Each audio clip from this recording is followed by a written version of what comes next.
Jonathan? Yeah. Cool. Hello, welcome and good morning, good afternoon, good evening, wherever you are tuned in around the world. Today, match number 10 in the CG United Super 50 Cup 2023 edition between the combined campuses and colleges and the Windward Islands of Volcanoes. Match official, Mr. Michael Ragunath is here with me, along with the Spiceman Andre Fletcher from the Windward Islands and Shane Dorich from the CCC. Andre has the coin and he's going to give it a flip. Heads. Heads was the call. Heads it is. Shane. You're gonna have a ball first. I have a ball. So the CCC have won the toss and they've decided to take a bowl first. Shay, what's the decision behind the toss? The pitch just have a little moisture in it, so we're trying to exploit that early and see if we can get some early wickets and put in. Walking us under a bit of pressure. Any changes to your team? One change, Shamar Holder misses out today. Jetty Blades comes in. Okay. You had a game against Trinidad and Tobago Red Force that ended abruptly. You had a nice opening stand nonetheless when the rains came. How's the confidence going into this game though? I think confidence is very high. We've been playing decent cricket all around. We just need to put the whole game together, probably be a bit more tight in the field and look to get over the line. Alright, thank you very much, Shane. Go well. Cheers. The Spiceman, Fletcher. Good morning, sir. How are you? How are your boys this morning going into this game? We're very good. We're pumped, ready for game 3. Even though we lost the first 2, but we are confident and energized, and I'm looking for our first win today. Any changes to your team? Yeah, 3 changes. Sherman misses out. Also, wicketkeeper Tevin Walcott and Shadrach Descat, and we got Daryl Cyrus in, Larry Edwards and Solozano. You spoke about confidence in the team, although you lost 2 games already. What about your own form and your own confidence of being a stalwart in the team? Yeah, I'm good. My confidence is very high, so I'm just looking to carry on from where I left off in the first 2 games. So it's just about, I believe it's a team sport, and once we come together as a team and try to execute in all 3 aspects of the game, we're good enough to beat any team. So it's all about today's game. As I said, we're looking for that first win, but we just have to follow the process, do everything that is right, and ensure that we can win this game. Thank you, Andre. Go well. Thank you very much.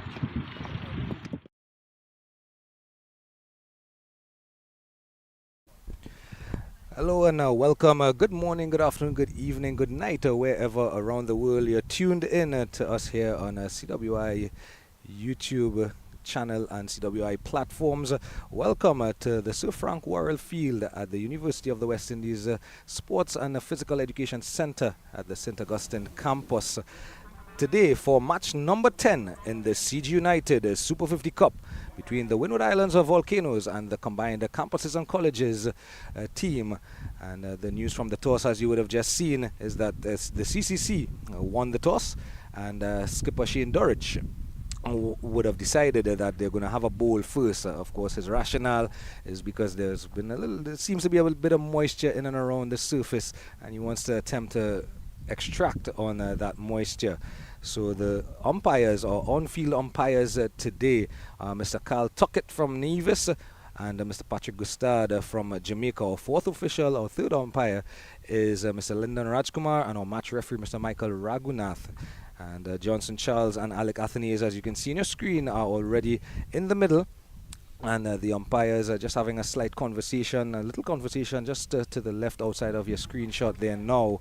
And as I welcome you in this morning, next to me, I'm not sure if to say former Trinidad and Tobago and former West Indian player, because it makes him sound old, and he's only about 2 years older than I am.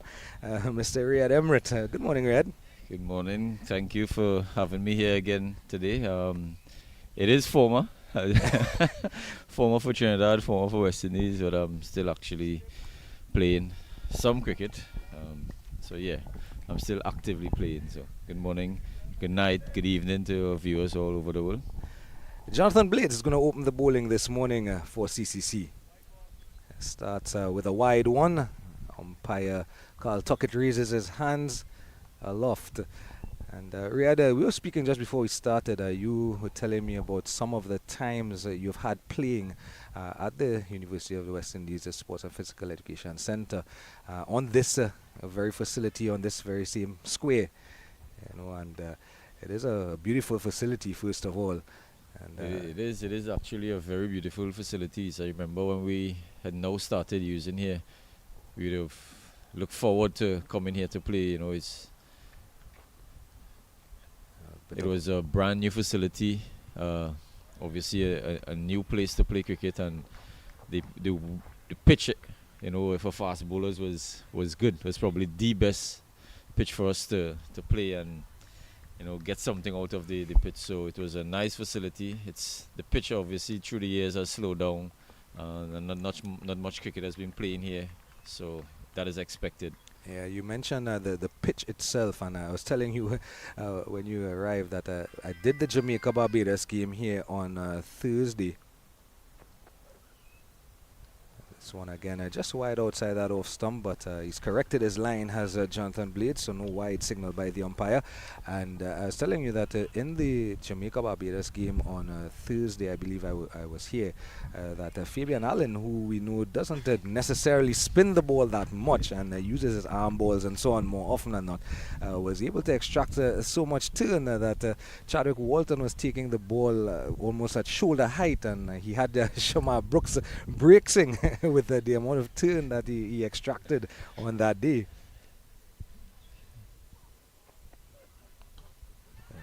This one lofted in the air down to third, and not fielded on the third boundary. And the first boundary of the morning to young Alec Athenes. He's off the mark in a fine style. And just it's going to be something that we can look at going through the day, how much turn versus how much seam movement or pace is actually on this surface. It's actually the surface just west. So there are about 6 pitches on the square, as you would know. And this one is the one immediately to the west of the pitch they used 2 days ago. Very different start from the last game that the Windward Islands played. Judson Charles was the one who is being the attacker. No ball called by umpire Carl Tuckett. So the free hit will be signaled by him here now, just outside of your screenshot. And a bit of a gift here. Christmas is in about 2 months' time, but young Alec Athedes has an early present from Jonathan Blades. He's been gifted with a wide half volley. He's been gifted with another wide half volley and a no ball. So seems like Christmas has come early for Athenes. This one lofted well into the air, into the long on region, and like a great golfing shot, it plugs and stops about 5 yards inside of the boundary. And in fact, they don't run, probably thinking that it would have gone for the boundary. In fact, I beg your pardon, it went through for 2 runs.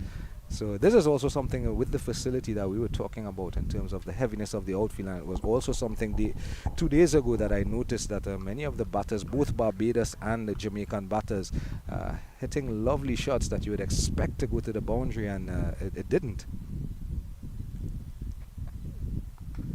This one is short and wide and well fielded in the cover on the bounce. I'm surprised that the outfield is so heavy. It's usually a very fast outfield when they prepare it properly. You know, it's, I guess because of the rain in the air, they probably didn't get the opportunity to do much work. But didn't you guys score almost 600 runs in a domestic game here some years ago? We were the victims of that. Oh, bad memories. I apologize. It's really on the Sunday morning. Jamaica had us feeling for 2 days and 3/4. So it's a lovely shot from Martinez. Another wide half volley hitting over extra cover for 6. He's been given a lot of room to free his arm, and he obliged. Not a good start here from Blades. Not the start that he wanted.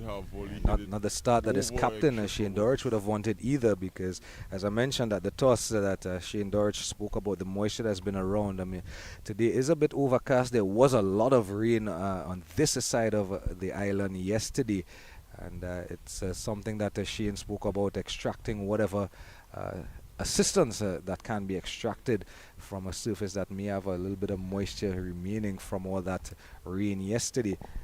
So Jonathan Blades will want to do a little bit better here in terms of correcting both line and length. Of course, he's bowling to a now international player. Anthony is making his international debut a couple months back at home in Dominica. Yes, he's not going to miss out on these half volleys outside of stump. I think the length is okay. The line is very wide outside of stump, and Athene is someone who plays very well on both sides of the wicket. So he's not going to let these half volleys go by.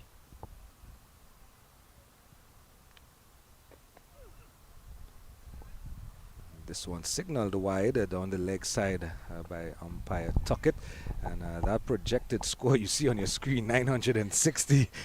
I think not even in test matches have we seen two teams bat twice and score that many runs, but that's just a symbol that in the 5 legal deliveries so far in this first over, 17 runs on the board already. It is a brisk start by the Volcanoes. A current run rate of a 20.5 to the over. That would be some batting to get to that type of score. This time he's just a bit wide outside the off-stump, and in fact Athenes gets a full value for the shot down to the third man boundary, and another boundary to close the first over. Not such a bad length, but the width allowing Athenes to just bring the arms through and really pick the gap. Yeah, not good bowling here from Blades. A lot of width in this over. He's not really bowling the line that the captain would want him to bowl. After winning the toss and electing to bowl, you'd want your opening bowlers or any of your bowlers to start well. So, a bit disappointing from Blades. Hopefully he gets another over and get it right. At the end of the first over in match number 10 of the CG United Super 50, the Windward Islands Volcanoes are 21 without loss. And the game that I did here a couple of days ago, I mentioned on commentary that 50 overs is quite a long time. So it's expected that Jonathan Blades would come back into the attack and would correct some of those errors that he would have made in the first over. Isaiah Thorne is going to be the opening bowler from the southern end of the university, the spec field as we would call it, having been students here. We never really called it the Sir Frank Worrell field though. We always call it UE ground, UE facilities. We never really call it what it should be called, but it's as I said, it's a facility that you look forward coming to play. A lot has changed. A lot of the wicket has changed. Good start here from Thorne, and just honing in on the stumps. And Johnson Charles, a man with a wealth of experience similar to yourself, is a Jonu, as you guys call him. Yeah, Jonu is exactly what we saw from Athenes. He's not one to muck around. He will put away the bad balls. When you bowl bad balls to him, he's someone who definitely going to put it away. He is coming off a well-played 87 in the first game, their first game at the Queen's Park Oval. We'd have a false start here from Thorne, almost identical to young Jonathan Blades. Got hit for a boundary first ball, and then the second ball was a false start. And talking about that innings that Johnson Charles played at the Oval a few days ago, when the Windward Islands played, he hit a massive 6. He was batting from the commentary box end, and he actually hit the KFC sign, the sign that's to the front of the balcony of the KFC VIP booth. Yeah, he is advancing and giving himself some room, but on this occasion, umpire Gustard from Jamaica raises his hands so wide, so almost an identical start in this over at the Jonathan Blades over. It's a carbon copy of the first over. What we've seen what's the trend now in the CG United Super 50 is most teams are trying to get to that 60 mark, trying to get that bonus point, which is, I think, is going to be very crucial coming down to the qualifying stages. Johnson Charles, okay, a wide ball outside off stump, And in trying fact, to signaled a wide. is a wide. You speak about that bonus point. I think it's a wonderful innovation as West Indies and Cricket West Indies looks to the future in terms of what type of cricket we want to play, at least in the white ball editions and formats of the game. I think it's a wonderful innovation. And the West Indies Academy, for example, yesterday fell 2 runs short of that bonus point. They got 58 in their first power play, chasing a score that they were unable to chase, 240. Leeward Islands actually they got to 58. The academy, they were very slow in getting off. They were 26 in 10 overs, so they had a lot of work to do coming out of the power play. Of course, some impressive. You're actually correct. As I look at my notes, it actually was the Leeward Islands, and some wonderful performances yesterday throughout both of the games. Actually, the one at the Queens Park Oval, we saw Hayden Walsh both with bat and ball, and Brian Lara Academy we saw Yannick Carrier with both bat and ball. Again, a wide outside the off stump, and Charles is having himself a go at this one. No connection made, and I think if he does make connection, though, it's going to travel, because we're sitting here, and you know this from both being from this side of the country as well as playing here. There is that wind that comes from the northeast, and if Johnson Charles connects with one going with the wind, I think it's going to end up in Sea Hall. Well, there is a deep point on the boundary, so probably that's why Isaiah Thorne is looking to bowl outside off stump, but I still think he needs to bowl straight. With the breeze blowing from our left to right, he will get the ball to go away, but he's starting too wide outside off stump. It's going to be a lot of width for Johnson Charles. He downs the wicket and he comes down, and it's over third man, short third man, into the boundary for 4. Exactly what we were saying. Too much width. He needs to bowl a tighter line and length. And young Mansingh has to do the retrieval work right in front of us here. Of course, that one just skewing off of the outer half of the bat down to third. But Johnson Charles has made his intentions very clear. He's not going to stick around, and that's the caliber of the man that we know. As we see a field change. Deep square leg has come into the circle, and third man jumps back. The deep third man.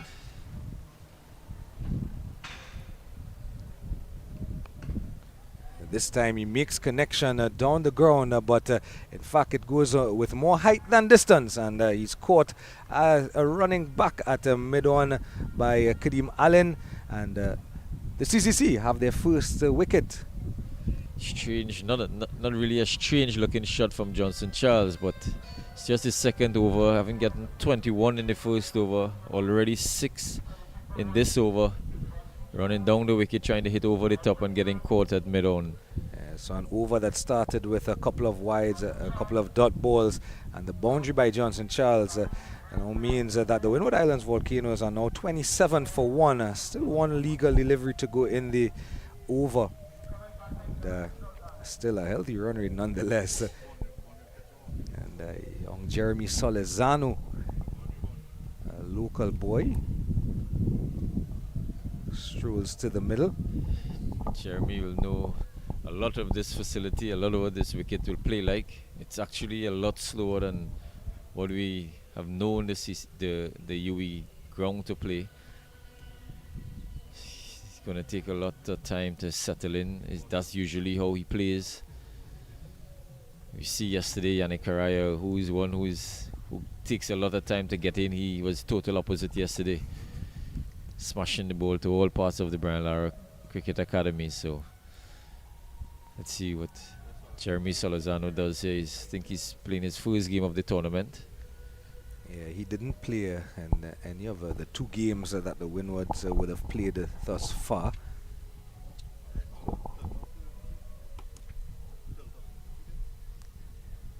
And Jeremy Solezano, another one of those that once you do follow, especially domestic cricket here in Trinidad and Tobago, a name that you would be well familiar with.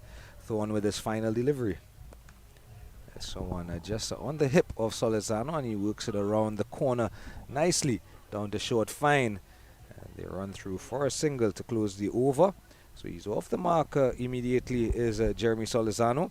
And the score at the end of the second over, the Windward Islands Volcanoes are 28 for 1. The wicket to go so far, Johnson Charles for just 4. Not a bad opening over from Isaiah Tone. Pulled some wide balls outside the off stump, but still got the wicket of Johnson Charles caught at mid-on. As you see, there's a change in bowling from the northern end. Yeah, this is Greaves. Mario Greaves, he replaces Josiah Blade. Blade just 1 over, 21 runs conceded from the first over. Spin introduced very, very early into this game, which probably was expected, is slowness of the pitch. So it's going to be something we're looking at, as we said, going through this innings, how much a turn is extracted. There you see immediately a significant amount of bounce for the very least.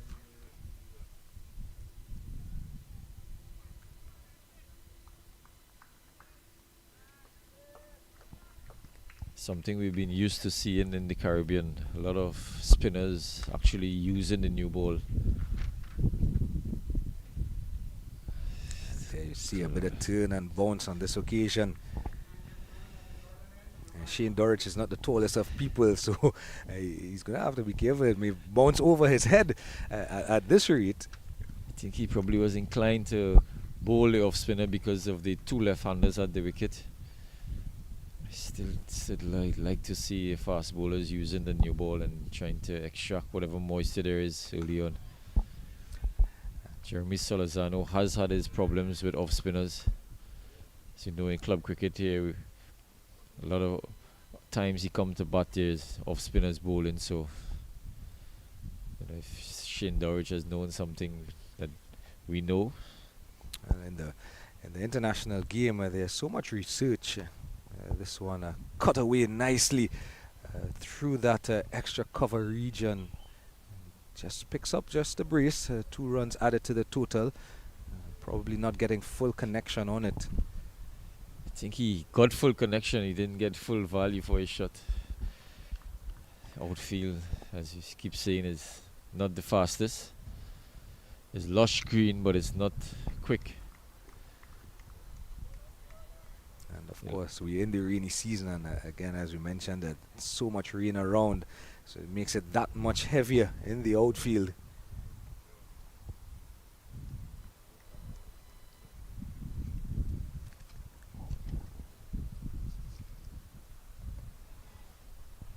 Coming forward, a forward defensive prod just pops up into the short mid-wicket area, and some poor fielding on that occasion. Having a shot at the stumps and not well backed up allows them to come through for the second run, and that's also another aspect of the game that especially in the limited overs games, you want to be on point from ball 1, not giving those extra runs away. That can make a huge difference sometimes in the game.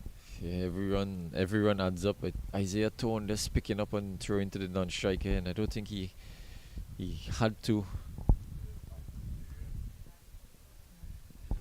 Jordan backing up, didn't get there in time, allowing Solazano to get an extra run.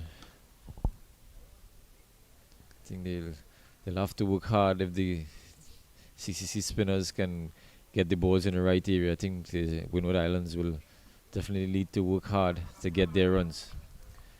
So with that delivery, we've come to the end of the third over. At the end of the third over, the Windward Islands Volcanoes are 32 for 1, being asked to bat first by the CCC, who would have won the toss. And some of those little errors in the field, Coach Keno Mason, Floyd Reefer, and Pedro Collins will probably be having a little word with the guys at the end of the innings, or maybe even at the drinks break, to have them sharpen up on those little errors that can cost you a game. Thorn, though, will continue from the southern end. Although just slightly wayward in his first over and going for a few runs, he did pick up that wicket. So skipper Shane Dorich has decided to stick with him from that southern end, running into just a gentle breeze so far for the morning. Starts a lot better this time than he did in his last over. Ton he has bowled at the oval. He bowled with some pace. He not really bowling a lot of pace this morning at the UV spec. I think the wicket is not really conducive for fast bowling. He doesn't have the longest of run up. He's hustling into the wicket, running a very fast run up. This one down the leg side and some work for umpire Gustad, who raises his hands aloft. Another wide, carbon copy of his first over, dot on wide to start with. And you talk about the slowness of the pitch, Riyadh, and the Jamaica-Barbados game. One of the things we saw was Captain Rovman Powell with the ball in his hand again, and we haven't seen him for any extensive length of time with the ball in his hand. And I think he realized in that game, especially as I mentioned, Fabian Alling turning the ball a lot, he took his pace bowlers out. This one a straight line. He took his pace bowlers out and he himself took the ball. And one of the things he did well was he bowled straight. He honed in on the stumps more often than not, and we know when he was in full fitness form and used the ball a lot and bowled a lot, he would use those little cutters and slower deliveries. He didn't use many of them, but he bowled at that pace that was probably more conducive to the surface that they played on a couple of days ago.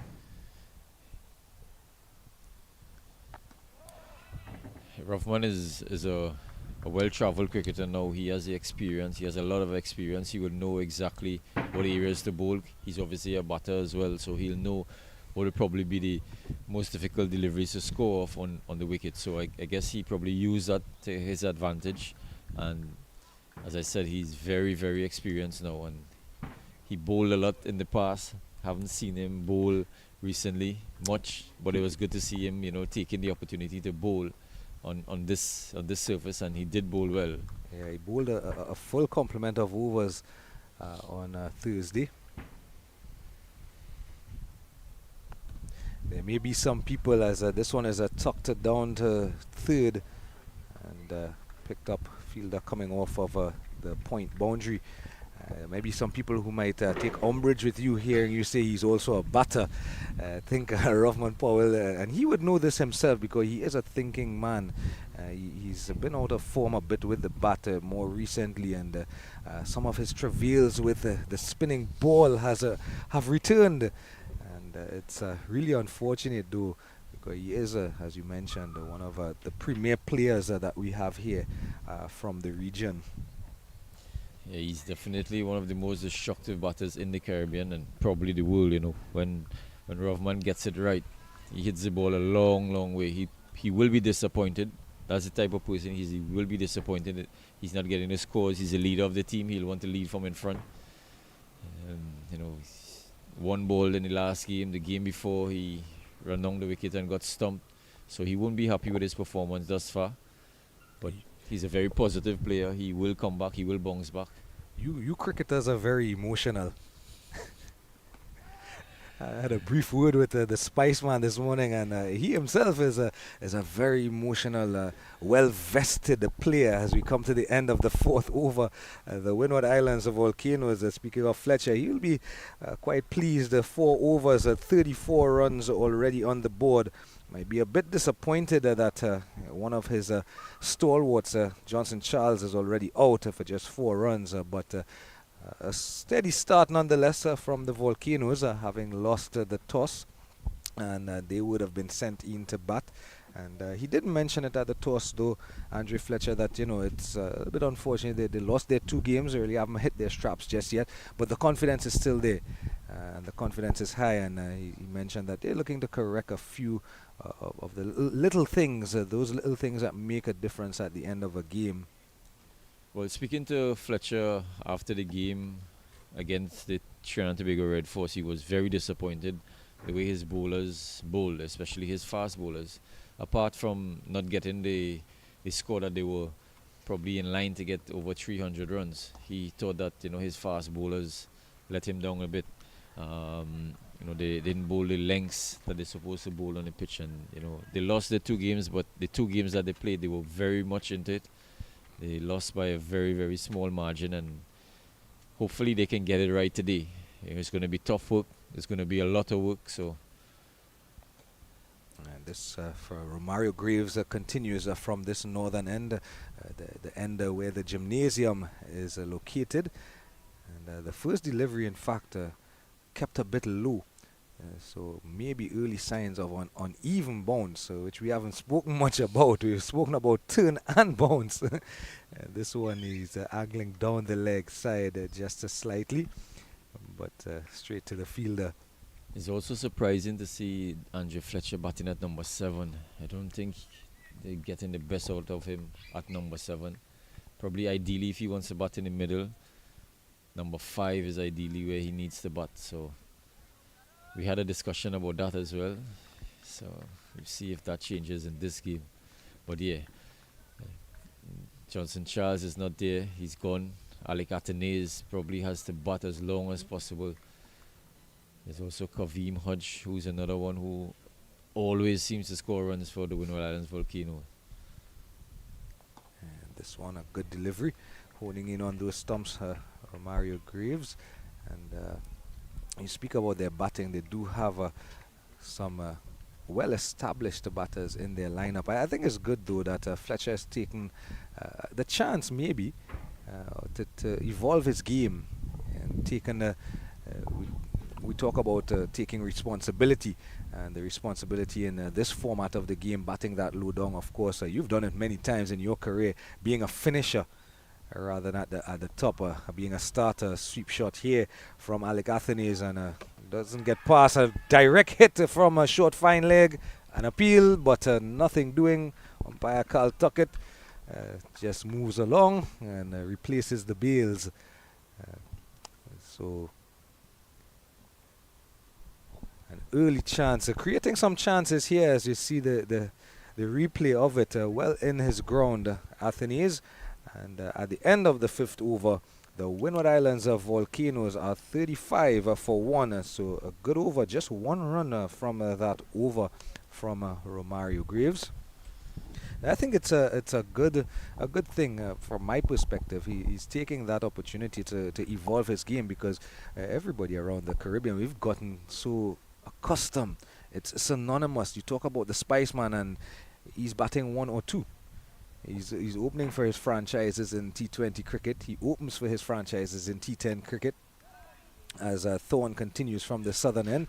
And this one on a fullish length, and just played back down the pitch. Yeah, Spiceman, he's done it all his career. His entire career batting at 1, 2, 3, probably 3 the lowest. So he's, to see him batting down the orders is very strange, and probably to him as well. It'll be strange, because he's someone who is flowing, in the power play. He scores lots of runs in the power play. 2 guys out, that's where he set his tone. So it's a bit strange to see him. A bit straighter and a bit shorter here from Thorne. I think he's gone well thus far in the 2 games they've played, batting low down in the order, something that's a little foreign to us.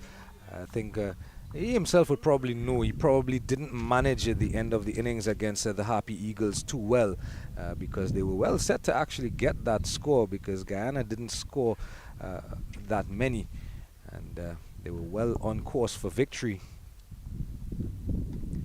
And I think when you bat that low down, this one is cut away, and a full value for the cut shot by Alec Athenes. It goes into the boundary here. 4 more added to the total. Isaiah Thorne just a bit shorter and a lot wider, allowing Athenes to pick up a boundary. A lot of wit again from Thorne. You see, they keep bowling wit to Alec Athenes where he loves it.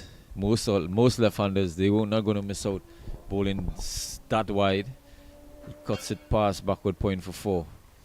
The flip side to that, seeing Andre bat at number 5 or number 7, is even if he bats long, there's not enough batters to stay with him. So Well, you're actually taking something, a thought out of my mind, because I was just about to mention the fact of when you bat that low down, managing the innings is a little bit different than when you bat at the top of the innings, because you've done it so many times for the Red Force, so many times for your club here in Trinidad, that you come in and sometimes you're batting with what would we call tailenders in the modern game, lower order batters, and you have to think, okay, if I'm batting with someone, for example, like an O'Shane Thomas, who's not known for his batting, how do I, as we call it, farm the strike? So it is an aspect of his game that he's probably not accustomed, definitely not accustomed to. that's exactly the conversation we were having. He needs, your best batters need to bat your overs, and if he is coming down at that stage, then he's not giving himself the best opportunity to score the runs that the team needed at that stage. So, probably he's giving the youngsters opportunity to bat, and he's trying to mentor them while he plays. So who knows? But again, they want to win. That's why they're playing in this tournament. They want to win. The team wants to win. So Just a slight feeling change here by skipper Dorich and Isai Thorne, bringing the third man into the ring, sorry, the fine leg into the ring, into a square leg position. In fact, he's gone into mid-wicket. He sent the point out on the boundary, and straight to that said field on the point boundary is where the ball has gone. So Alec Anthony is here, 24 from 22 deliveries already, and at the end of 6 overs, the Windward Islands Volcanoes 40 for 1. Alec Anthony is, as mentioned already, better than a runner ball. And you were mentioning that just a while ago, Riyad, in terms of giving those younger ones the opportunity. And probably that's one of the thought processes, because Alec Anthony is, if Andre Fletcher was opening the batting, with the makeup of this team, you would have probably expected the two internationals, himself and Johnson Charles, to be the openers, and Alec may have had to bat lower down the order, 3 or 4. So probably it is part of that thought process as Romario Graves continues. also, you see, Jeremy Salazano is playing in this game. He's also an opener. He would have been batting out of position. So the makeup of the team, the way the team is make up, so many openers in the team. So somebody has to bat down the order. So he, being the leader, will probably say, I'm going to do it. I'm going to take the responsibility to finish the innings. But I still think to get the best out of him, he has to bat higher. He has to give himself the opportunity to bat a lot of overs. You might prove me wrong today. But You see, I think you're reading my mind this morning, because I was going to tell you we're going to talk so much about the Spice Man today, and then he's going to come and probably score 50 from 18 deliveries and say, hey, I can do it at this number 2, and we'll have a good laugh at it in front of the pavilion later. Then you say, I told you so, I can do it. And knowing him, he's not going to be shy of telling you that. No, he's not going to back down from the opportunity. A reverse sweep attempted here from Alec Anthony's, not making any connection, and taken by Shane Dorich. This is what I like about Alec Atenes. He's not scared to play the reverse sweep, the sweep. He's one of the few batters in the Caribbean who plays it fearlessly. He does it in 4-day cricket. He does it in white ball cricket. So he's someone, this is not new to him. And he practices it a lot. We always talk about those innovative shots as he picks up a single down to mid-on. We always talk about these innovative shots, and sometimes the more traditional cricket followers, they don't like these type of shots, but that's the evolution of the game.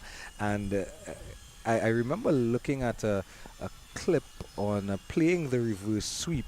I think it was done during the Ashes, so I think it was Joe Root, if I remember correctly.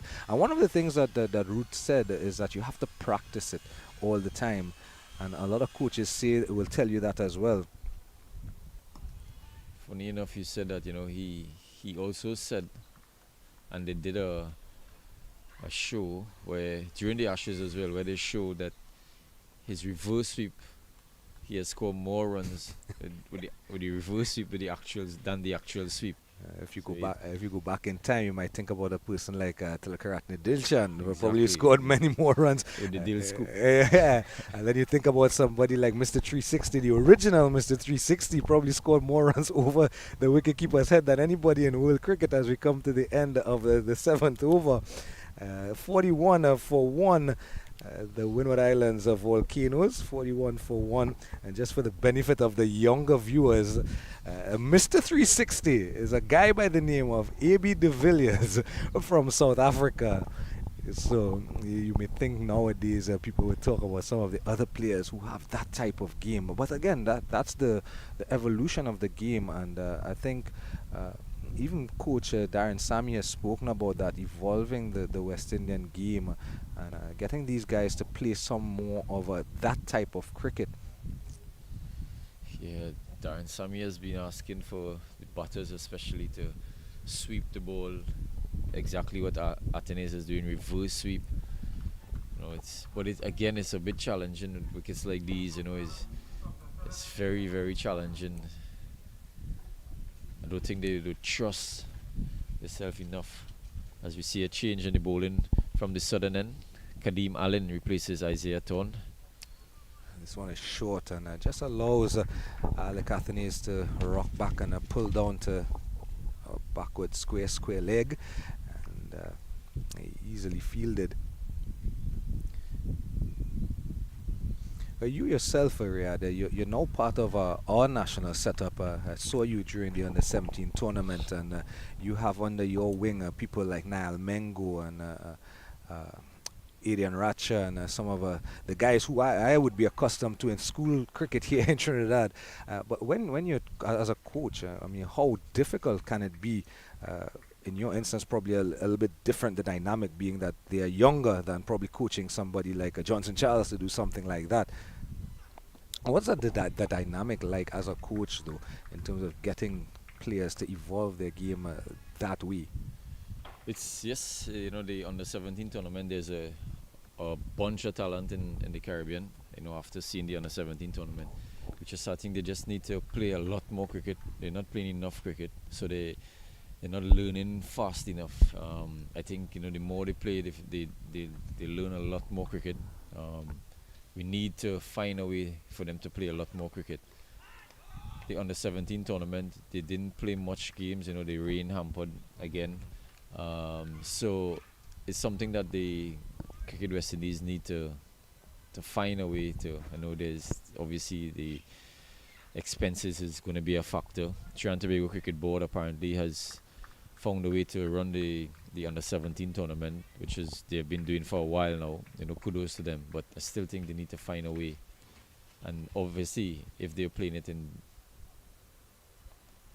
that time of the year, they need to play in grounds where even if rainfall, you know, they get the opportunity to still have a game. You know, it's obviously challenging. You know, they tried a lot. It is challenging, but they need to find a way to get that tournament. As I said, there's a lot of talent in the under-17 age group. It's just how we nurture it going forward. Yeah, and I saw some immense talent when we did that CWI Rising Stars on the under-17. Even conversely, in the girls' game, the CWI girls under-19 was done here as well. And the immense talent that we have in the Caribbean is so refreshing at that age. And of course, a welcome signs for the different initiatives that the CWI are doing in terms of more investment from a financial perspective, but not just from a financial perspective, but also, for example, the women's A team going away to Pakistan. They arrived yesterday, I believe it was, and it's good to see the attempts being made by the Cricket West Indies to have more cricket being played, both for the men and women. This one lofted high over mid-on. There's no question that he should get full value for this one. In fact, it plugs, stops just about 6 inches from the boundary rope right in front of the pavilion. But Alec Athenes is on a tear here right now. As he closes, just look at it, it stops just about 6 inches before the rope. And at the end of the 8th over, The Windward Islands Volcanoes have progressed to 45 for 1. Alec is not out on 29 from 30 deliveries. And Jeremy Solizano with him on 6 from 14 deliveries. A lovely shot here of Mount St. Benedict. That's probably filled with people at the moment. It is a Sunday morning here in Trinidad and Tobago, and a place that if you have never been to Mount St. Benedict and you visit Trinidad and Tobago at some point, it is one of the places I would encourage you to visit, because whether you're religious or not, where it's perched in the northern range, the view you get of the central plains in particular is breathtaking, and it's so peaceful up there. And it's definitely a place you should and can visit when you get here to Trinidad and Tobago. Funny enough, I was having a discussion with one of my friends last night. I do a lot of running up there, and the view, as you say, it's amazing. Yeah, Romario Graves continues. This one just tucked into the leg side, and that's just it. There's so many things that go on. I mean, there are people. It is a Roman Catholic facility. The church and the seminary up on that side is a Roman Catholic, but so many people from different religions. Like you said, you go up there to take a run or probably just to see the view. There is the swimming pool up there that many people use. This one just tucked onto the offside. There's also the rehab center as well. So it's almost a multi-purpose facility. So definitely, as you see here, lovely shot. That's actually the church that you're looking at there, and the church actually to the back of the left-hand side of that picture you would have just seen. There's actually a trail, after Mount St. Benedict. A lot of people go to walk and jog as well into the mountains and the pines, which is very, very nice. Definitely a place to visit. That's one of the trails I've never done. All my years growing up, and we are so accustomed to cutting through the mountains and going, you would know, going by the river. You're going by the river to Lime, to hang out. And that's one of the trails I've never gone to, but I want to definitely take a walk through there one of these good days. So Mario Graves going steadily here, just one from the over so far. As we come upon the last ball of the over, Anthony is having a swipe, looking for that sweep shot that we just spoke about. Possibly just going down, as you see by the position of Shane Dorich, definitely going down the leg side. Vociferous appeal, but to no avail. And at the end of 9 overs, just one from it. Very good over from Romario Graves. Windward Islands Volcanoes are 46 for 1. Mario Graves continued to impress. He had a very good stint, a very good 10 overs at the Queen's Park Oval. And he's continuing his form here. He doesn't really spin the ball that much, but he's very accurate. He bowls one area, doesn't give the batter any width. He bowls tight at the off stump, tight at the middle stump. Kadeem Allen, who takes up continues from the southern end, also had a pretty good spell at the Queen's Park Oval. But you talk about the bowling. I'm looking forward to seeing Kadeem bat when they do take the field later. This one tucked into the leg side. Another single added to the score. Mansing does the fielding. And I mentioned that to Shane this morning. So I told him, I said, you guys had a wonderful start when the rains did come at the Queen's Park Oval. Allen and Jeremiah started as if they were attempting to end the game in about 10 overs. But they were going well, and I look forward to seeing them. And the two teams in this tournament, the CCC and the West Indies Academy, are the two teams that I personally want to see them do well. And I'm also looking forward to see exactly what we've been talking about, the evolution of the game, but the evolution of the players as well, who can learn, who can go up onto another level. The CCC team, for example, Shatrigan Rambaran is in this team, and he had a wonderful domestic season here in Trinidad and Tobago this year. Shane Dorich, of course, we know he's had that international experience. It's good to see him playing cricket again. So these are the two teams I'm looking forward to definitely this year. what Kadeem Allen did well at the Queen's Park Oval, he bowled wicket to wicket. He didn't. He's not pacey. He knows his limitation, so he just bowled the correct length and line on the wicket. So Darren Bravo was saying, that's exactly what he wanted his fast bowlers to do on that wicket. He can't really blast out. Obviously, Trinidad and Tobago faster bowlers. They're a lot faster than Allen. But the length that he bowled was just the perfect length, and I guess probably his pace is also the ideal pace on these wickets. Yeah, of course, the Queen's Park Oval also not the quickest of pitches. This one, evidence of what Riyadh has mentioned, just honing in on those stumps this time, just a tad too full and allowing Athenes and Jeremy Solizano just to come through for that single.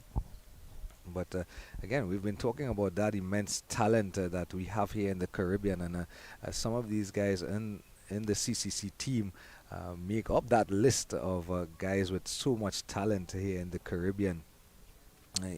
Even this young chap in front of us here, Mansing, who comes into play here now as the ball is tucked around the corner to him.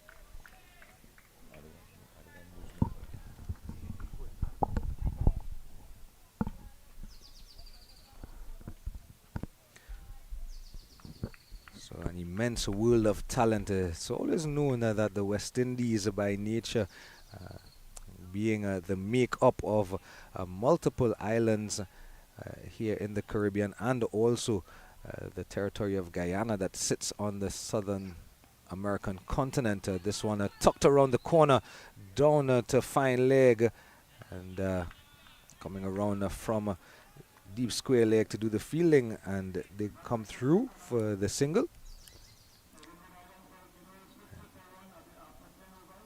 And at the end of the first power play, at the end of 10 overs, 50 on the board, exactly 50 on the board for one wicket, the Windward Islands Volcanoes. So a steady start.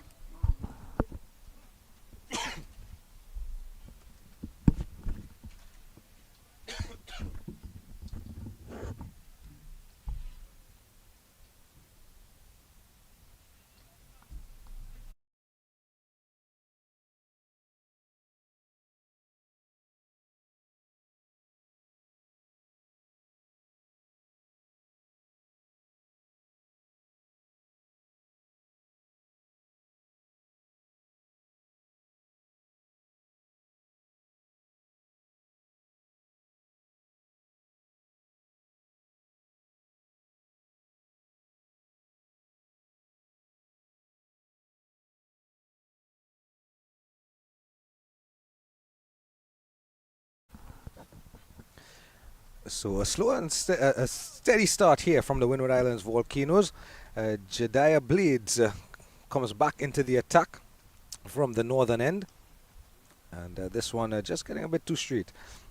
And tucking around the corner is Alec Athenes, who's now on 31, make that 32 from 39 deliveries with that single. And of course, the world of talent. Alec Athenes is one of those immensely talented young players from here in the Caribbean. Has been in and around the domestic regional setup for a few years, and has impressed many people around the Caribbean with how he's gone about his business and developing of his game. Jeremy Solizano, who is accompanying him. Another one of those young, talented players that we would hope that along the way they would be able to actually develop their game, that we can be hearing and seeing them in and around the international circuit, especially with the West Indies team. Because of course this is the CWI CG United Super 50 Cup, and there's a no ball, another no ball here from Jediah Blades, and this is the second no ball that Blades has bowled. He bowled one in his first over. Shane Dorridge took him out of the attack after a very expensive first over. and he's come back, and I think this end is probably sometimes the more challenging end to bowl from. I'm not sure if it's because of the gentle incline going up into the pitch from this end, or if it's the breeze at your back or coming across you. I saw this from Katie Jazz Mitchell and a couple of the young girls in the under 19 tournament that we did a couple months back, and this end seemed to give everyone but the spinners some trouble. Yeah, it's a combination of both. You know, there's a little incline. Free hit. Anthony's swatting this over deep mid wicket for 6. Lovely shot. Free hit, making full use of it. Blade is under pressure again. What a lovely looking shot from Athens on bended knee, as they say. So it's good to see that Dorridge has given him the opportunity to come back and bowl, but you know, it's free hit, no ball, not what you want as any bowler, especially in white ball cricket.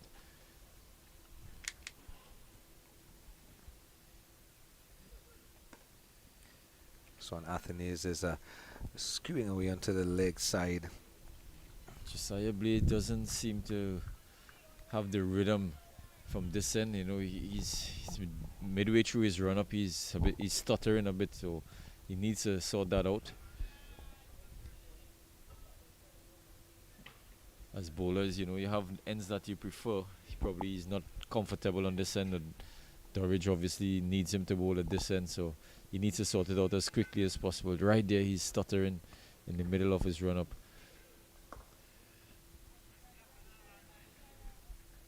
That sometimes can happen as well too, when bowlers are not clear in their mind what they want to bowl, and some bowlers make that decision to continue going through, not being clear in their mind. Other bowlers do. I saw it from Naeem Young yesterday. In fact, Matthew Ford, that he started his run up, and when he was bowling from the pavilion and at the oval, and he stopped halfway and turned around, and the expression on his face, and he was talking to himself, you could see he was not clear on what his plan was, and he did the right thing. The mental aspect of the game is also another element.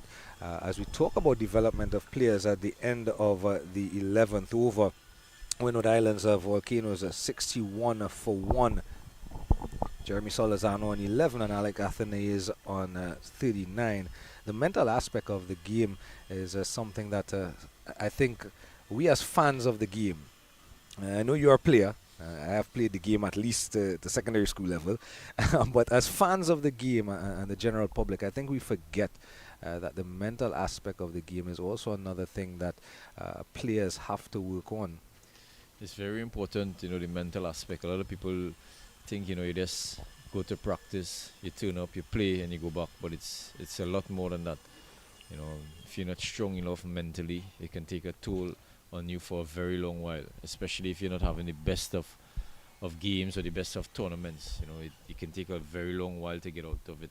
The best players in the world, they come out of it very quickly because they understand the stresses of the game, how much pressure you're under, mentally, physically, you know. So you need to we as administrators now need to put things in place for guys to do a lot of mental work. I know when I started off in my career, first class career, we had people coming in and talking to us a lot about our mental state.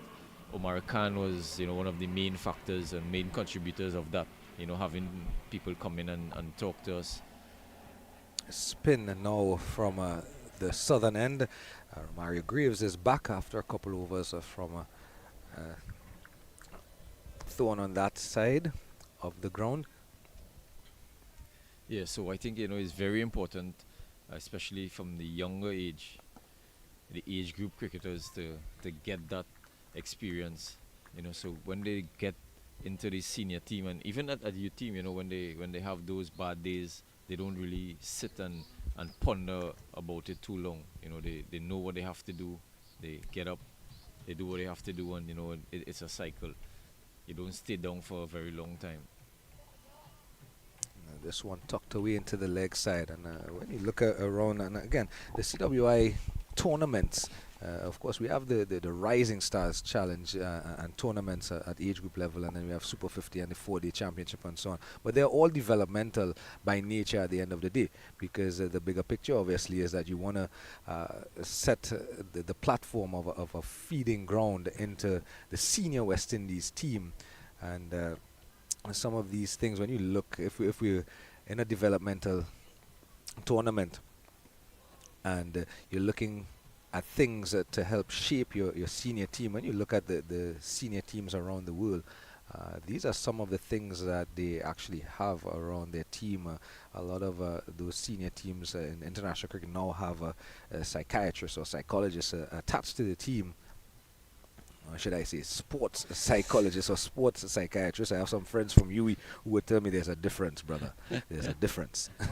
It's a lot different now, from the time that we played. There's a lot of access to YouTube and to a lot of motivational speakers. I know guys who have played with the senior team, they listen to motivational speakers before start of tournament or start of game. Jason Mohammed, for one, he did a lot of that when he was down. He sort of get out of his bad patch quickly. But as our culture, West Indian culture, we hate to sit down and listen to people talk to us for a long period of time. So that's another point that we could touch on. We don't really like sitting in classrooms or even in a room and listen to someone talk for an hour. Even team meetings, we have problems with long team meetings. So it's a bit of a tricky situation. At the end of 12 overs, the Windward Islands Volcanoes are 64 for 1. And just saw a shot of the Sports and Physical Education Center.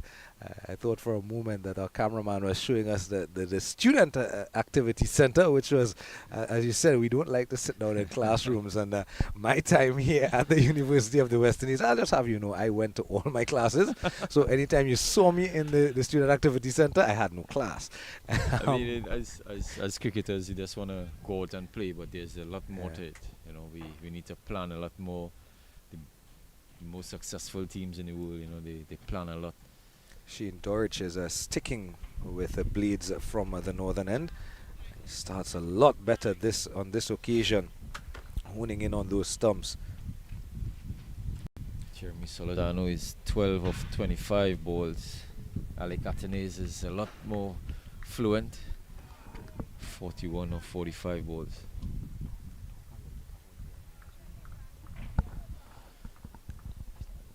Jeremy obviously has been away from Trinidad for the first time in his career. A new franchise, definitely be looking to make best use of this opportunity. It's probably a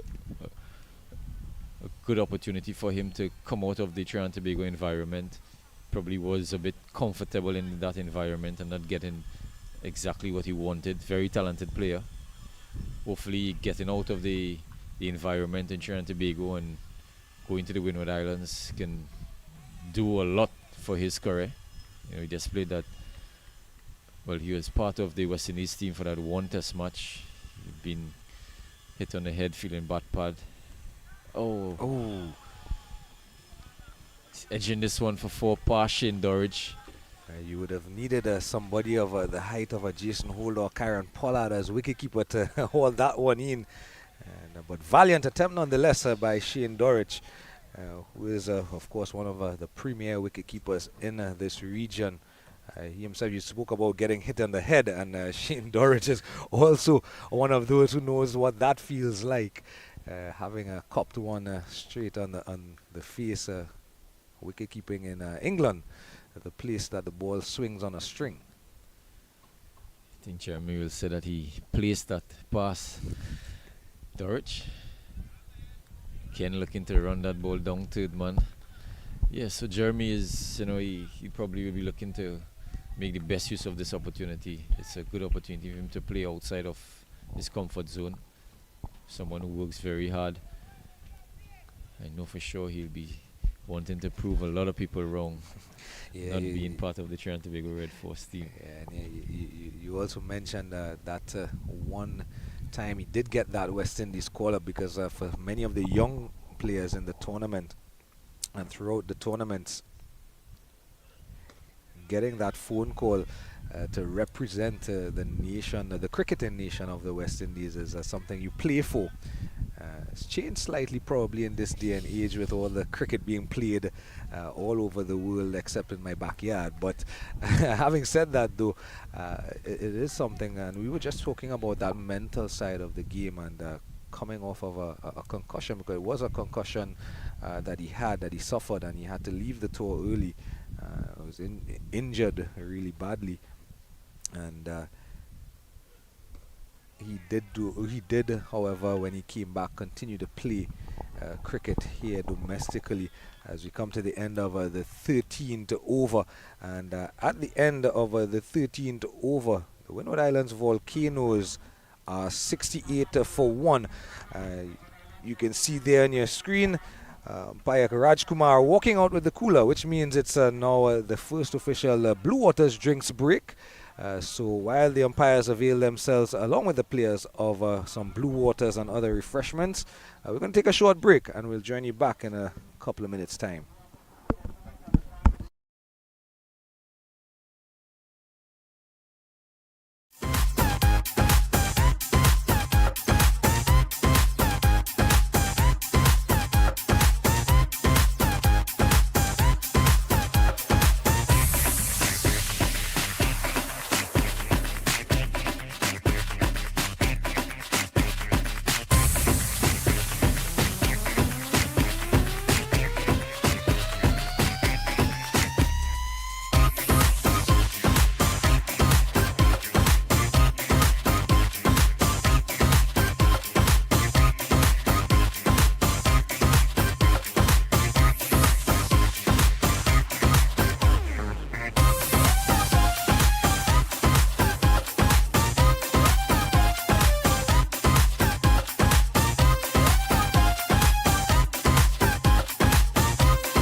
So welcome back to the Sir Frank Worrell Field at the University of the West Indies St. Augustine's campus, the UWI's Sports and Physical Education Center, a hub of activity. As you can see from some of the wide out shots, of course the university's graduation actually takes place starting on Friday of this coming week. Of course, those of you who know the University of the West Indies, there are multiple campuses around the region. There's Mona campus in Jamaica. There's the Cave Hill campus in Barbados, known for the law school, as is Hugh Wooding here in Trinidad. Of course, there are multiple faculties, so a two-day event is usually the graduation, as Romario Graves continues from the southern end. And you can see just at the top of your screen there, that platform at the back of the batter as they stand. That platform was not there before. It's actually been put up for the graduation along with the generator. It's a 2-day event here, so it's a hub of activity. You've got cricket being played in front of you, and tents and platforms being put up for the graduation on the other end. It's usually one of the biggest functions here at the university. Lots of traffic. 2-day event. It is. I'm sure a lot of the graduates is looking forward to this event. You would know as a player. That's where we spoke about people like Andrew Fletcher and they being so emotional. When you get to a landmark, it's because you know how hard you've worked. Yep. And that goes through for anything in life, I think, because you work so hard here at the university. You spend 3 years or sometimes 4, depending on the program you're doing. So when you do get that robe, that gown, an appeal here for a leg before, but possibly just straying down the leg side again. And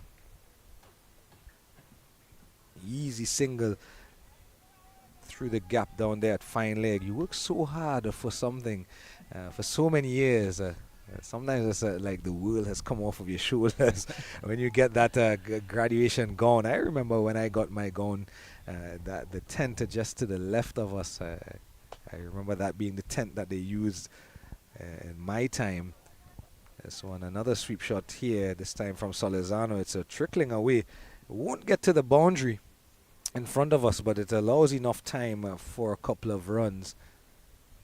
I remember using that tent. That's where they had us before we were paraded into the gymnasium. And I to be honest, I almost did not come to my graduation because I was, I guess, exhausted to a certain extent. But I chose to come to the graduation because my daughter was young at that time.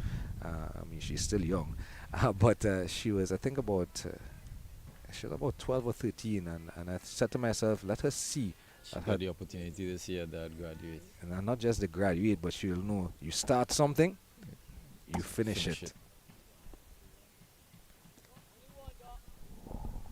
And finishing of this innings for the Windward Islands Volcanoes will be some way out. We're only just completing with one legal delivery to go, the 14th over. So some 36 overs are still to come. Greaves changed then. He's not looking as comfortable as he was on the top end. Already 7 runs coming off this over. Probably the most expensive over he's bowled in this innings thus far. So a dot ball to finish. So just those 7 runs from that over. 75 for 1 at the end of 14.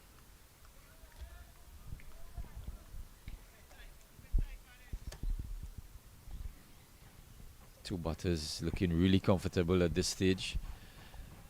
75 for 1 after 14 overs. Salazano on 21. Alec Atanaz on 43. Atanaz will be looking to carry on first landmark 50 and then carrying on to try to get that 3-figure mark. More importantly, you'll try to bat as long as possible to give the Windward Islands Volcano a good score to defend. Obviously going to be a hard work. I think the spinners are the ones who's going to determine the outcome of this game. Whoever bats the spinners better is going to really get the better of this pitch. And Jediah Blades continues from the northern end, and an opportunity, in fact, going down at a short extra cover. Driving was Alec Athanaze, but driving on the up. That would have been a spectacular catch by Akshaya Prasad. Dive into his left one-handed, getting piece of it, getting plenty of it. That would have needed to be stick in his hand. Yeah, it was definitely one of those that it either sticks or it doesn't. Here's one driven away square in the air, but into the gap, and another couple runs are added to another run added to the total. So, for those of you who are following the World Cup, position 1 and position 2, the 2 top teams in the World Cup presently, India And then New Zealand are playing. New Zealand were dismissed off of the last ball in their 50 overs for 273, and India in pursuit of 274 are 100 for 2 after 15 and a half overs. Yeah, top of the table clash in the World Cup. India again, the strong team playing at home. Probably very difficult to beat at home. I told someone yesterday, it's just my opinion, but I think this is a preview to the final. And someone I was speaking with during the week at the Oval, New Zealand has been one of the most consistent teams you will ever meet, as the 50-run partnership comes up between Alec Athanaze and Jeremy Salazano. And we were actually sitting down in the booth at the Oval, and we were checking how many years New Zealand has been consistent from the perspective. They've been in the finals of the 2015-2019 World Cup. They've gone to the World Test Championship finals. They've been in the Final Four on multiple occasions of the T20 World Cup. We actually checked about 10 years that one of the most consistent teams, probably without a significant number of titles, is the New Zealand team. They are the most consistent team in ICC events. It'd be nice if they can just cross the line and get that trophy, but it's going to be tough work against a team like India playing at home. So, and they're 273 coming on the back of Ravindra's 75 from 87 deliveries and Darryl Mitchell's 130 from 127. And I quite like the look of the now number 3 batter for New Zealand, Ravindra. Of course, getting that opportunity because of injury to the premier world-class Kane Williamson. Driven on the onside, not really going anywhere. Was the ball well fielded by the bowler himself, actually. And the two batters set off for that run, only to realize that the ball hadn't gone off the square. But all's well that ends well. The end of 15 overs. The Windward Islands Volcanoes are 78 for 1. Josiah Blady didn't know which end to throw at. I think if he had thrown at any end at his first glance, probably both batters were out of their crease. It's almost like all 3 of them were shaking hands at mid-pitch, both batters and the bowler. Blade was like, he didn't know where to throw. Eventually he threw when both batters got back into their crease. Some of the fielders close by were wondering what were he doing. As we see Romario Greaves continuing from the southern end. 6 overs, none for 17. This one is short and wide outside that off stump, but there is protection on the deep extra cover boundary. So India in pursuit 100 for 2. The two batters out, the two openers, Rohit Sharma, Captain Rohit Sharma for 46 and Shubman Gill for 26. The master of the chase, as they call him, Virat Kohli, is at the wicket presently. This one just nudged it down to short third. And Shreyas Iyer is there with him. I told people, though, I think we've spoken so much about this Indian team. I think the X factor in this Indian team is KL Rahul. This one lofted and a valiant attempt there at a wide mid-on, but to no avail, and another boundary added to the total.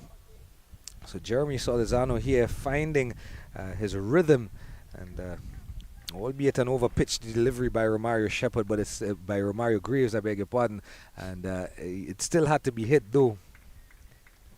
Good looking shot from Jeremy, using his feet and hitting over the top. Corrects his line and length here, does Graves. Something we've seen with Jeremy over the past few seasons, he's actually trying to get the ball over the mid-on fielder when he's up. Another short and wide outside the off stump. Of course, there is a protection on the cover point boundary. Obviously, he is a touch player. He's not really a powerful player, so he's trying to add something new to his game. I think what he needs to do as well is try to rotate strike a lot more.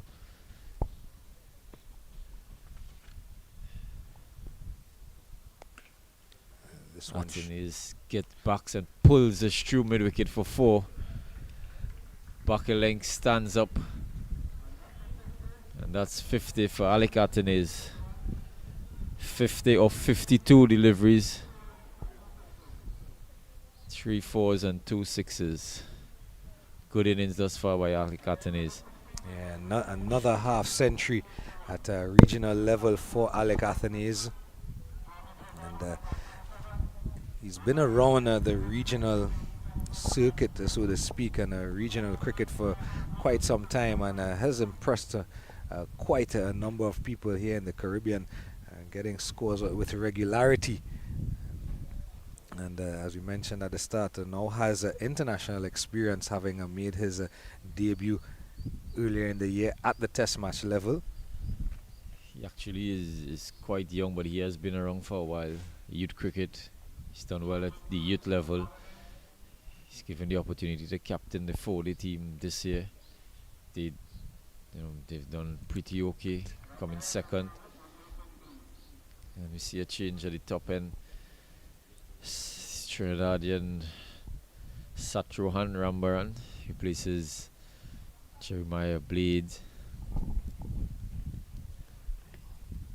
He's a bit of a utility player, Satrohan. He keeps wicket, he bowls a bit of off spin, he bats, excellent fielder. Yeah, and as I mentioned earlier in the broadcast, this one just top of off really. He had a wonderful domestic season this year, quite a bit many runs for his club across formats. Yeah, he's one of the main contributors of runs in club cricket in Trinidad and Tobago this year. He probably would have been disappointed not being in Trinidad and Tobago Red Force team like a lot of guys, but it's a very tough team to break into. I think the need to get runs at the trials. The guys who have been doing the job for Trinidad and Tobago obviously are the ones who doing it in trials, doing it in club cricket. So he'll be disappointed, yes, but he got another opportunity to showcase his talent like a lot of guys at the regional level with the CCC team.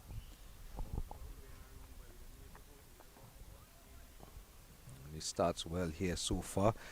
Just the dot, the single, and the single in the over so far. Just honing in on the stumps really, not giving the batters much leverage to do anything else. He's obviously one for the future for Trinidad and Tobago cricket. He together with Cephas Cooper, Vikash Mohan, who had a decent start to his first class career. He had an excellent 160 in the 50 over finals for Clark Road. Defeated Queen's Park Cricket Club, one of the best centuries in the 50 over finals you'll ever see. Very, very classy player, Vikash Mohan.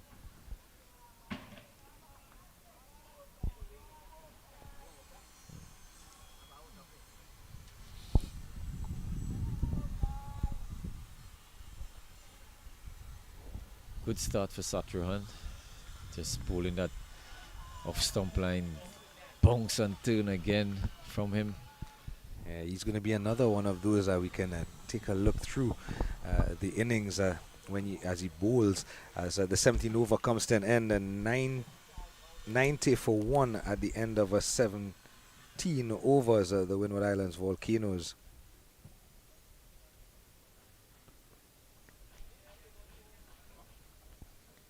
So quite a steady start here. Just the early loss in the second over of Johnson Charles for 4. Caught Kadim Allen bowled Isaiah Thorne.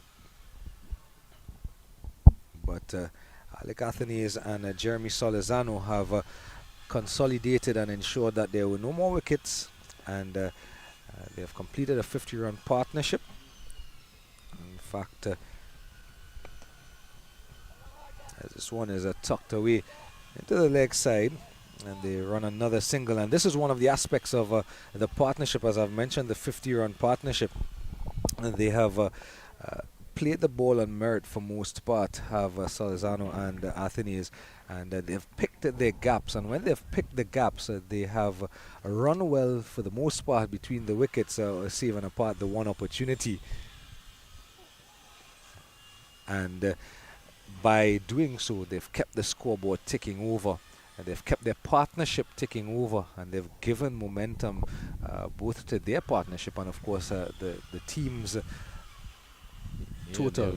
They have done that pretty good throughout the innings thus far. They're looking to hit the ball in the gap on the run, even though it's a very slow outfield, so they know boundaries. They're not getting the boundaries and need to hit the ball in the gap. There's a lot of space. Athenes, for one, has been doing it excellent. He's rotating the strike a lot more than Jeremy. Jeremy gets a ball back a length, back over mid-on for 4. Good looking shot by Jeremy Salazano. He's now hitting his straps. Shortish in length from Greaves. Just leaning back to give himself that leverage to go over the mid-on fielder. And you spoke about that just a while ago, that's one of the areas of his game that he's been working on, getting down in the V, as we call it.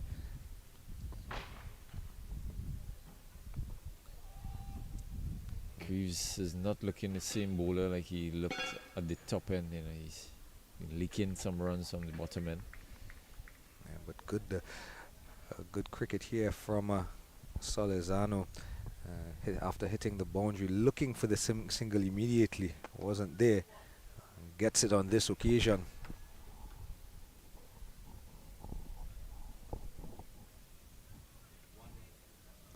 This is exactly what we need to see a lot more.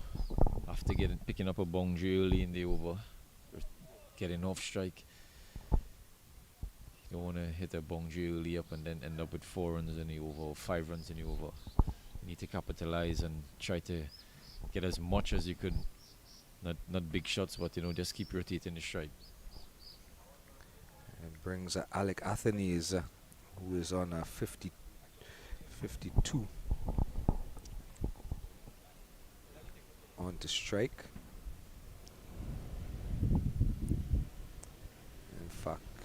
In fact, at the end of the over, at the end of the 18th over, 96 for 1. So he retains a strike, does Jeremy Salazano. And you can see their evidence on that first shot again, looking to play down in that V, this time along the ground to long off. Alec Athenes now comes on to strike, who's on 52 from 54 deliveries. And this would be his 6th List A one-day 50. Alec Athenes to go along with 2 centuries in this format of the game. Not a bad start to his List A career. He'll be looking to add another century to those 2 that he has. Has a very good platform here, a very good start. As he walks outside off stump and clips the Stroom wicket. Just 1. Of course, he has 12 first-class half centuries, 2 centuries at the first-class level. And, as you mentioned, quite a young chap. Only born in 1998. So you can do the maths. I'm not going to call his age because both myself and Ray are going to feel quite old when we add it up. But of course, refreshing to have these players here. And as he cuts away the Salazano, no run. I think this is one of the benefits that we get from the West Indies not qualifying from the World Cup for the World Cup, is that we get to see our international players at home for a change. And I mentioned that when we were doing the game, Barbados and Jamaica a couple days ago, and the consideration is we get to see Alec Athenaeus live because it's possible he would have been on the World Cup team. He would not have been here for this tournament. Actually, that game you get to see the 3 captains of the West Indies team. I did, in 2 fact. white ball captains as well as the test captain. So Yes, because Craig Brathwaite was in the Barbados Pride team on that day. So 100 on the board for the Windward Islands Volcanoes. Steady going here. It's coming in 19 overs.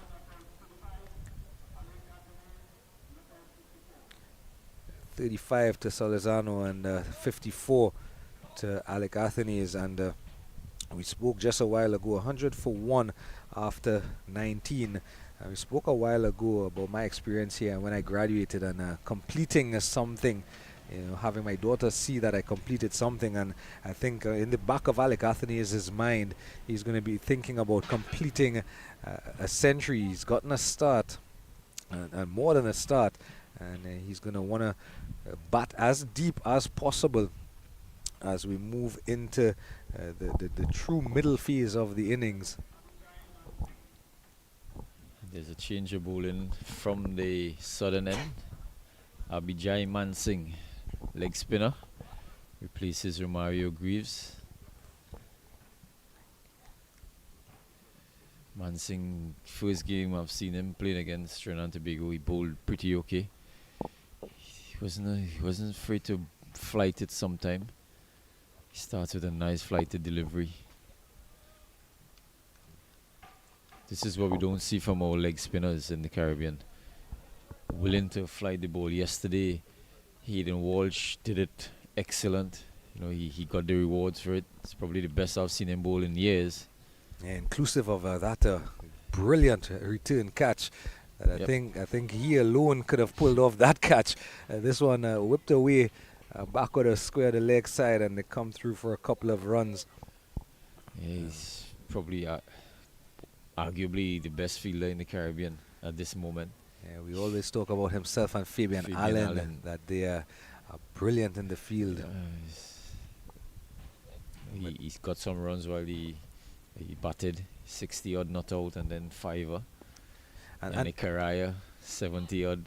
And fiver. And the strange thing is that you mentioned both of these chaps, and yesterday when Hayden Walsh walked out, I asked, I said, I was looking across at Alzari padded up, and in the back of your mind, you always know that Alzari Joseph has runs at test match level, and he's steady because you've seen Alzari bat at test match level. And I was wondering, but Hayden Walsh, and I said it in the room, but Alzari is a better bat. We've never really seen Hayden Walsh, and lo and behold, as we spoke about with Fletcher, he proved me wrong. And a welcome sight, of course, and when we left the Queen's Park Oval yesterday, one of the comments I made was that I think Yannick Karaya is on a mission today, because he was 20 from 14 deliveries when I left the Oval, and by the time I got home, I saw a 71 from I think it was 52 or 53 deliveries. Not the typical Yannick Karaya in it. I had to ask what they fed him. This one worked their way down to fine leg, and I actually got home in time to see his fifer. And I was telling you this morning, could have easily been 6, because one of the wickets he took was a no ball. And Yannick, who is probably not always the most expressive of people, when the no ball was called, you could see the quarrelsome and quarreling with himself. He was admonishing himself. This one just short and wide outside the off stump. Worked down to the deep extra cover fielder, coming around to backward point. So another single added to the total. So Mansingh's first over is completed. The 20 are completed, and at the end of 20 overs, 105 for 1 the score. Just to remind you that the combined campuses and colleges, combined colleges and campuses, they would have won the toss, and their skipper Shane Dorich chose to have a bowl first. The Windward Islands Volcanoes having gone in. Of course, if Andrew Fletcher, the captain, told me he probably would have done the same thing had he won the toss. as Shachgan Rambaran continues from the gymnasium end, the northern end.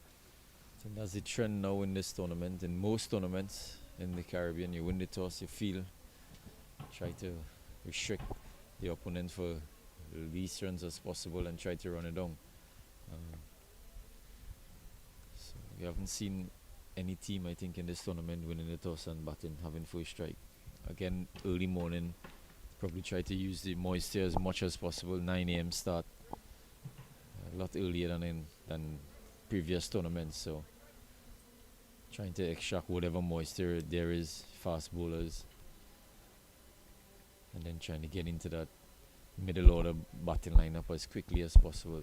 And then, of course, the teams that do play at the Brian Lara Academy, the consideration of any evening dew, which sometimes doesn't, the Brian Lara Academy, because of the way it's built. This one down on a bended knee once again. Alec Athenaeus over mid-wicket. You don't have to ask, you know the result. It's a 6 more to the young man. Shot. Lovely looking shot from Alec Athenaeus. Mid on and mid off is up. Low risk shot. You know, anytime you get anything on it, it's going to go over the infield. So, excellent shot again from Alec Athenaeus. Moves on to 64 of 63 deliveries, 111 for 1. And just to give you an idea of how well Alec Athenaeus played that shot, just as he played that shot, there was a gust of breeze that came from that end of the ground. This time he's back and away, cutting down to deep extra cover.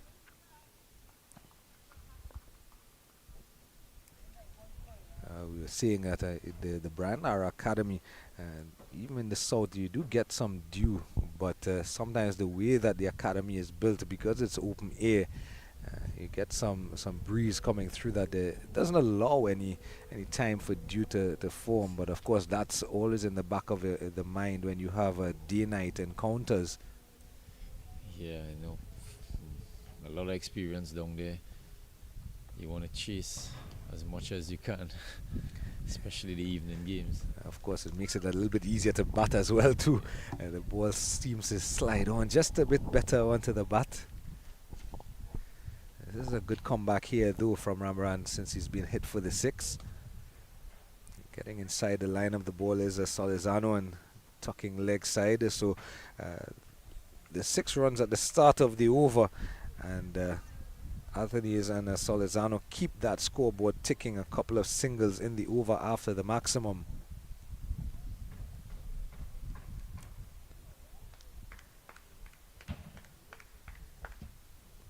So both a long on and long off are out on the boundary. And here's that innovation, this time from Jeremy Solizano, not making any connection, but you can understand the thinking, because the third man is inside of the circle, but there's also, I would think, probably a 4th slip, 3rd or 4th slip as well, not able to pick the gap on that occasion. This time forward and just defending back down the pitch. So at the end of 21 overs, the Windward Islands Volcanoes are 113 for 1. As you see on your screen there, just Johnson Charles coming off a brilliant 84 at the Oval, not troubling the score as much today, out for 4 in the second over of the match. 65 from 66 for Alec Athenaeus, and 37 from 57 for Jeremy Solizano. Current run rate of 5.38. Yeah, steady going here by the Windward Islands Volcanoes batters. These two would definitely want to bat as deep as possible. We saw in the last 2 games there's a collapse in middle order, so they try to rectify this, and one of these batters need to bat as deep as possible. Athenaeus looks like the aggressor. Jeremy is doing what Jeremy does, stick around, bat as long as possible. Played some aggressive shots. He needs to rotate.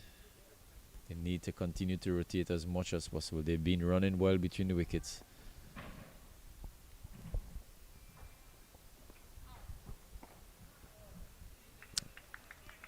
Not think even. deliveries like this is where Jeremy needs to put away. Well-flighted delivery needs to get down. Our West Indian batters don't really get down the wicket to spinners. I think that is one of our issues. Batting spin. And this time he does get some momentum, just taking a couple of steps forward and momentum into the ball, playing it down to mid-on. And I could just hear my uncle now. Them ain't gonna never learn. They will never learn. They can't play spin. But definitely, again, we talk about innovation and evolution of the game, and we talk about the dill scoop or the reverse sweep or the ramp shot. But using your feet is also part of that evolution of the game. This one, an easy. It's thought to be a court, but it's in fact a crowd catch. And playing to the crowd of the few people just milling around the facility. But using of your feet, the better batters to spin around the world. And so on here's he's using his feet and only managing to get connection and find the extra cover fielder is Alec Athenaeus.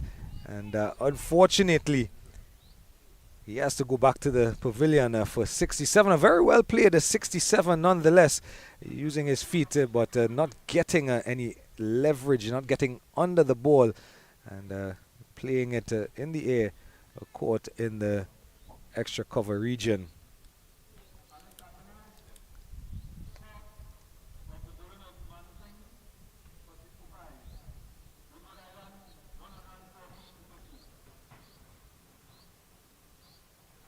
The score now stands at 114 for 2. Just as we were speaking about using your feet and getting down the wicket, getting down the pitch, it brings the end of Alec Athenaeus. I think he wasn't to the pitch of the delivery. That's why he hit it straight to extra cover. But again, you know, if we be honest, you know, for these batters to play these shots, they need to. It's all about preparation, practicing these stuff in the nets. I don't know how much of that, you know, teams do, using the feet as spinners, and it's all about how confident you are as a player to come down the wicket. And you know that coming down the wicket doesn't mean coming down the wicket and hitting the ball over the top. You know, coming and stroking it down to long on, long off, down to cover.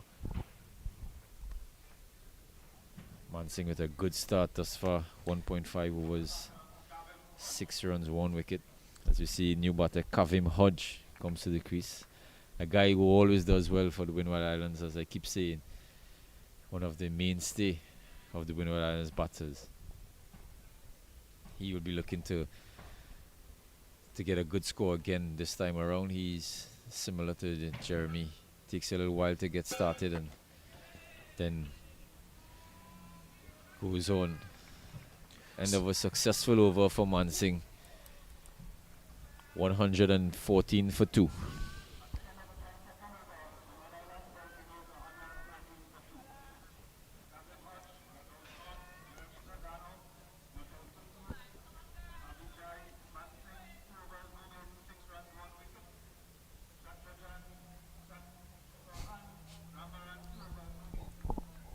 So Shatrughan Rambaran is going to continue from the northern end. And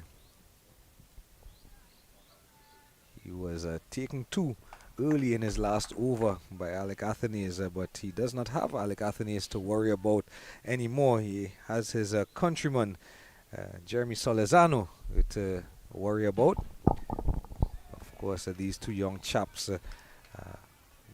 the bowler and the batter, being from the beautiful island of Trinidad, southernmost island of the Caribbean. And they would have played some cricket against each other on probably more than a few occasions. So there would be some familiarity. Yeah, they definitely played a lot of club cricket against each other. I don't think he bowled a lot against Jeremy in club cricket. It's probably the first time he's bowling against Jeremy. But of course, familiarity can breed contempt, as we saw Jermaine Blackwood to take Jomel Warrican to the cleaners a couple of days ago. He would have batted against Jomel so many times in the nets for the West Indies senior test team. And he took him for just about 22 or 23 runs in his first 3 overs. But of course, Jamal Warrican, another one of those spinners, as we talk about spinners throughout this tournament, that we, the incumbent spinner of the test team. We're going to look at to see how he goes as well in this tournament. He came back well, however, in that game, in his second spell. He worked out conditions, and of course, part of that was working out that Blackwood wasn't there anymore. But now, new batter Kavim Hodge is going to face up to Rambaran.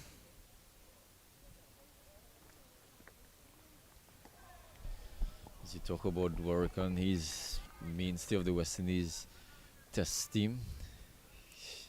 Hasn't really played much white ball cricket, or if any, for West Indies. Likes of Akil Hussain, Moti. They're the mainstay of West Indies spinners. Yannick Karaya has gotten the opportunity. Hayden Walsh was around for a while. And this is why it's so important for these guys, not the players in particular, not just to think of this as it's another CG United Super 50 tournament, is a 2023 edition, but have in the back of their mind that there is opportunity to get that call up to represent the West Indies. Do you remember when you got the call? Yeah, it was a long while ago. Yeah, a lot of years ago. Come on, you make it sound like. I didn't actually. My first time, I didn't actually get the call. Omar Khan was the manager, and he got the call, and he delivered the news to me. We were in Barbados. At the end of the 23rd over, 116 for 2. The batter just dismissed Alec Athanaze for 65. Yeah, you were playing against Barbados, and I think it was the second day. After the second day, he told me he have some news for me. And we walked on the field, and I think it was the second morning actually. He have some news for me, and he told me that I was selected for West Indies team to go to India. It was one of the best feelings of my life. You know, everyone who plays regional cricket expects to go on. So Abhijay Mansingh continues from the southern end as Coach Pedro Collins and Keno Mason walk in front of us, and I feel so honored. And the coach Keno Mason having some fun with Riyad Emrit. Small minutes get it small work, yeah, man. Yeah. So the coaches of the CCC team, and Petty. and they themselves have done yeoman service to CWI and the regional game and West Indies cricket over the years. I told you about feeling this morning. I told you I felt like I've been watching you play cricket forever.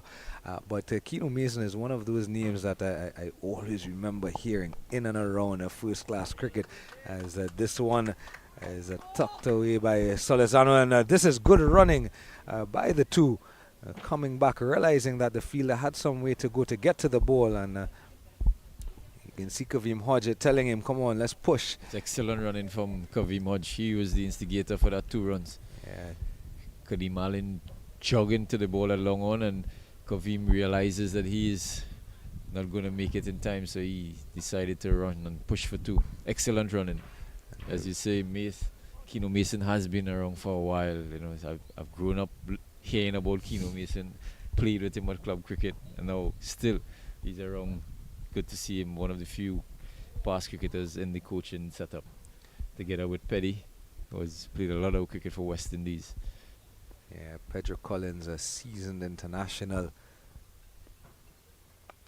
This one a full toss, and luckily there is someone on the mid-wicket boundary, and it goes straight to Mansingh down there. Beg your pardon. Not Mansingh, of the bowling of Mansingh. Mansingh wants to fix that in terms of bowling full tosses. Could have easily gone over the boundary for 6.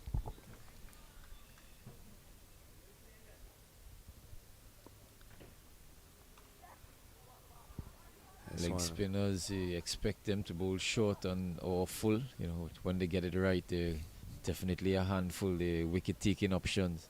Always a good opportunity for leg spinners. In white ball cricket, they're always a wicket-taking option for the captains. Can Mansinger follow the footsteps of Hayden Walsh Jr. and Yannick Carrier? And I think Captain Shane Dorich would welcome that at this juncture, coming up upon just 1 over before the halfway mark of the innings. At the end of a 24, 121 for 2, Windward Islands of Volcanoes. The projected score at present is 252.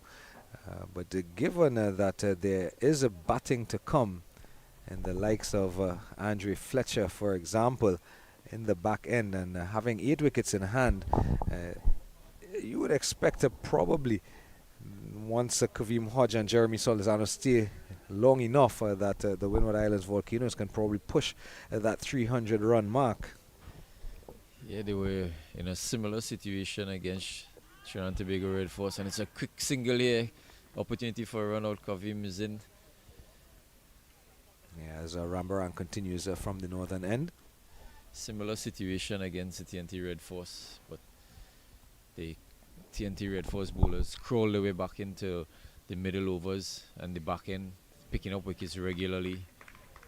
And that is the only way to curb the run flow, you know, picking up those wickets and getting new batters at the crease is always going to take a lot of time to get going. The ball is obviously going to get softer. So the only way to curb the run flow here is to keep getting wickets.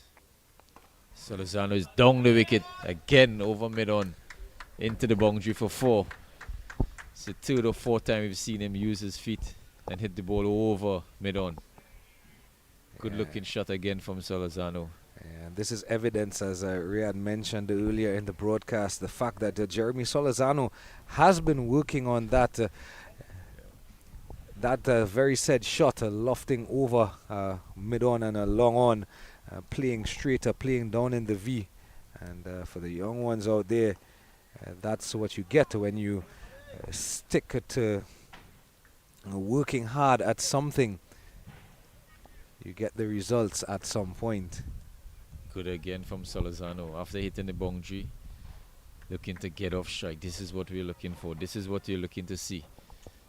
And you were talking and you were mentioning against their game against the Red Force, but it was almost an identical situation in their game against Guyana, because they were well set to get the 220 order that Guyana had gotten, and their middle order and that middle phase is where they stuttered. This one an appeal, a loud appeal for leg before, but you can see from your shot there, although our camera is just to the side of the pitch, Kavim Hodges seems to be well outside the line of the off stump. So umpire Carl Tuckett. You see Kavim Hodge trying to play that slug sweep, hitting with the wind. Just one guy on the leg side on the boundary. Well, in fact, Shane Dorich has pushed the fielder that was inside the ring about 3/4 way to the boundary rope. And now the ball goes into that very same position where the fielder was. And this is a brilliant running from Kavim Hodge and Jeremy Solizano, realizing that there was that gap, but the fielders both from the slip fielder and the short mid-wicket fielder were the ones who had to retrieve. So there was much time to get that second run. It's poor fielding here from the CCC. Ball just inside the 30-yard circle. And in fact, that fielder has actually gone onto the boundary rope now. And talking about fielding a good hand here at a backward of a point, preventing any undue situations.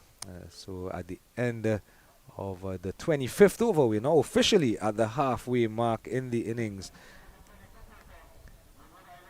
Windward Islands are 130 for 2.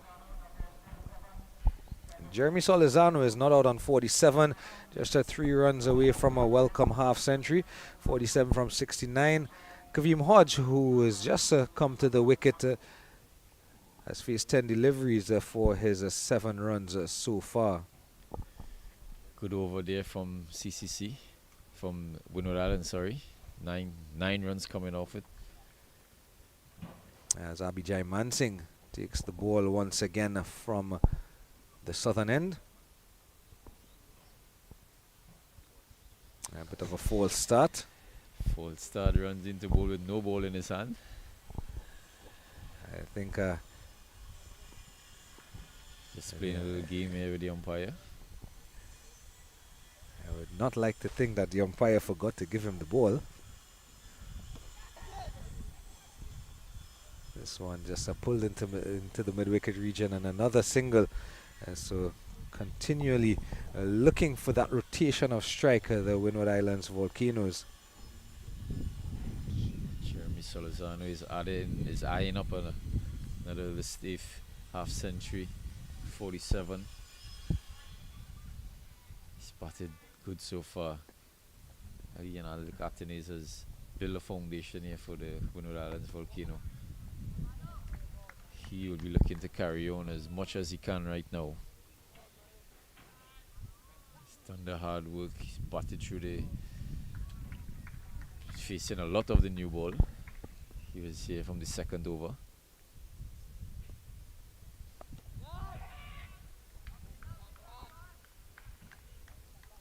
Nervous 40s. Vasu?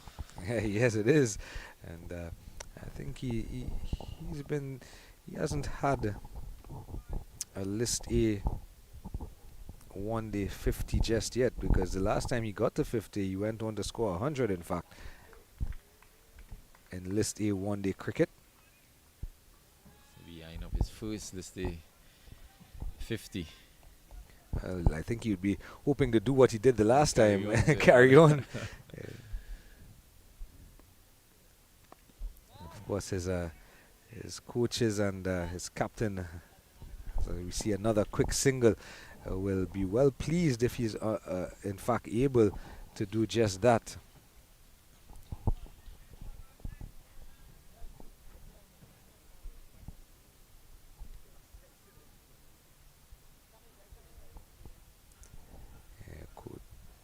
Head coach Keon Peters of the Windward Islands Volcanoes would be pleased if Salazano goes on that far. Yes, Kavim Hodja, and down on bended knee and playing it uppishly through that offside, falling just short of the cover fielder, allowing them just to come through for yet another single. And I think this is why the umpire forgot to give the ball. I think he was thirsty, because at the end of our 26th overs, he signaled to the third umpire that we're going to have a drinks break. So at the end of 26, and the Blue Waters drinks break, it's 133 for 2. Windward Islands Volcanoes being asked to bat first by the CCC.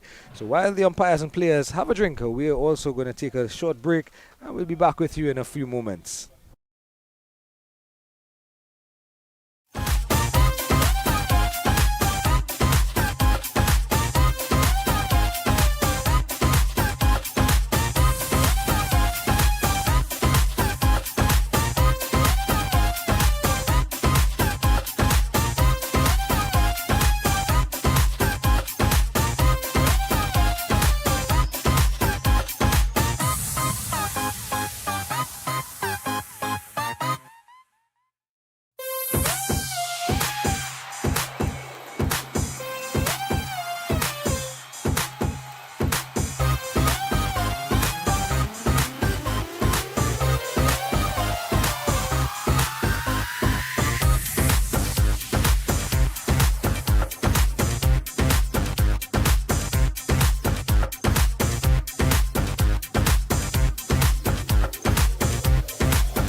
So welcome back to the Sir Frank Worrell Field here at the University of the West Indies Sports and Physical Education Centre at their St. Augustine campus as umpire Tuckett signals across to the scorers that we are ready to restart to play.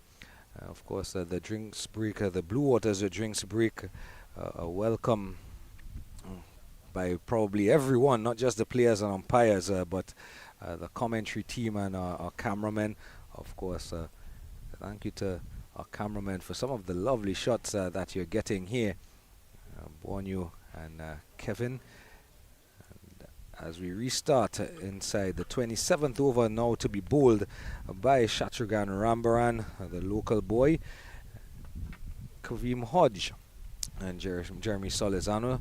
Kavim Hodge on 9, he's just come to the wicket. Only faced the 12 deliveries so far. Jeremy Solizano is on 48, looking to get another List A one-day 50. Of course, we mentioned just before the Blue Waters drinks break that his last 50 he actually converted, so he has a 150 in List A one-day cricket, a top score of 102 not out, and no 50s. He has an average of a 44.87 in this format. Does Jeremy Solizano. It's a very healthy average for someone who hasn't played much. Shatrughan Rambaran continues on the top end. Kavim Hodge just getting a ball back a link, hitting it straight to mid wicket.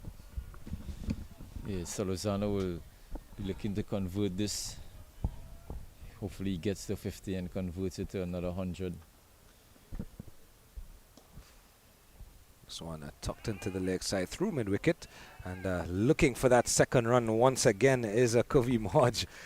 But the fielder from mid-wicket was quick to it, so just the single added to the total. We were talking about how old Alec Athanaze is, and the Arima boy, of course, Arima on the eastern side of Trinidad, the island of Trinidad, and Jeremy was born in 1995. That's the year I went into secondary school, so that should tell you the age difference between myself and Jeremy.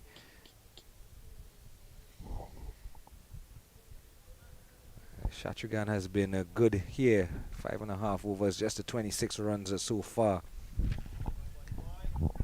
This one tucked away, acres of a space out there, and the fielder has to do some running, but the running that matters is the 2 runs that Jeremy Solizano has picked up, and a 50 for the young man from Arima.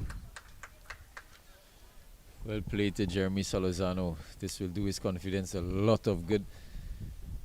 New franchise, new opportunity.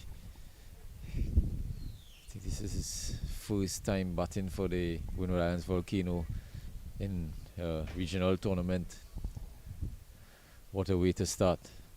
50, 74 balls. Definitely want him to carry on. Yeah. He's going to be the mainstay of the batting now, with the likes of Fletcher, Shamar Springer, the all-rounders to come.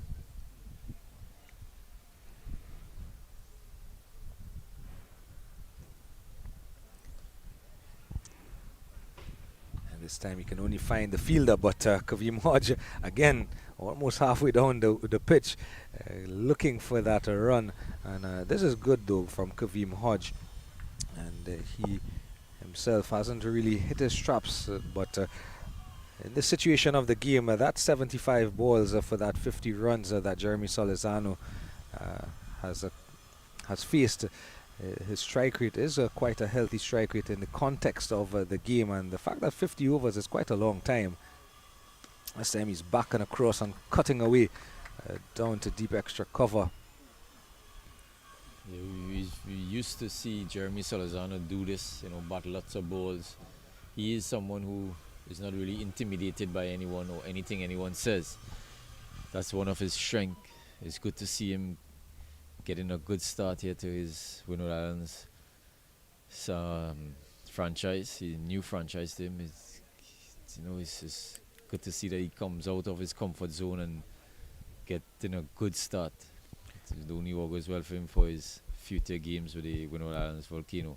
Of course, at the end of 27 overs, the Windward Islands have gone on to 137 for 2. And that projected score has come down just a wee bit. And the run rate as well has come down just a wee bit. They were going at just about 5.3 to the over 5.4.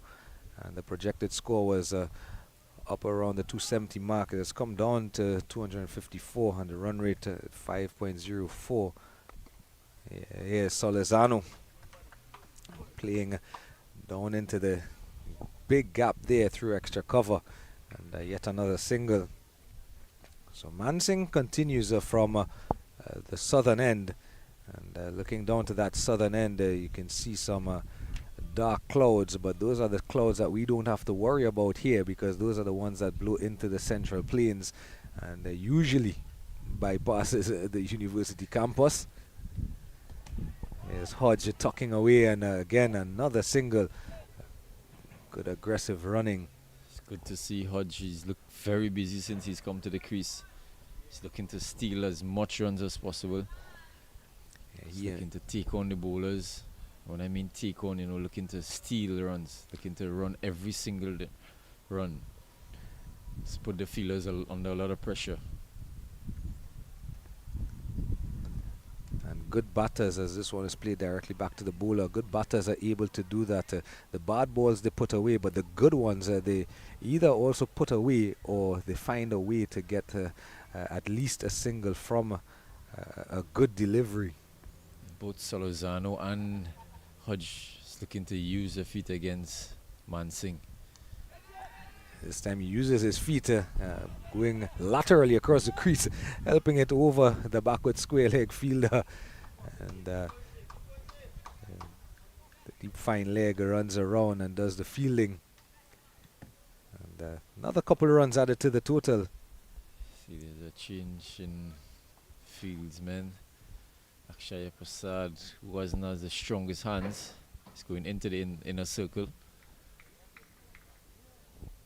Looks like Kadeem Allen, is it, that has come out to fine leg.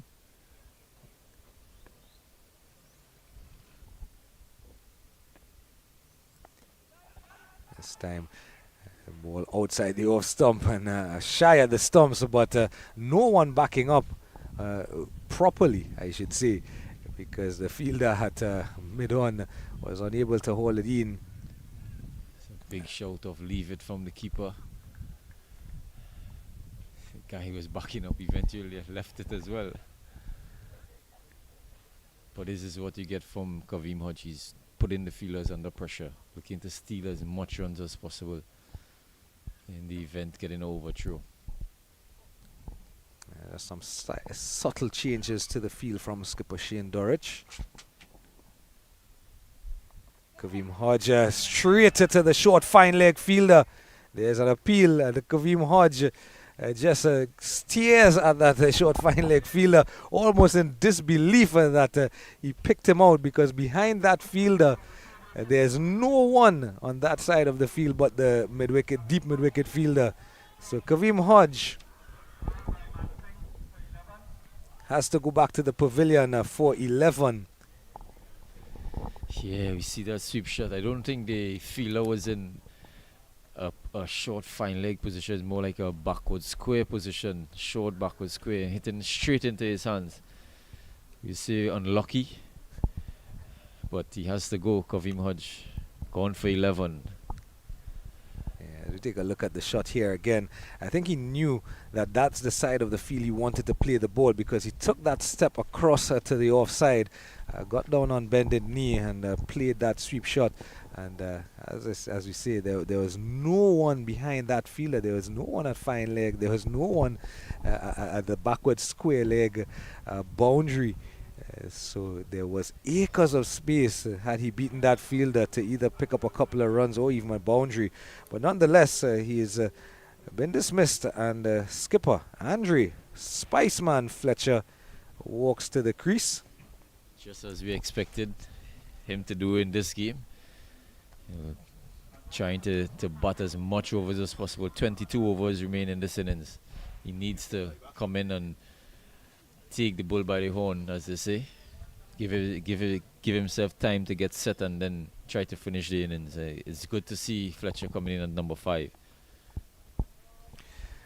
Well, in a technical sense, this is not a foreign territory for him because there are 22 overs to go in the innings. So it's going to be interesting to see his approach. But the wicket coming off the last ball of the over. So after 28 overs, 142 for 3, the Windward Islands Volcanoes. Rambaran continues from this and immediately through Jeremy Solizano and has bowled him as Shachugan Rambaran.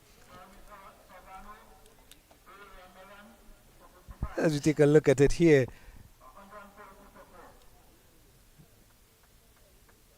playing all around the ball, but a good delivery nonetheless from Shachugan Rambaran, and that's what you want from your spinners. Attack the stumps from all your bowlers, really. Attack the stumps as much as possible. This time full enough that Solizano would have played around the ball, over the ball, played everything but the ball, and in fact his furniture was disturbed. But nonetheless, a very well played knock from Solizano. And you can see there in the replay just a hint of spin as well. Yeah, exactly what the CCC bowlers will be looking to do.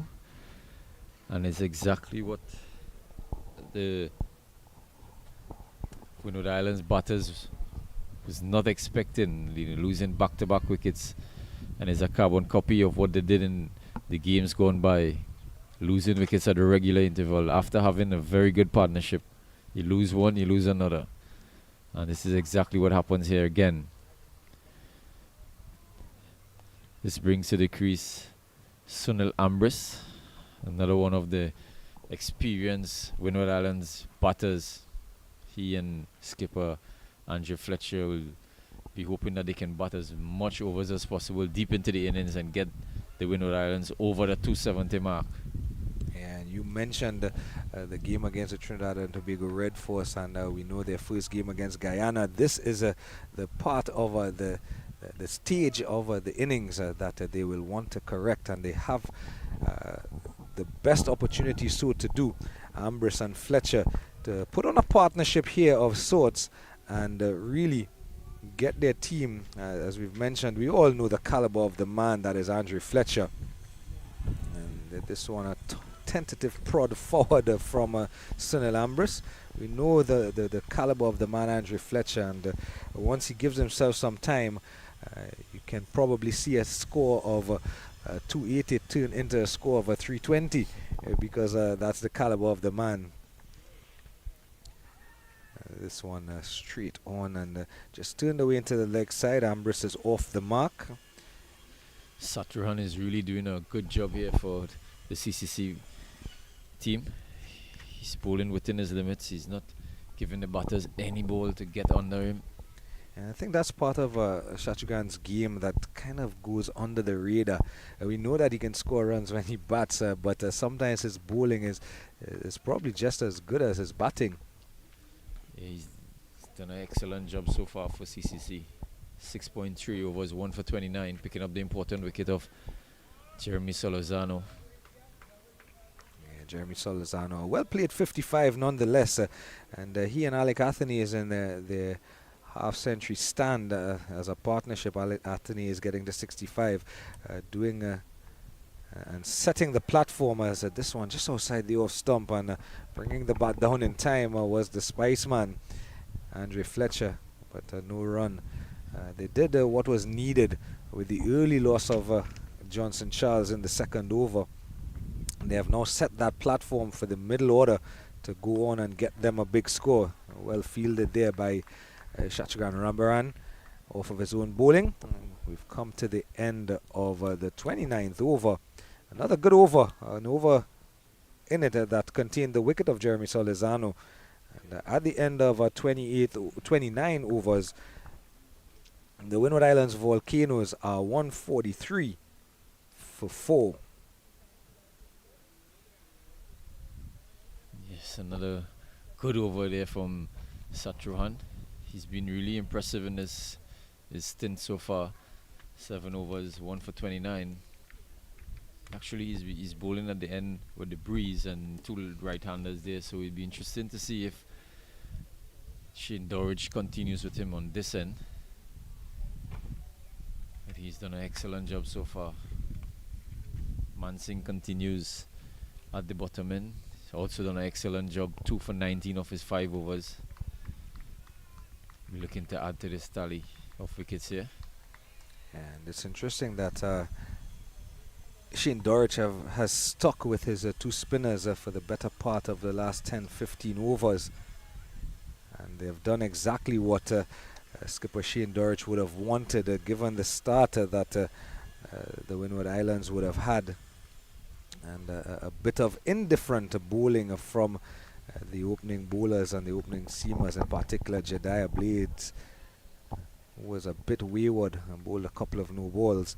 So it's also good cricket and good work done by the spinners for the CCC.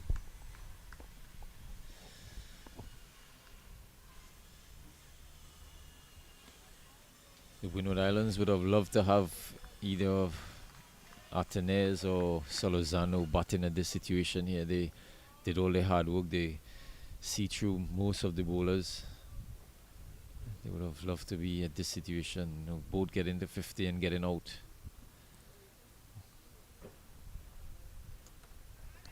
This one is a bit shorter and a cutaway, but only to Shachgan Rambarana back with a point. What you don't want now from the Windward Islands batters is to try to get bogged down. Fletcher already faced 5 balls without getting off the mark. You don't want him to try to play a big shot and get out here now. He needs to bat as long as possible. It's okay to bat, get set, because you know he can make up at the end. Yeah, and that was something that we pointed out, that partnership between Athanase and Solizano, and then even for the short time that he was there, Kavim Hodge, his partnership with Solizano, they ran well between the wickets. They kept the scoreboard ticking.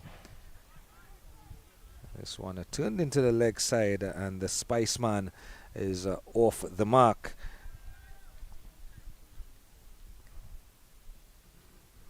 So those are singles of utmost importance in keeping the scoreboard ticking over, keeping the momentum going of the innings. This one, Ambrose is down on bended knee and hoiking this one into the leg side. And in fact, he does beat the fielder out there at deep mid wicket. And he's going to pick up himself a boundary. So after a couple of singles in the over, Mansingh just a little bit too full, allowing Ambrose to bring the front leg forward, get down on bended knee, and a slog sweep into the leg side. So at the end of 30 overs, the Windward Islands Volcanoes, one short of 150. They're now 149 for 4. Ambrose is one of the guys who will take on the spinners. He's not going to allow them to settle in. Even though he's just came to the crease, he's going to take on the spinners for sure. Anything that is flighted, anything is above his eye level, he's going to try to slug, sweep or hit over, long on, long off. It's going to be interesting here now. He's batting at the end where the wind is blowing and off spinner is bowling, so we'll see how he takes on Rambaran. Fletcher is down the wicket and hits straight back over the bowler head. 6. And this is what I was talking about, bowling the off spinner from this end. The two guys who were good hitters of the ball, good strikers of the ball. One of the things Fletcher did well there is that he came to the ball. He actually took a one step forward and put the ball directly into the gymnasium, right on the balcony as you enter. And that 6 brings up the 150 for the Windward Islands Volcanoes. So 155 for 4 now. And you would think with just under 20 overs, they can possibly push, just under 20 overs to go, they can push that 150 more needed to get to 300. I think Captain Dorich probably is thinking he should have hold back Mansingh and switch Rambaran with Mansingh, taking away the ball from the right-handers from the top end and letting the off-spinner bowl with the ball coming back in at the bottom end, trying to hit up the breeze. let's see how this works out here for Rambaran. This time he's a bit shorter, and allowing Ambrose ample time just to tuck into the leg side for yet another single. So after the 6, a couple of singles in the over, and already 8 runs from it.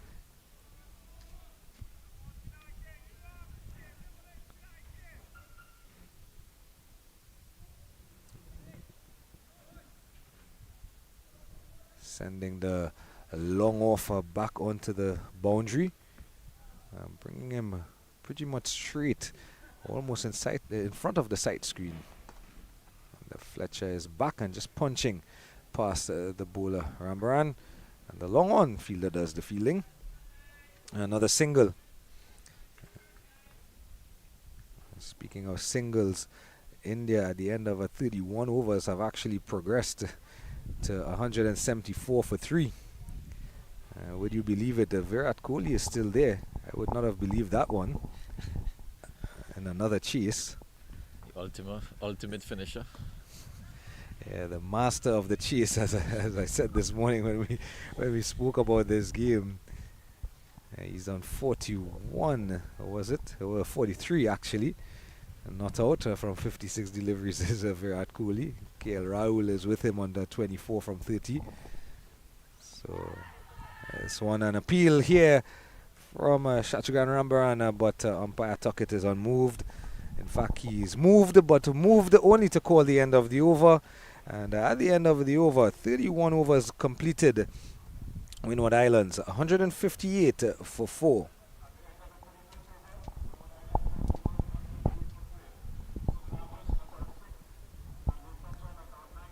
In India have 99 runs to win in 18 overs on a couple of deliveries. Should be a walk in the park for India. Virat Kohli and KL Rahul at the wicket. Sky still to bat. I believe it should be. Two of the best batters at the crease there, so it should be a walk in the park with Sky still to come. Mansingh continues from the southern end. But of course, cricket, as we all know, a game of glorious uncertainties. Talking about uncertainties, Fletcher seemed to be uncertain of whether he wanted to play a shot at that or not. Extracting just a wee bit of turn was Mansingh. More of an animated appeal from Shane Dorridge behind the stumps. Fletcher is back and across, but allowing it to go through to Dorridge. This is good for Mansingh. He's not bowling too fast. He's giving the ball a little air. It's good to see that he's flighting the ball.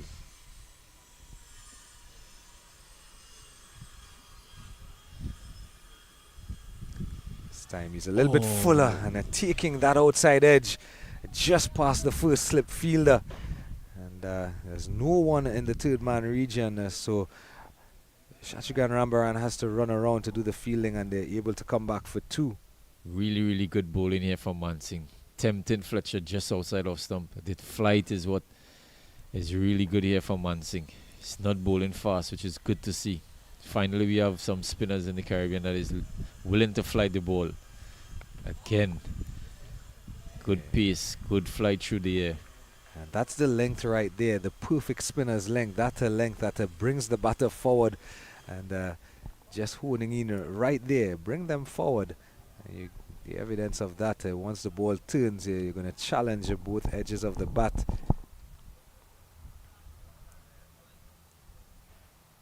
You don't want them going back as batters. You're going to give them ample time to adjust to the turning ball. Fletcher here is playing this one down to backward point, and an easy single.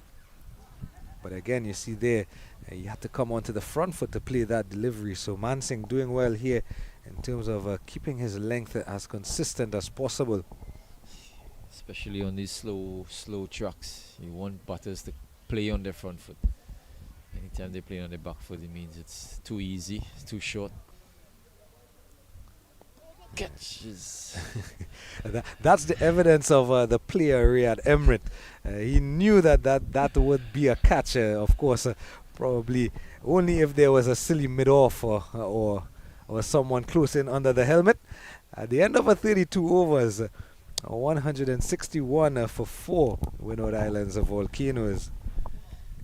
The not out batters are Sunil Ambris on 6 from 8 and skipper Andrew Fletcher on 12 from 15. And for all intents and purposes, they have both come to the crease just recently. They are new batters, but they're going along well. Just as we thought, you know, the off spinner bowling from the top end, 2 right-hand batters.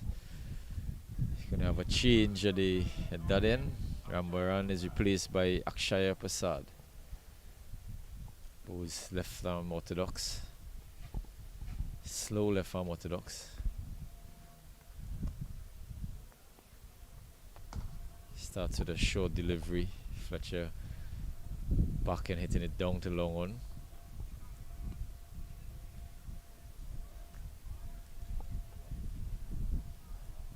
At this stage of the innings, you probably would have liked to see one of the faster bowlers, one of the premier faster bowlers, trying to get a wicket. Akshaya Prasad is not a frontline bowler. Probably would have Alin or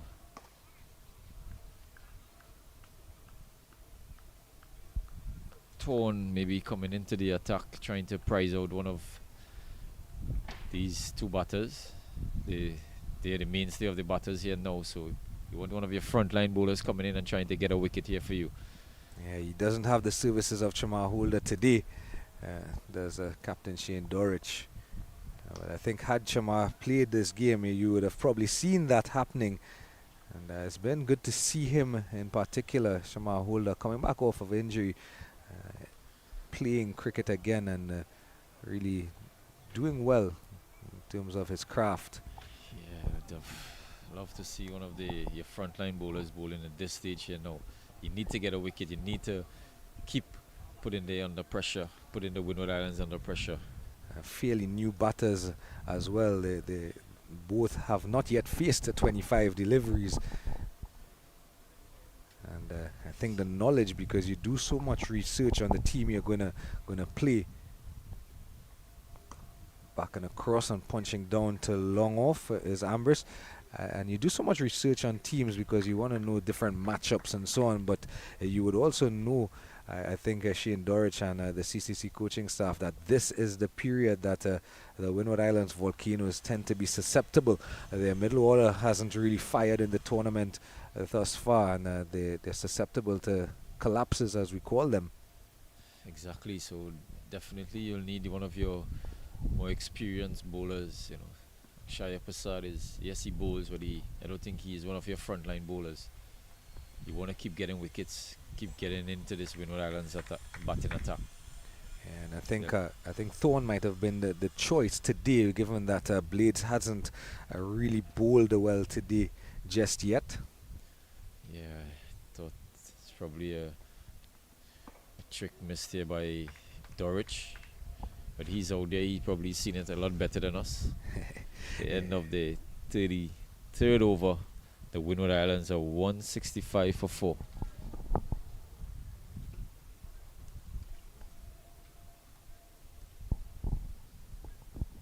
You see, take a look at the batting card of the Volcanoes. Of course, 2 welcome and well played half centuries, Alec Athenes and Jeremy Solezano.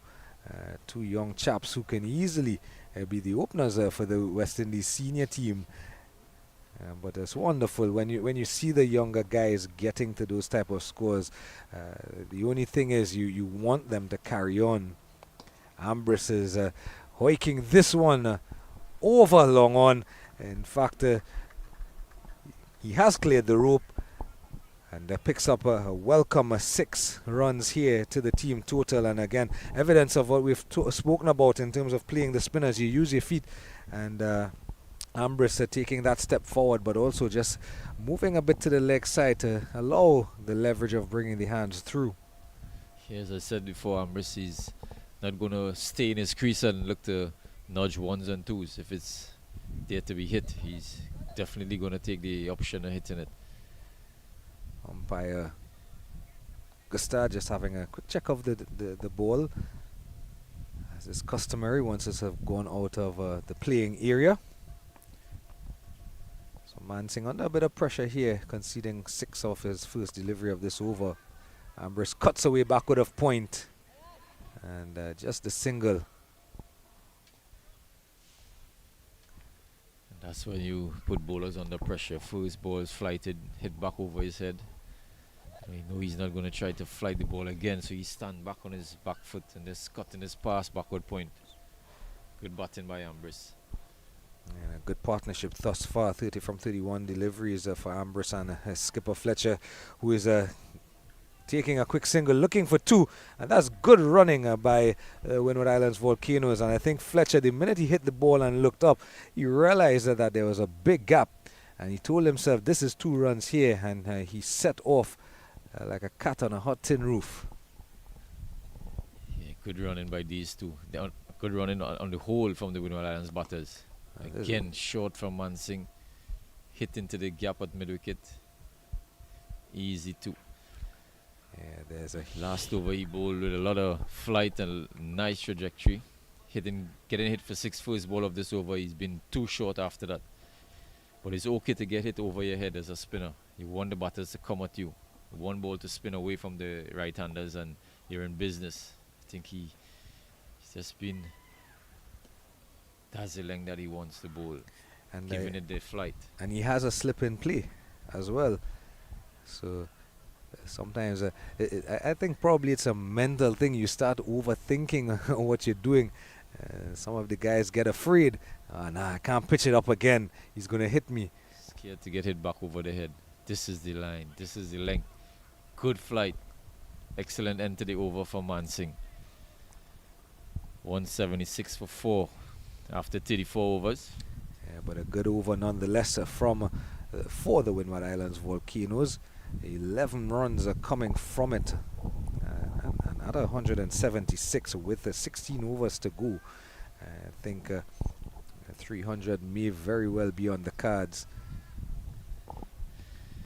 Well, they were in a similar position against Trinidad and Tobago Red Force, and they struggled to reach 250, so they need to bat well. 6 wickets in hand. These two, I think, is definitely the ones to take them to that, or close to 300 figure. Here we go again. The umpire's playing a little keep away here with the bowlers. A little trick here by Carl Tuckett. Akshaya Prasad continues from the northern end. Straight to the fielder on this occasion, Sunil Ambrose. You can see that intent to keep that score ticking over because he came forward and the momentum into the shot. He was looking for that single, but he couldn't beat Mansing at a short extra cover. This time they do get the single, just tucked into the leg side. It's good running here from Fletcher and Ambrose. Just dropping the ball on the leg side and running. Can't get the boundaries. They're still looking for the 1s and 2s, which is very important. Something that they've been doing throughout the innings. It's good to see that they're picking up singles at the regular intervals. This one cut backward of point, but no run on this occasion.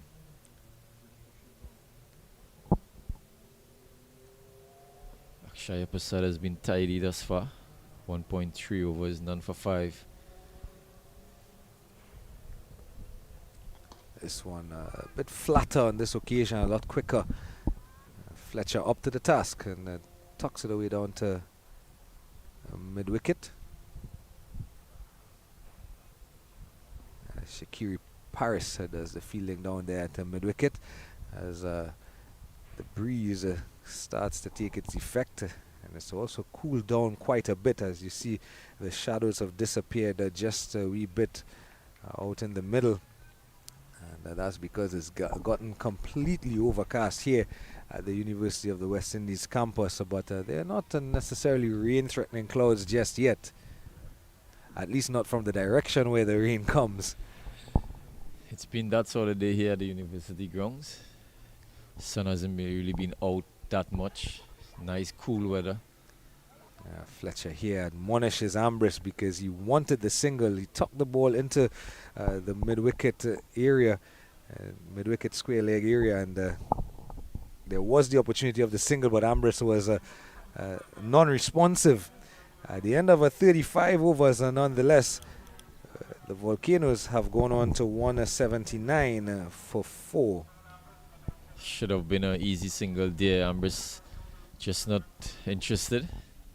Skipper Fletcher not happy with not getting that single there. I think that's one of the few instances where they didn't get a run when it should have been a run.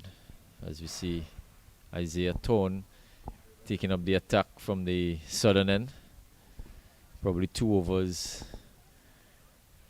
later than expected, but he's back now, so hopefully he can get the breakthrough that the CCC is really looking for here now. Good partnership here from Fletcher and Ambrose. Ambrose 17 of 15, Fletcher 19 of 26. So they're going at a good rate. Yeah, the current innings run rate has gone up slightly to 5.11. And the projected score still in and around that 250, 255, 56 mark. But 15 overs to go. And they would do well to get an average about 100 runs in the last 15, which many of the international teams seem to do with regularity in this modern era. 100 runs in the last 10 is almost standard in the 50 over format now. Yeah, most important things is wickets in hand. You have wickets in hand. They target that 100 runs in the last 10 overs. Even more importantly, set batters there at the crease.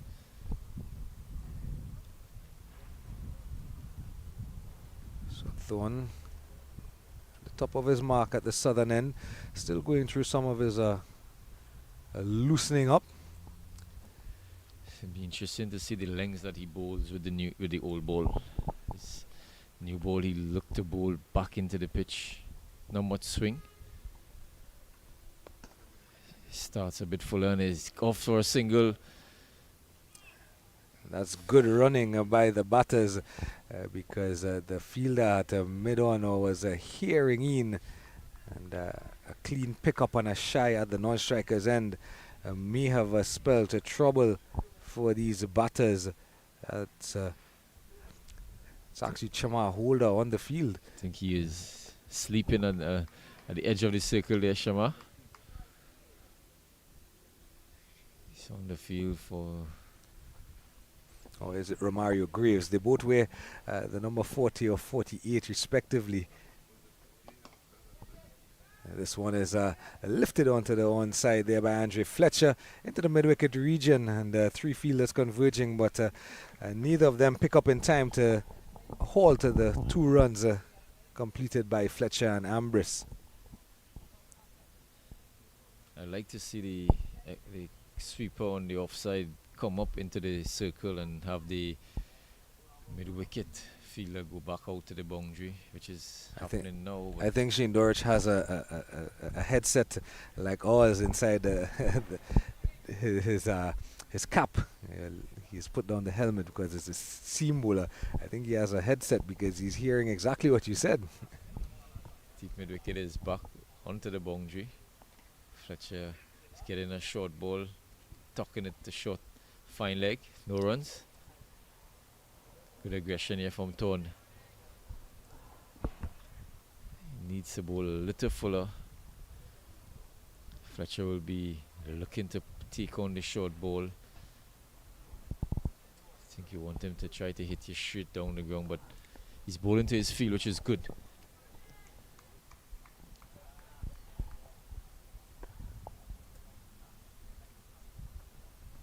Short again, and Fletcher turns his down to backward square, jogs for 2. Yeah, this time he did get the gap that he was looking for on the previous occasion. There is quite a bit of space behind that short fine fielder.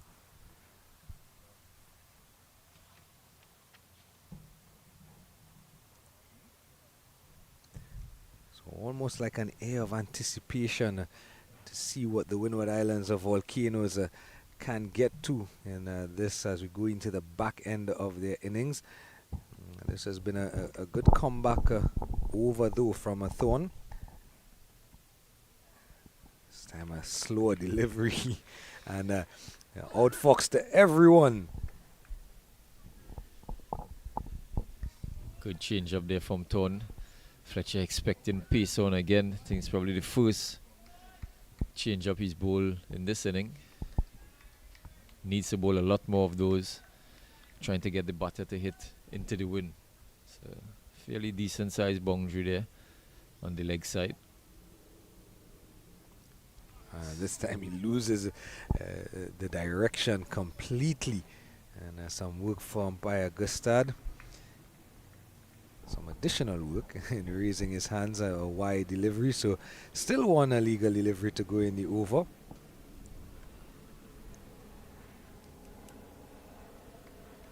Doesn't want this extra delivery to cost him a boundary. It's going to be, teammates won't be happy with this. In fact, it's a good fielding there at a short fine by Graves, and preventing what would have been exactly as Ray had mentioned, not a welcome sign, a boundary of that extra delivery. But at the end of the 36 over, the Windward Islands of Volcanoes are 186 for 4.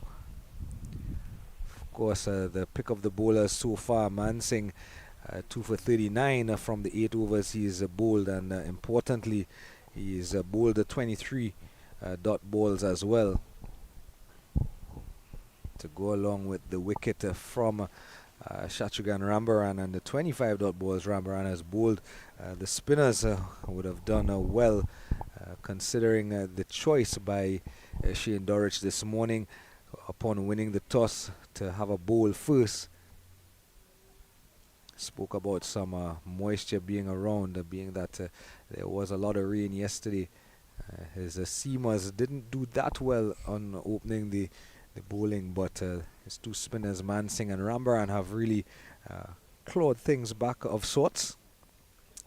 Pusad now continues.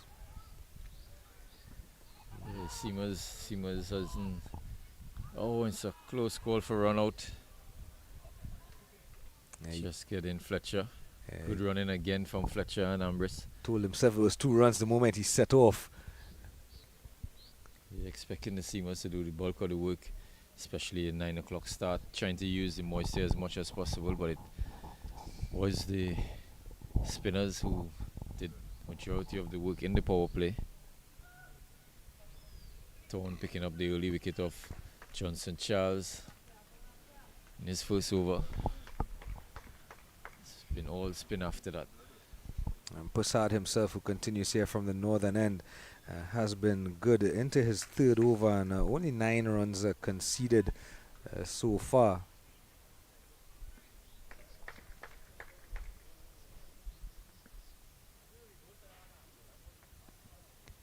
This time a bit shorter and allowing Fletcher enough time just to whip away onto the leg side.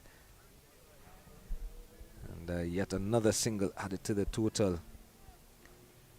Johan Jeremiah doing the fielding there on that occasion, and Johan Jeremiah, as he runs back into his fielding position, almost at a silly mid-on. He is on the square, but Jeremiah, one of those that I spoke about, he was the opening bat on Tuesday for the CCC when they did play the Red Force, and he and Kadim Allen started off like 2 F1 race cars. They got to 50 in 6 overs. Yeah, they both started off well. Kadim Allen hitting the ball crisp throughout his innings, his short stay, 6 overs. I think the Red Force were very happy that they didn't have to go back out. They would have been under some pressure. They needed 27 runs in another 13 overs or 14 overs. Would have been an easy victory for CCC.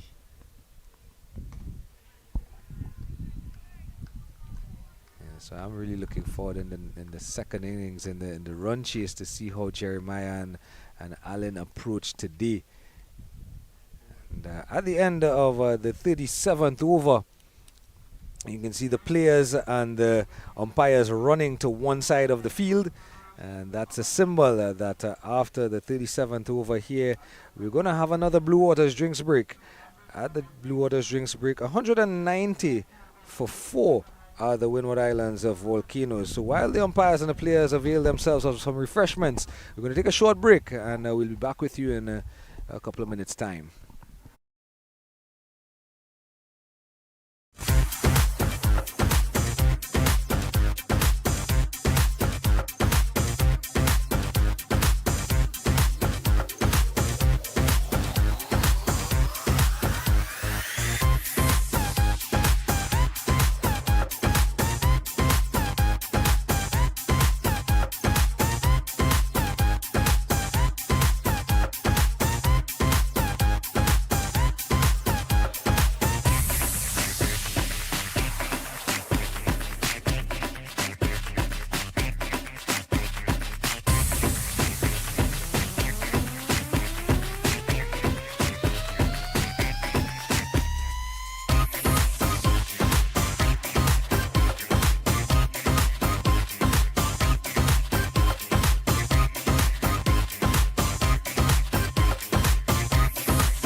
As we welcome you back here to the University of the West Indies, St. Augustine's campus, the Sports and Physical Education Center, the Sir Frank Worrell Field to be exact, for match number 10 of the CG United Super 50 Cup.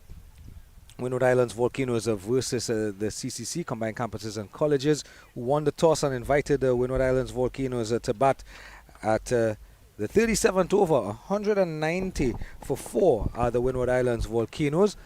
And as some overcast conditions meets us here, more to the south of the playing field. Isai Thorn continues from the southern end, and some indifferent fielding here from the CCC allows a second run. And we've mentioned that time and time again before.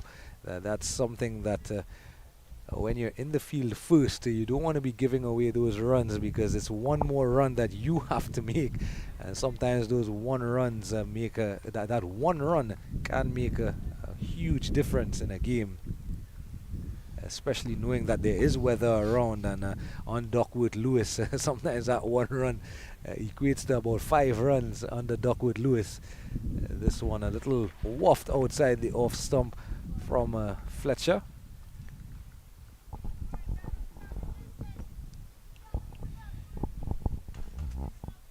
Tone is looking to bowl just outside off stump. I still think he needs to bowl a little straighter.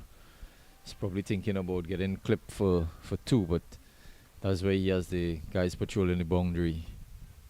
It's good aggressive running from Ambrose and Fletcher again.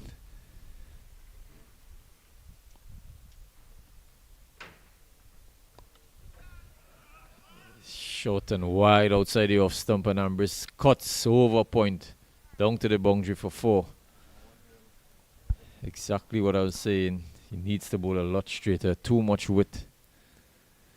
Ambris free in his arms, getting the outside edge down to third man boundary for 4. And it's good to see that they are actually getting value for their shots today. The field seems to have dried out quite a bit, and some of the uncut grass that was here a couple of days ago has been removed, so the ball is not holding up and stopping as much in the outfield. This one, Ambris is looking again for a quick single, but the bowler Thorne himself is alerted to it, getting across to the leg side.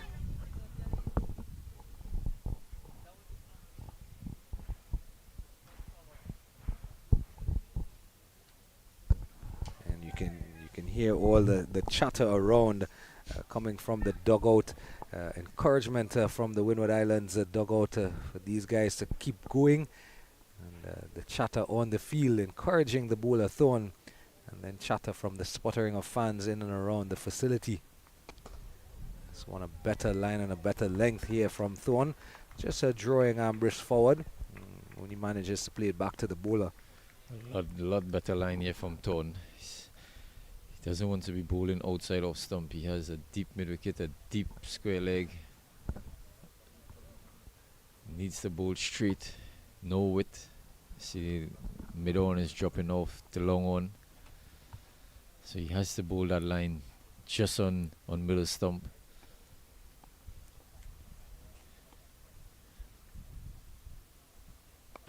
This time he's just short, and Ambris does well to actually pull the ball, because it hurried on to him a bit there into the mid-wicket region for another easy single.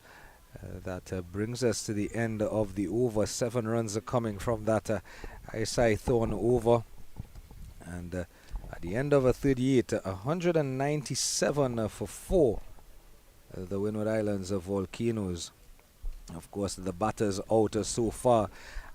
Johnson Charles for 4, Alec Athenaeus for a well-played 65 from 67 deliveries, and a well-played 55 from Jeremy Solizano, and Kaveem Hodge for 11. Of course, the pick of the bowlers so far, Abhijay Mansingh with his 2 wickets, ably supported by the lad who is down here at long on in front of us, Shachugan Rambaran. Akshaya Prasad continues from the northern end.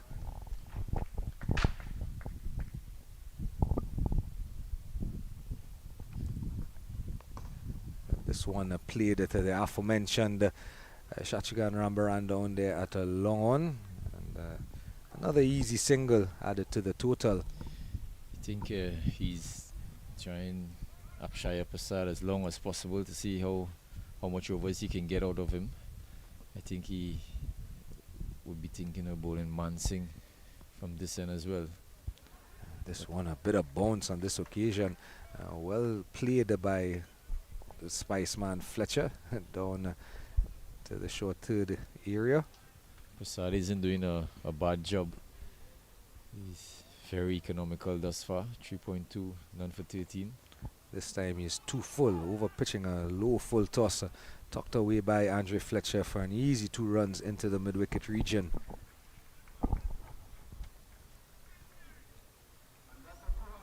And with that couple of runs as well, 200 is now on the board for the Windward Islands of Volcanoes. 201 for 4 after 38.3 overs. Still 11.5 overs to go. And Fletcher back and just punching away down to the deep point fielder on the boundary.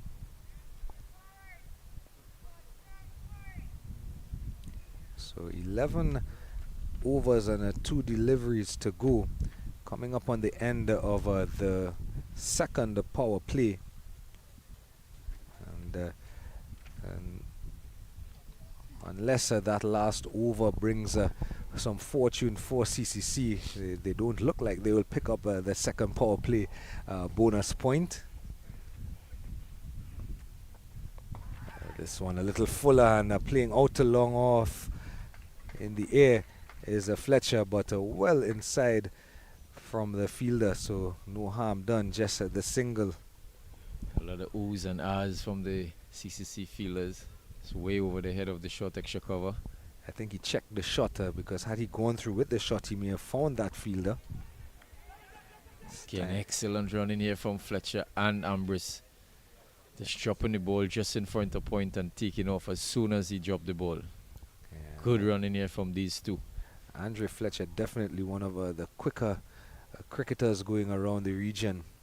And Sunil Ambrose, who, as you've mentioned, Red, has been around regional cricket for a while, and also looks fit and ready for the task at hand, and responds well every time his skipper calls him through for those quick singles at the end of 39 overs.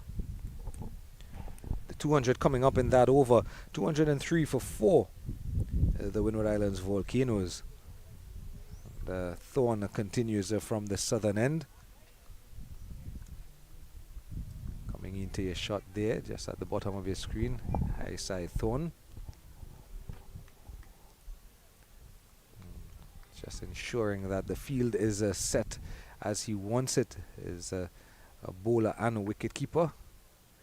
Wicketkeeper Dorich, the captain of the CCC team. This one a quick delivery, and Fletcher has a go at it, but no connection made. He's persisting with his line outside off stump.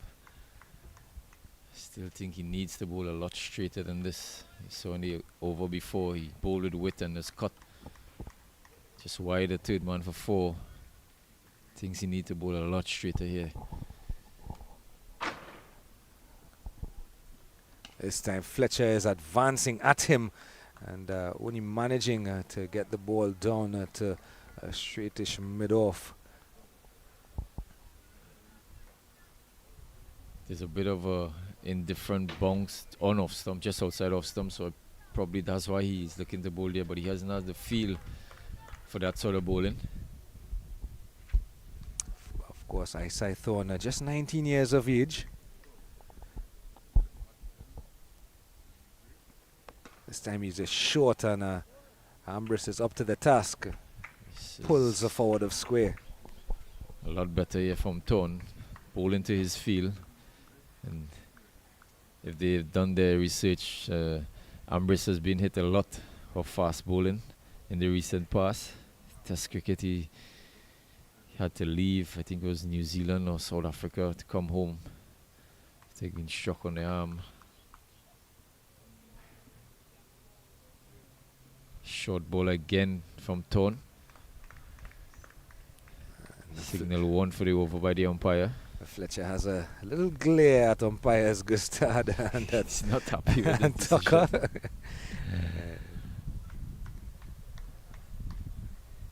As you see a change in the field here. Third man comes into the circle, long off goes back. Shouldn't be looking to bowl short here, should be looking to be attacking the stump. Long on his back. 3 fielders on the leg side boundary. Fletcher gives himself some room and looking to play on the own side. Only gets height and no distance.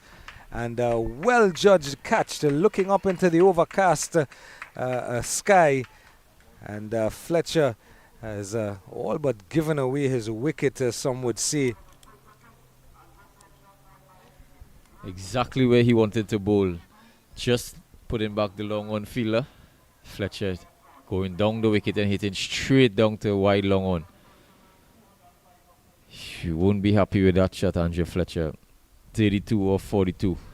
Yeah, he had gotten himself set, and knowing that you have just the 2 deliveries before you go into the third power play, really looking to be aggressive and only making height and no distance. And Shamar Springer makes his way out to the middle.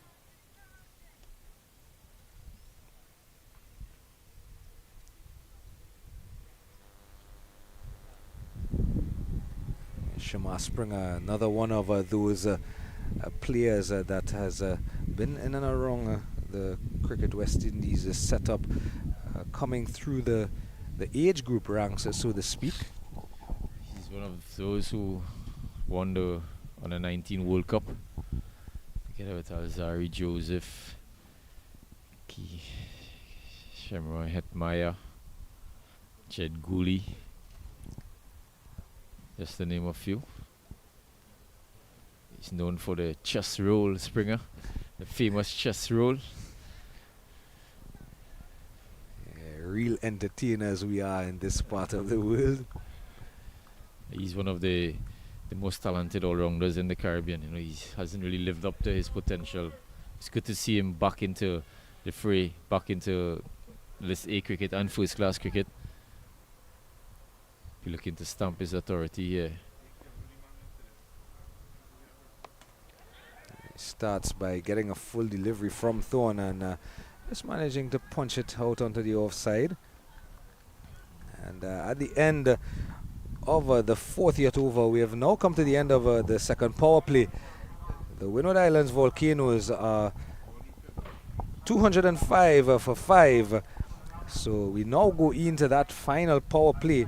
And we were talking about it a while ago that in the last 10, the standard almost is 100 runs now, given the way that international cricket is being played. And if the Windward Islands Volcanoes manage to get that 100 runs, they will get up to 305. But the concern obviously would be that half of the team are already back in the dugout. They only have 5 wickets in hand, which makes the Andre Fletcher dismissal all that more important from a CCC perspective, because he was set. And we're going to see the return of Jediah Blades, who's gone for 39 runs from his 4 overs so far, an opening spell that was split between 2 spells or 2 overs apiece. And he's going to want to do a lot better now going into the third power play. He's going to want to do a lot better than he did in his first couple of spells. And he does have the benefit of a breeze that's picked up, a breeze that's going to be coming from just over his left shoulder. So it will probably assist if he wants to in attacking those stumps and getting a full and straight any remaining swing that he might be able to extract going into the batters. Here he is now, and just punched away into the offside, and a bit of a misfield allows for the single. And Ambrose continues along on his merry way, 29 from 27. Shamar Springer just facing that one. Delivery is on strike now, still to get off the mark. Yeah, and Jeff Fletcher will be kicking himself, you know, doing the hard work, batting for a good period of time, 40 odd balls, just getting out before the last power play. Not the shot that he was looking to play. Yeah, Springer gets a full toss on the leg side, hitting it down to the backward square, 1 run. Springer on the other hand will be looking to bat through this power play, this last 10 overs. It's a good opportunity for him to bat a couple balls, a couple overs, and then there's a big breeze on the southern side, blowing from north to west, from east to west, sorry, northeast to west. If he can get some big blows on this end. This one just tucked into the vacant mid-wicket, short mid-wicket region, and 3 fielders again converging, acres of space on that side, allowing easy runs for the Volcanoes. Ambrose just using his experience here, not looking to hit the ball too hard. Just looking to hit in the gap on the run. If he's not going to get the boundaries, he's not going to play the big shots, as just losing the skipper Andrew Fletcher. So he's looking to get the 1s and 2s as much as possible. Sensible batting here from Ambrose.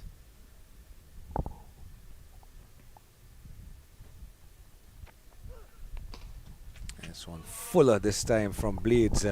Ambrose does well to dig it out, but he digs it out down to long on, and an easy single for the Windward Islands Volcanoes.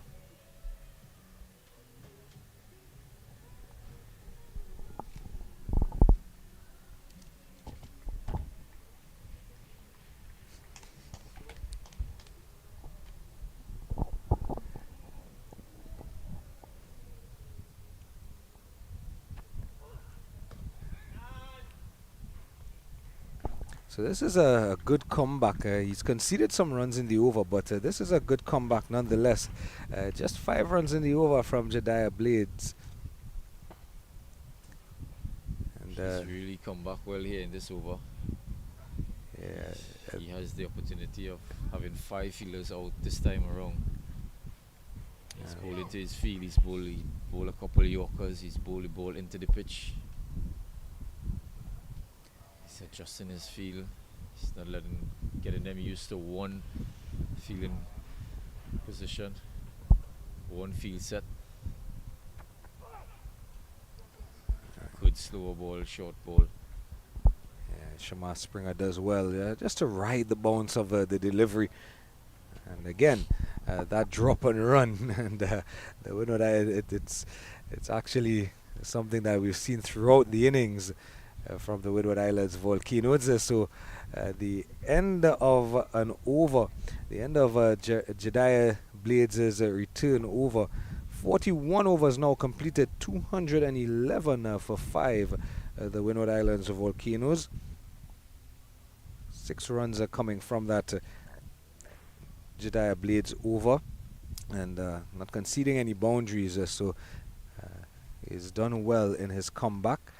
And we're going to see Mansingh coming back into the attack as well. The pick of the bowlers so far today. He's going to be picking up the attack from the southern end. It's good to see that Captain Dorridge is having faith in Blade. He's bowled 5 overs of 45, but he's still trusting him to bowl the death overs, the hard overs. So it's good to see. Good to see that from Captain Dorridge. Shamar Springer on strike, the man from St. Michael in Barbados. Still fairly young is Shamar Springer. Just 26 years of age. In fact, 25. Will be 26 later on this year, next month actually. And this one he's cutting away backward of point, and he beats that fielder. And taking up an easy extra single.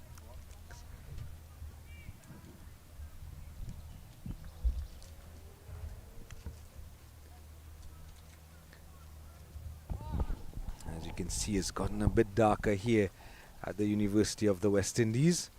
And just to hold up as a batter settles himself. Again, down to that backward of point region. So the singles coming pretty easily, and almost like clockwork for these Volcanoes batters. They've been consistent throughout the innings, picking up singles at regular intervals. It's good to see that they're not just looking to hit big shots. It's very important this part of the innings as well. 5 fielders outside the circle. There's lots of gaps still.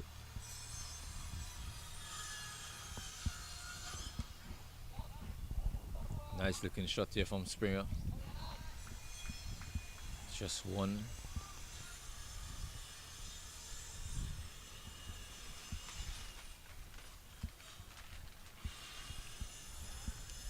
Good over so far from Mansingh. Just 3 singles off it. He'll be looking to finish off this over strong.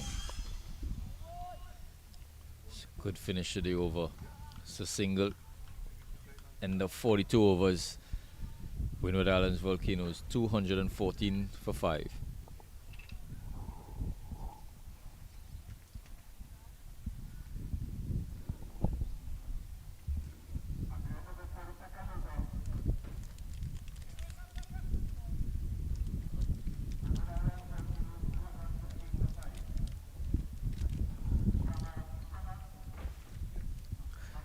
think our scorer has done a bit of a trick on you. It's actually 215 for 5.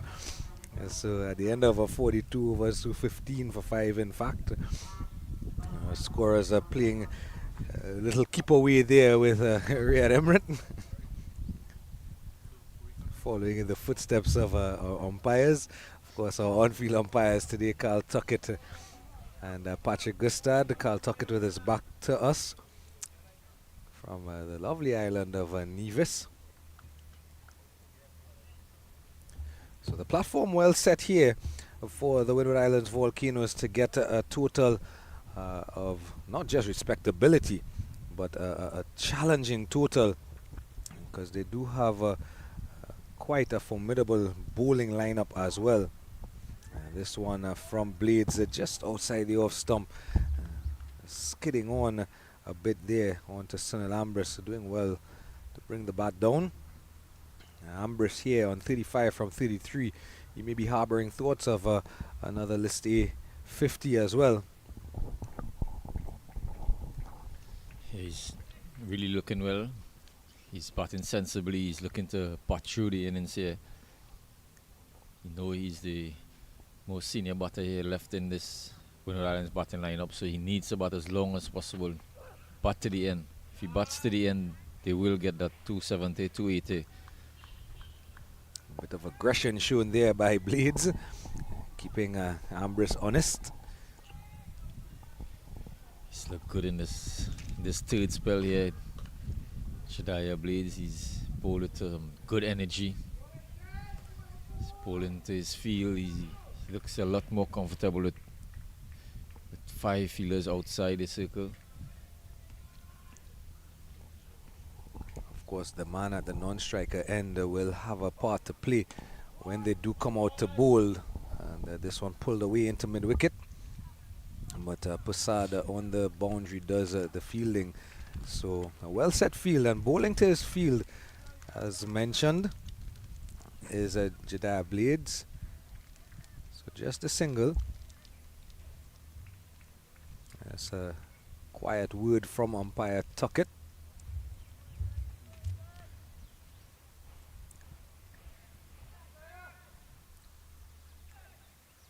Of course, Shamar Springer, one of the fast bowlers in the Volcanoes team.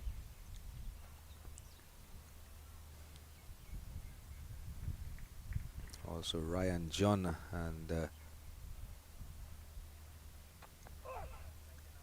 this one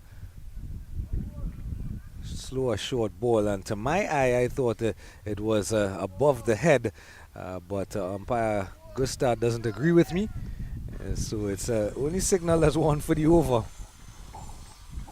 I'm sure the batsman will be very unhappy with that decision there. It looks extremely high from here. But we're not out in the middle, we're just spectators outside.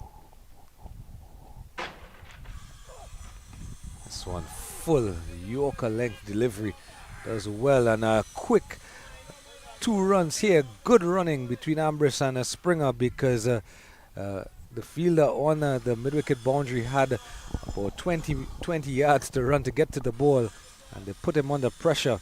So good running, which has really been the mainstay of this Volcanoes innings. Yeah, they've shown most teams in the tournament exactly how to run between the wickets. And you expect this on a slow outfield to try to run as much as you can, try to steal as much as you could. Oh, and he's bowling. Slower ball. Shamar Springer trying to run it down to third man. Inside edge onto the stump, and he's bowled. He's gone for 6. 218 for 6. So Shamar Springer, as the walk back to the pavilion tells you, really disappointed, and probably just a matter of lack of execution of the shot, but from a bowling perspective, that's what the coaches will always tell you: hit the top of off. And especially in the latter end of an innings, you aim to hit the stumps as much as possible, because the batters are going to come after you. So if you miss, I'm going to hit.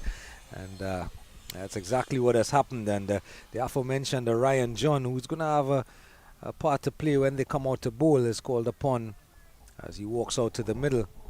He's going to have a part to play with the bat here, with 7 overs to go. The end of 43 overs, the last ball of the overtaking that wicket. At the end of 43, 218 and now for 6. So now thoughts of getting to 300, if at all possible still, are going to hinge on Sunil Ambrose and how he goes about his business in the remaining 7 overs. Yes, Shamar Springer will be very disappointed with that. The way he got out, he probably would have liked to play a more attacking shot and get out, but it all depends here on Sunil Ambrose, as you say. He will be the factor of they get into 270, 280. He'll be the main guy here. Now he has to stay to the end. 42 balls remain. He need to at least get around 50, 60 runs in his 42 balls. Yeah, he's on strike to Mansingh, the pick of the bowlers today. Mansingh for his last over. And he's going to, I think Ambrose is going to be aware of that as well. The fact that Mansingh has bowled well, but this is his last over.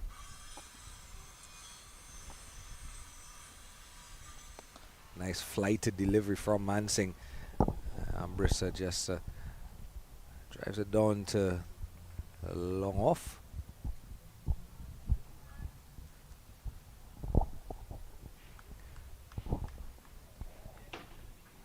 I think given the conditions and the way that the Windward Islands Volcanoes have batted, and knowing their bowling attack that they have, so on a wide outside the off stump from Mansingh, I think 50, 60 runs from here on out, getting anywhere close to 275 is going to be a challenging task for a CCC team that hasn't batted in totality for the tournament just yet.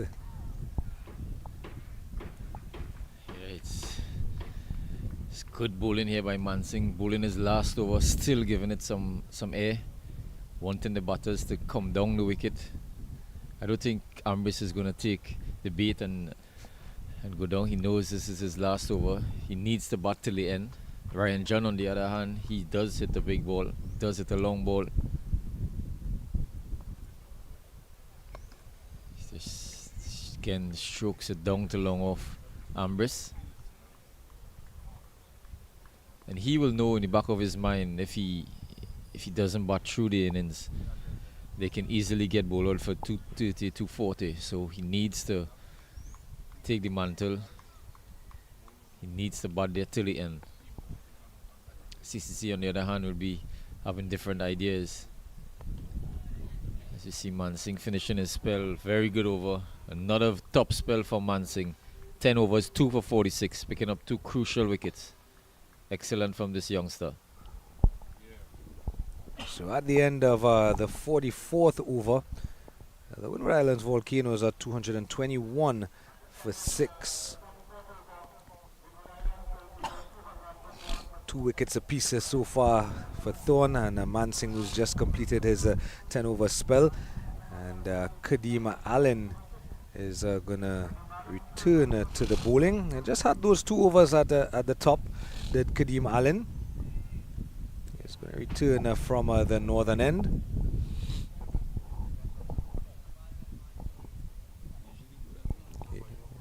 Back.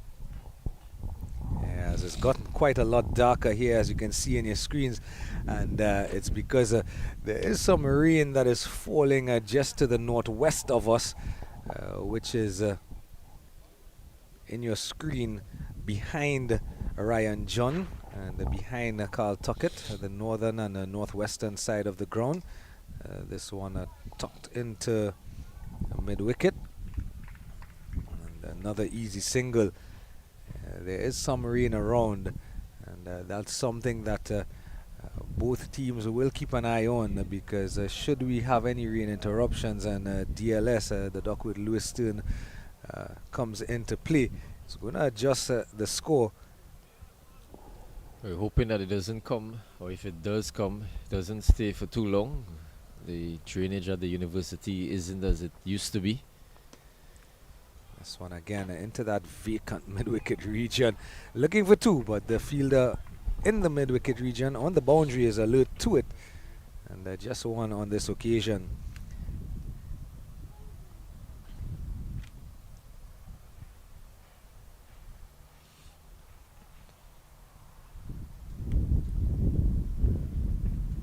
And the breeze as well has changed direction a wee bit. Blowing in from the west when it usually blows in from the east. So really trying conditions for some of these players. As another single is added to the total. It's good bowling here from Allen. Just what his team requires, just what his captain requires. It's not getting hit for any boundary. This one is way short. And an inquisitive look from Ryan John at square leg. Umpire Gustad is having nothing of it. And umpire Tuckett just signals 2 balls remaining for the over. Very good again from Kadeem Allen, using his slower bumper, using the middle of the pitch, using his variation. Good effort here.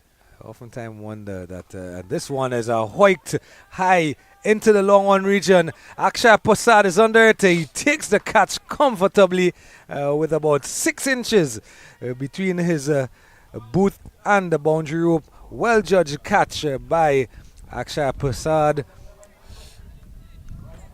And Ryan John returns to the pavilion without troubling the score as much. Just 2 runs from 5 deliveries. And as Riyadh was saying, a good comeback spell here so far from Kadeem Allen. Exactly what CCC was looking for, getting that wicket, slowing the run scoring. The good over here from Kadeem Allen. Ryan John, who's usually a big hitter of the cricket ball, didn't get all of it. Just holding out the long on. Akshay Prasad taking a well-judged catch. 224 for 7, as you see. Larry Edwards coming to the wicket. He's not much of a big hitter, but he's someone who can stick around and get the runs as well. So they do bat deep. His job now is to just try to get off strike and give Ambrose as much strike as possible. That's all they need to do. Get Ambrose on strike. Let Ambrose run the show from here. And that was one of the things, even though they lost their game here a couple days ago, Jamaica, when they started to lose wickets and the engine room of Fabian Allen, Rovman Powell, that middle order had gone at the back end when Javor Royal was going some. The lower order batters found themselves in positions where they just tucked the ball and gave him strike. That's good situational awareness. And so said, so done. Larry Edwards just tucking down to leg a long on, picking up that single. But unfortunately, or fortunately, depending on how you look at it, is the end of the over. So Larry Edwards is actually going to keep the strike at the end of the 45th over. 225 for 7, the Windward Islands of Volcanoes. 65 from Athenaeus and 55 from Solizano. 32 from skipper Fletcher before he gave it away, some might say. And nothing else other than Sunil Ambrose's 40 from 40 deliveries. And Ambrose, the one still not out. He's at the non-strikers end presently. And from that southern end, we're going to see a bowling change as Jedediah Blades comes in from that end. So skipper Dorich has swung him around, and instead of bowling him from the northern end, he's bowling Blades from the southern end. 1 for 48 from his 6 overs so far.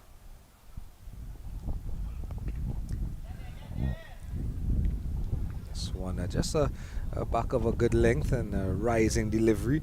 Larry Edwards shadowing the shot that he probably could have played.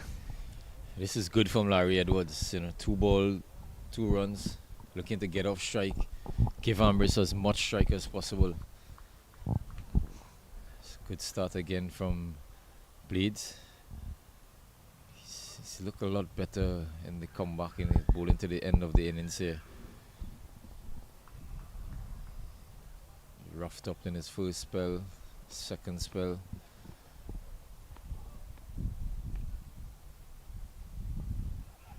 Short ball again. Ambrose pulling down to fine leg, just 1 run resulting.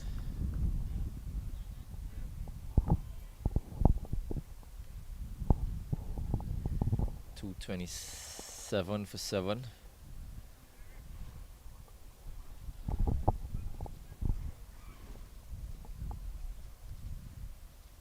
So really and truly now into the death overs of the innings as we're well into the 46th over.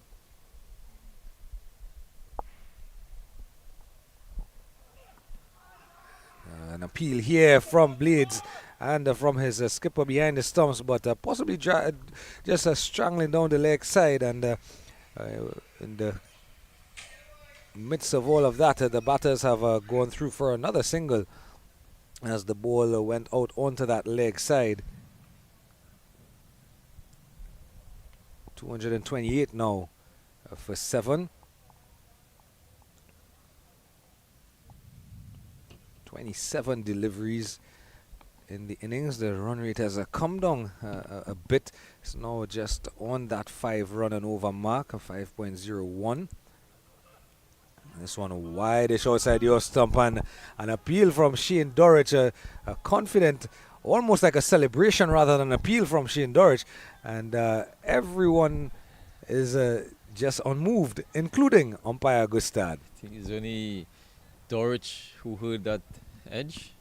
The bowler didn't even appeal until he saw Dorich going up, so definitely wasn't nothing to be heard. Ambrose lives to see another ball.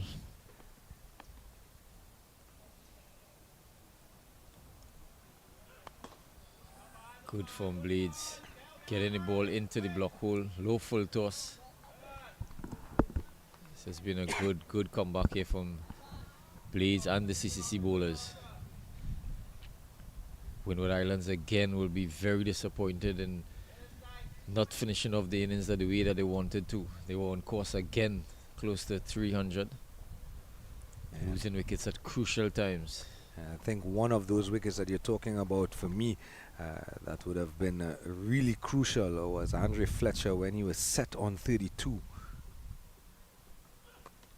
And he himself has this one, a quick single down to the short third fielder. I think he himself, as we spoke about early in the innings, the passion that the gentleman has for the game. I think Fletcher himself would be really disappointed to have gotten out at that stage in the innings. At the end of 46 overs, 24 deliveries still remaining in the innings, 230 for 7. The Windward Islands Volcanoes. And if you think about getting a runner ball from here on out, they would get just past the 250 mark. If you can get 2 runs a ball, you will get significantly higher. A runner ball gets them to that 254 that they made against TNT Red Force, which in the end proved not enough. Different conditions here at the UE spec. That thing is a lot slower wicket, heavy outfield, so it might just be score that they were looking for. Yeah, 2 runs a ball, 12 runs and over gets them to 278. This one a nice looking cover drive, but straight to the fielder and a chance of a run out, but the bowler did not collect cleanly, Kadeem Allen, because the ball went pretty much straight to that extra cover fielder, and a pick up and a throw. The stumps were broken, yes, but Kadeem Allen did not collect cleanly. Larry Edwards shook it firmly to cover, wasn't expecting to run. It would have been shambles if he didn't run and Ambrose was run out. He needs to run. He needs to get Ambrose on strike. Ambrose needs to face as much balls as possible here. He needs to close off the innings well. I think he was admiring the shot more than anything. Ambrose punches Good down. shot from Ambrose. Excellent running from Edwards. 2. This is what he needs to do. Get Ambrose on strike and run as hard as he can.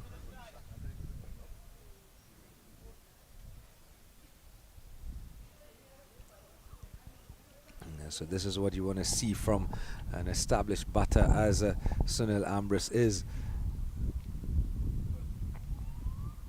Playing the right shots, playing the ball on merit as he's done here. Just turning this one into his legs down to fine leg. And picking up a single. And looking for 2 runs where possible so that he can come back onto strike. And good sensible cricket from the established player. And having good situational awareness as well, and knowing that we're in the death of the overs, and he being the established batter has to face the majority of the deliveries remaining. He has a lot of confidence in Larry Edwards as well, giving him strike. Not gonna shield him. So wide here from Allen. Most of the time in these situations, the guy who is set is trying to bat all the balls, if not 4 or 5 balls in the over, and just giving the number 9 batter 1 ball to bat, or 2 balls maximum. And you mentioned it as well when he came to the crease that Ryan John and Larry Edwards, they can hold their own with their with the bat, although they're listed as bowlers in the team list. This one, he has a wild swing at it and stumbling out of his crease, but getting back in good time before Dorich breaks the stumps from well behind. But that knowledge of them being able to hold their own as batters would be something that Sunil Ambrose would be well familiar with, so he would know that he can trust them enough to keep the scoreboard rotating. I think if he's going to play those type of shots, they will want him to play it from the other end, going with the breeze. He just needs to get off strike now and give Ambrose. It's going across the line again. Across the line. And good this time an appeal here for a run out, throw coming in from the deep and just directly onto the stumps, but umpire Tuckett believes he's in, so Sunil Ambrose lives to fight another day. And to my eye, it looked like it was very close. Of course, the umpire gets 1 look at it. We get 2 and 3 and 4 if we need. Getting So well outside of the off stump and just flicking really over a fine leg. It's a cheeky shot here from Larry Edwards, getting way outside the off stump and paddling over the keeper head into the boundary for 4. No chance of short fine leg catching that. It's a good shot here from Larry Edwards, and this is crucial runs here for the Windward Islands Volcanoes, coming in good time. Yeah, 241 now after 47. 241 for 7 after 47. And we've spoken ad nauseum about it at the start of the innings, about the innovation and seeing guys innovate. And Larry Edwards has just proven what we just mentioned, the fact that he can hold his own with the bat.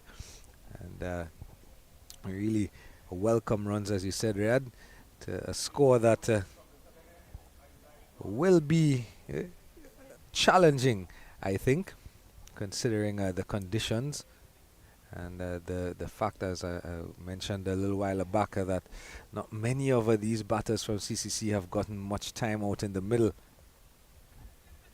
As you see a change in the bowling, Isaiah Thorne replaces Blades.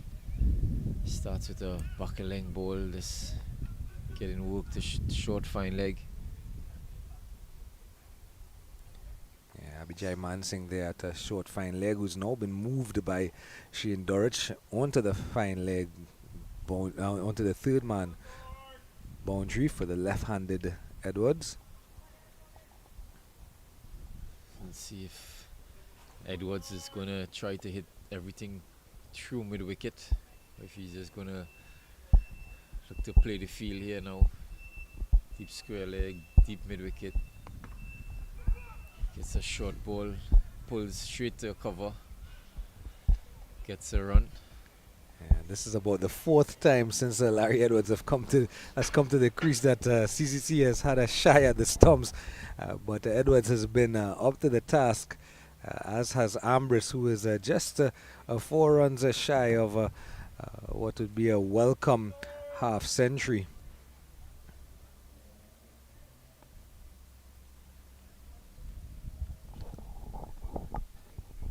Windward Islands Volcanoes would want Ambrose to go on even further than that 50. This one down the leg side from Thorne, and umpire Gustad raises his hands, signaling another wide.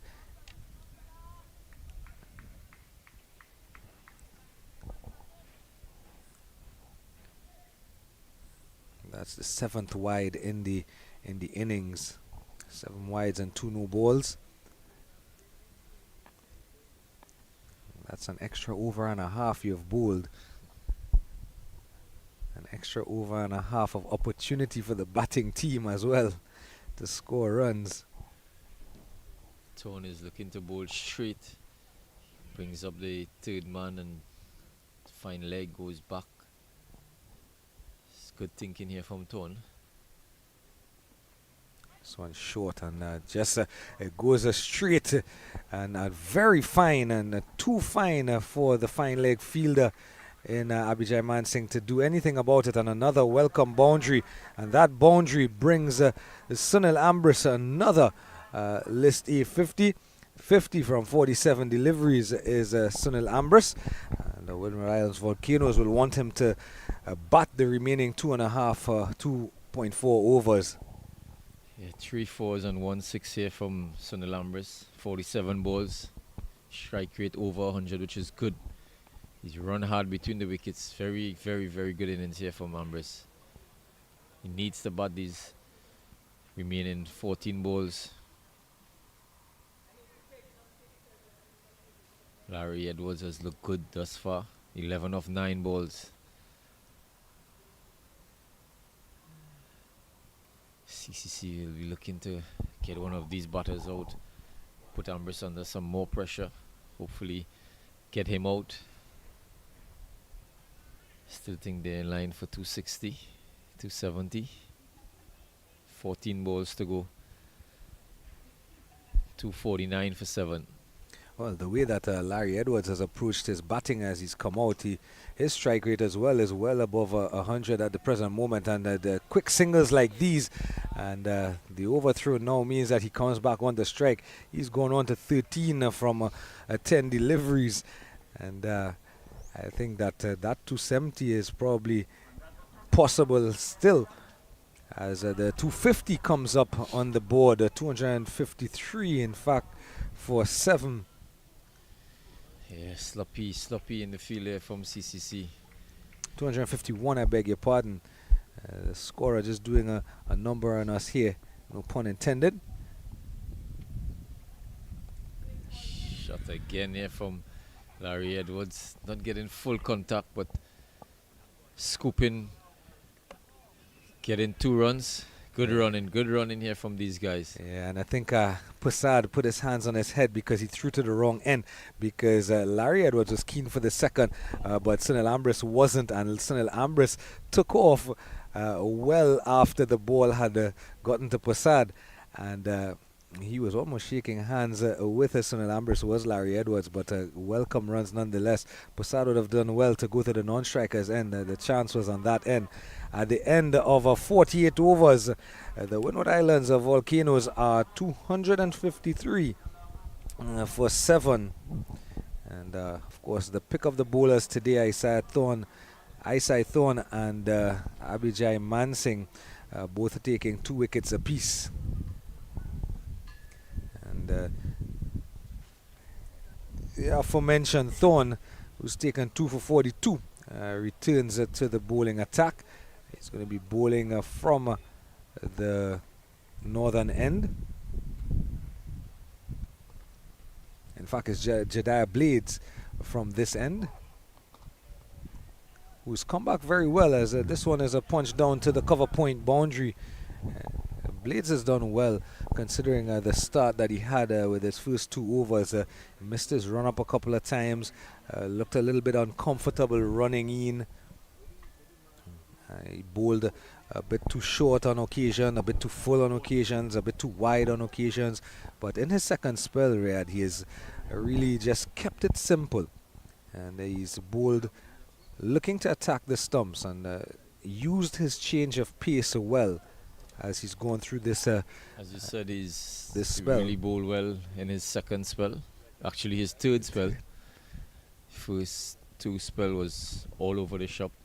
He's taken to the cleaners in the first over, 21 runs. Then next 2 overs went for 20, almost 20. So he's been good here in the death. Very good. Using the wicket. He's bowled a lot of Yorkers, used a lot of cutters, bowled the ball into the wicket, so he's been good. Seems like he's more comfortable at this stage of the innings, with more fielders outside. Yeah, we see evidence again from Larry Edwards looking to innovate and push the scoring. Looking for that switch hit. And not making any connection on that occasion. Short ball again, short. Larry Edwards looking to get under the ball. I don't think his teammates will be happy with this. Needs to get contact and get Ambrose on strike. And that's exactly what Ambrose is telling him. You know, that the ball is right by your shoulder. You know, just get some bat on ball and get me back on strike. They're having a very animated conversation from either end of the pitch, Ambrose and Edwards. But two important dot balls right now, right here from Jediah Blades. This time he makes connection, and the ball goes down to that fine leg region. It doesn't matter if he gets out. He just need to make contact and give Ambrose as much strike as possible. You don't want to be 260 for 7 after 50 overs when you could be 270 all out, you know. So he needs to get bat on ball and get Ambrose on strike. It doesn't matter if he gets out now or not. Just some subtle changes in the field here. As the backward square leg comes into the circle. Thought for a moment of bringing Long off into the circle as well.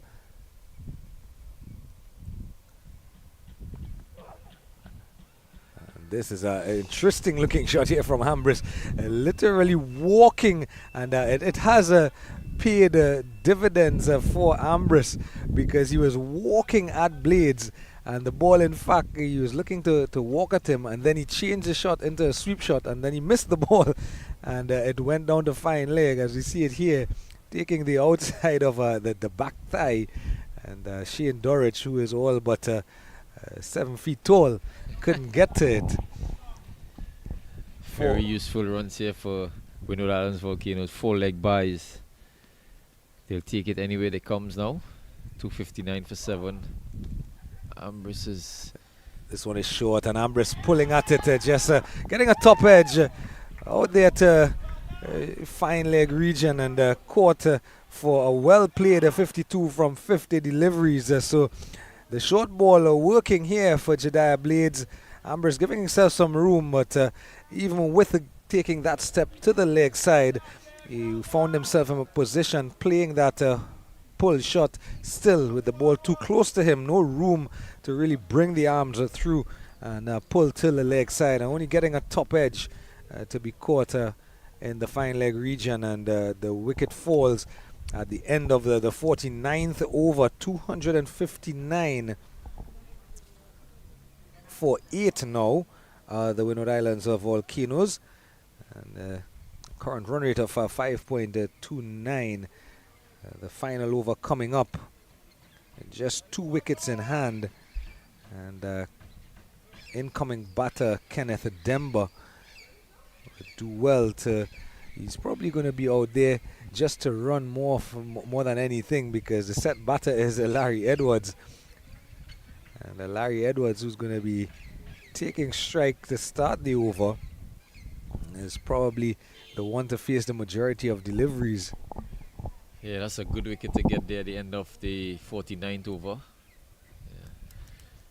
It's 52.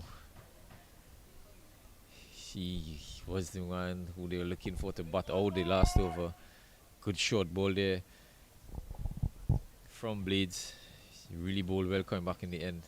So Thorne with the final over, a short one, and pulled the wrong backward of square down to the fine leg fielder Passad, and an easy single. And that brings the new battered Kenneth Demba on to strike. But that wicket, of course, can possibly make the difference between 260 and 270 as a target being set. Yes, That said, Kenneth Demba or Larry Edwards might prove us wrong. Demba needs to make contact. Doesn't have any time to get set. Needs to hit everything that comes his way. And make contact he did.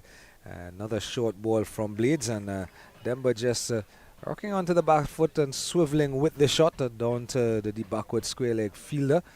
And easy single down to that fielder. The Windward Islands would want Demba to give Larry Edwards all the strike as possible. So Edwards with that single comes on to strike. Very good bowling here from Tone, using the wicket, and poor cricket here from Tone. I think Larry Edwards duked him into that, because Larry Edwards was just jogging down the crease, had a little glance over his shoulder, and he encouraged Thorne to make that throw, knowing that the backup fielder was down. The two long on and long off fielders are on the boundary.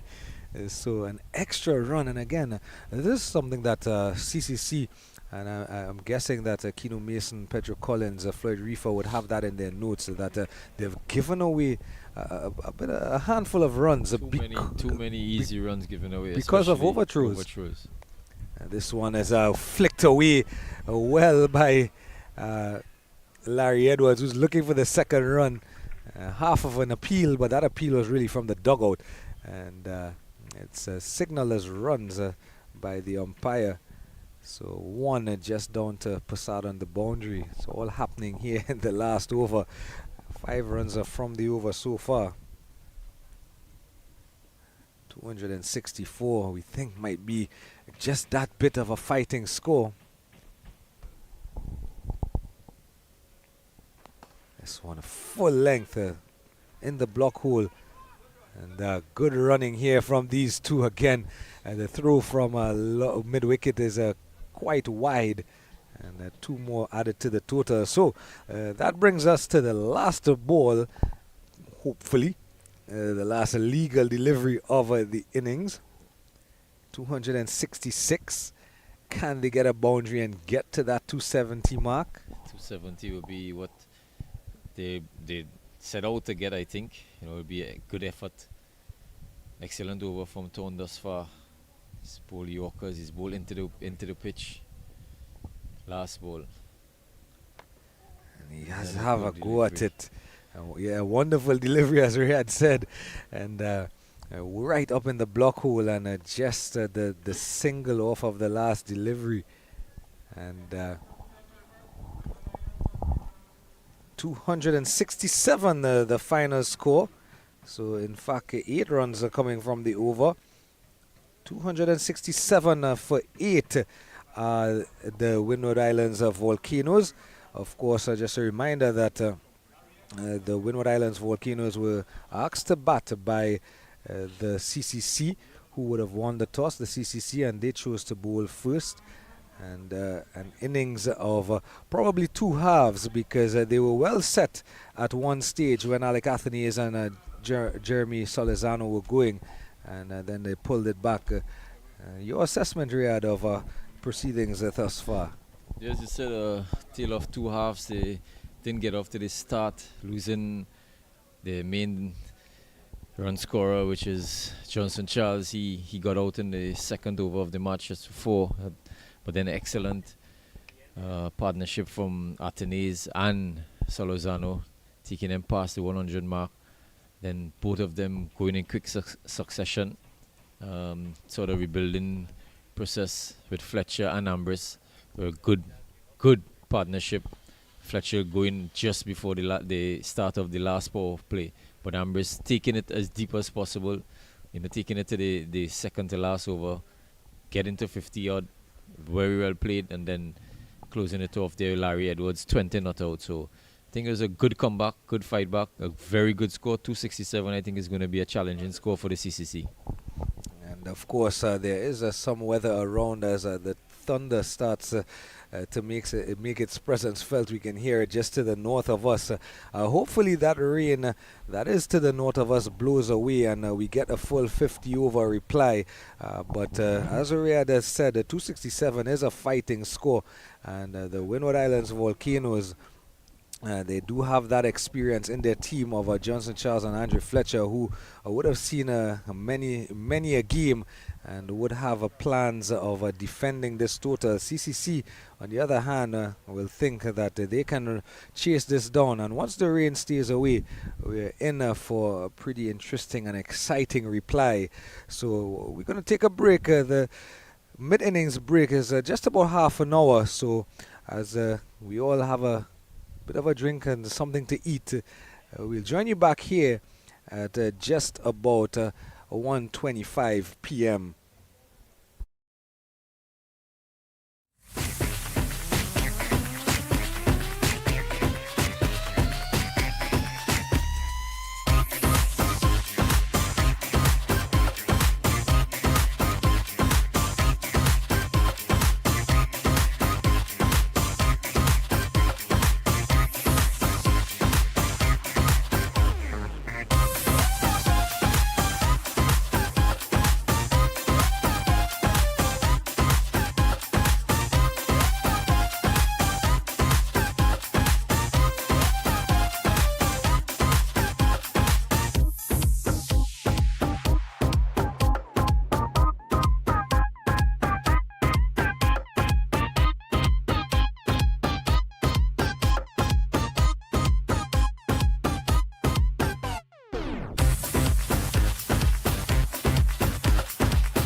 Welcome back, wherever you're tuned in around the world.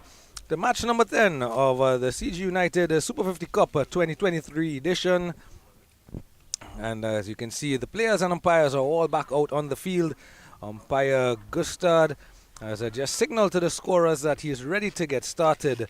Opening batters, Johan Jeremy and Kadeem Allen for the CCC are out in the middle. Jeremy will take strike first, and Ryan John has the ball in his hand. Just a reminder that Windward Islands Volcanoes has scored 267 in their first innings as we get on the way here. And shy at the stumps from Alec Anthony is coming in from a point doing the fielding. And the target is 268, needed in 300 balls. And the required run rate of 5.36. So Johnson Charles, as you see there in your shot, has donned the gloves today. Of course, the skipper Andre Fletcher himself is a wicket keeper, and he could have easily taken the gloves today. And the game against Trinidad and Tobago Red Force, in fact, Johnson Charles was in the outfield doing some fielding on the boundary. There's now a slip in place for Kadeem Allen, Sunil Ambrose, as you see in your screen there. And quite a daunting task, you might think, for CCC, who their first game they got off to a good start, but rain interrupted the play. And their second game, not much else by way of scores. Even their skipper, I think their skipper Shane Dorich is really the backbone and the person they will look to balance out everything in the CCC's batting lineup. This one just turned away down to third man by Kadeem Allen.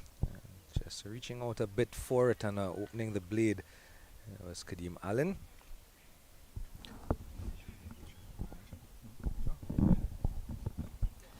As I welcome in back alongside me, former TNT and West Indies international, now under 17 coach of the Trinidad and Tobago Red Force, Riyad Emrit. Good afternoon, Riyad. Good afternoon, Masu. Good afternoon to all our viewers around the world. Good night in some parts of the world.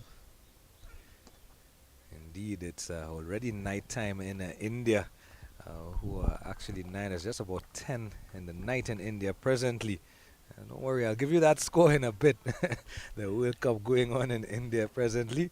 There'll be lots of celebrating in India at this time. I think some people have muted their broadcast. They don't want to hear Gerard talk about the World Cup because the West Indies is not there. So, but as I mentioned to you in the first innings, and I spoke about that with our co-commentator Ruskin Mark on Thursday when we were here. I think as this one is turned away down to fine leg, I think it's a wonderful thing. I mentioned it at the start. It's a wonderful thing to have our international players here. And I think us not making the World Cup was probably that blow that West Indies cricket needed. You know, sometimes you go through things in life and you need something to tell you, hey, yo, stop. You need to stop and reassess what you're doing and really change some things before you move on to the next thing. And amongst the excitement of seeing our international players like Shea Hope in the tournament, Kadeem Allen here just tucking this one into the leg side. A good start here by Ryan John, just the 3 runs from the over so far. Has been really good with his line so far. I think just outside of the excitement of the players, it gives them, the international players, the chance to be around some of what they call fringe players or the lesser experienced players and really teach them, you know, what it means to be an international player. This one into the leg side again, and another single to start here. So a collection of singles here in the first over thus far. Of course, you remember the first over in the Windward Islands batting. Went for 21 runs. Jediah Blades, who came back very, very well with his bowling. He struggled to get his rhythm. So at the end of the first over, the CCC are 4 without loss.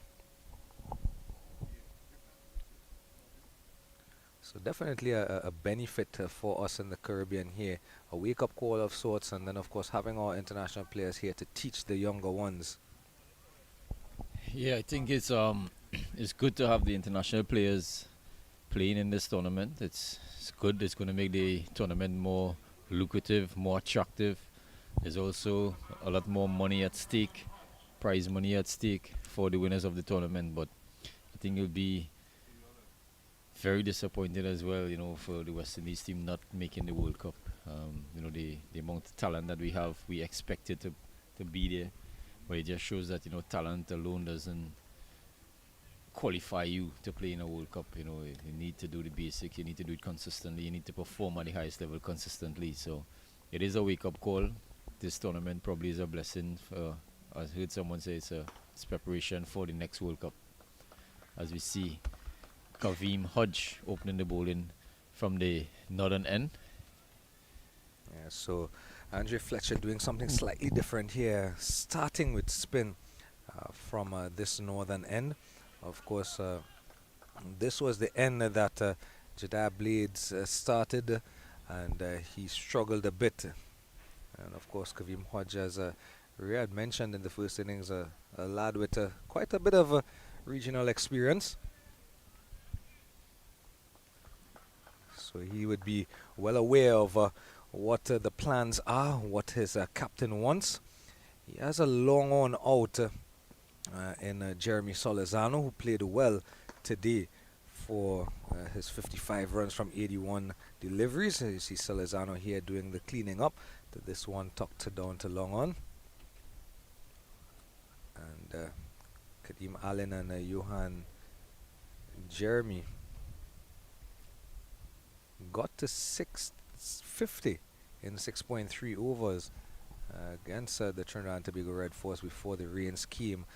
And it's going to be interesting to see if they exude that type of confidence and aggression today. Of course, this is a different playing surface, a different arena, and of course the target is a lot different, the conditions are a lot different.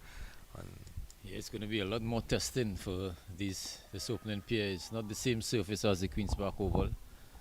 Queen's Park Oval, you can see from the new ball has been coming on really, really nicely. See Hodge, very good over to start. There's 2 runs coming from it, and you can see there's a bit of purchase there for him already. He doesn't really spin the ball. He bowls flat into the wicket. Try to bowl into the batters' pads most of the time, not giving them any room, any arms. So it's going to be interesting to see if they bat the same way that they batted at the Oval. At the end of the second over, just 2 runs coming from that Kavim Hodge over, and the CCC in reply 6 without loss in pursuit of a 268 for victory.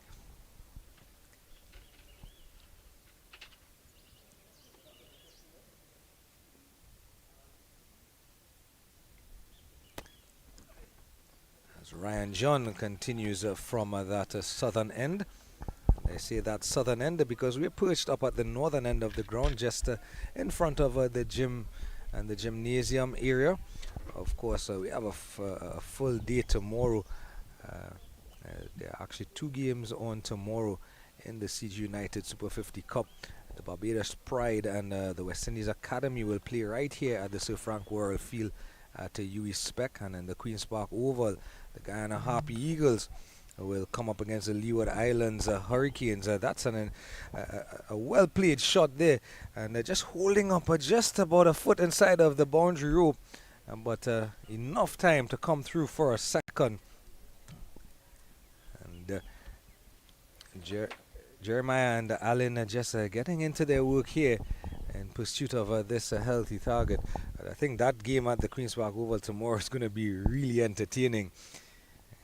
The Leeward Islands yesterday, I'm really impressed with their bowling attack. They've been playing some really good cricket, Leeward Islands. They are probably looking to contest for this championship.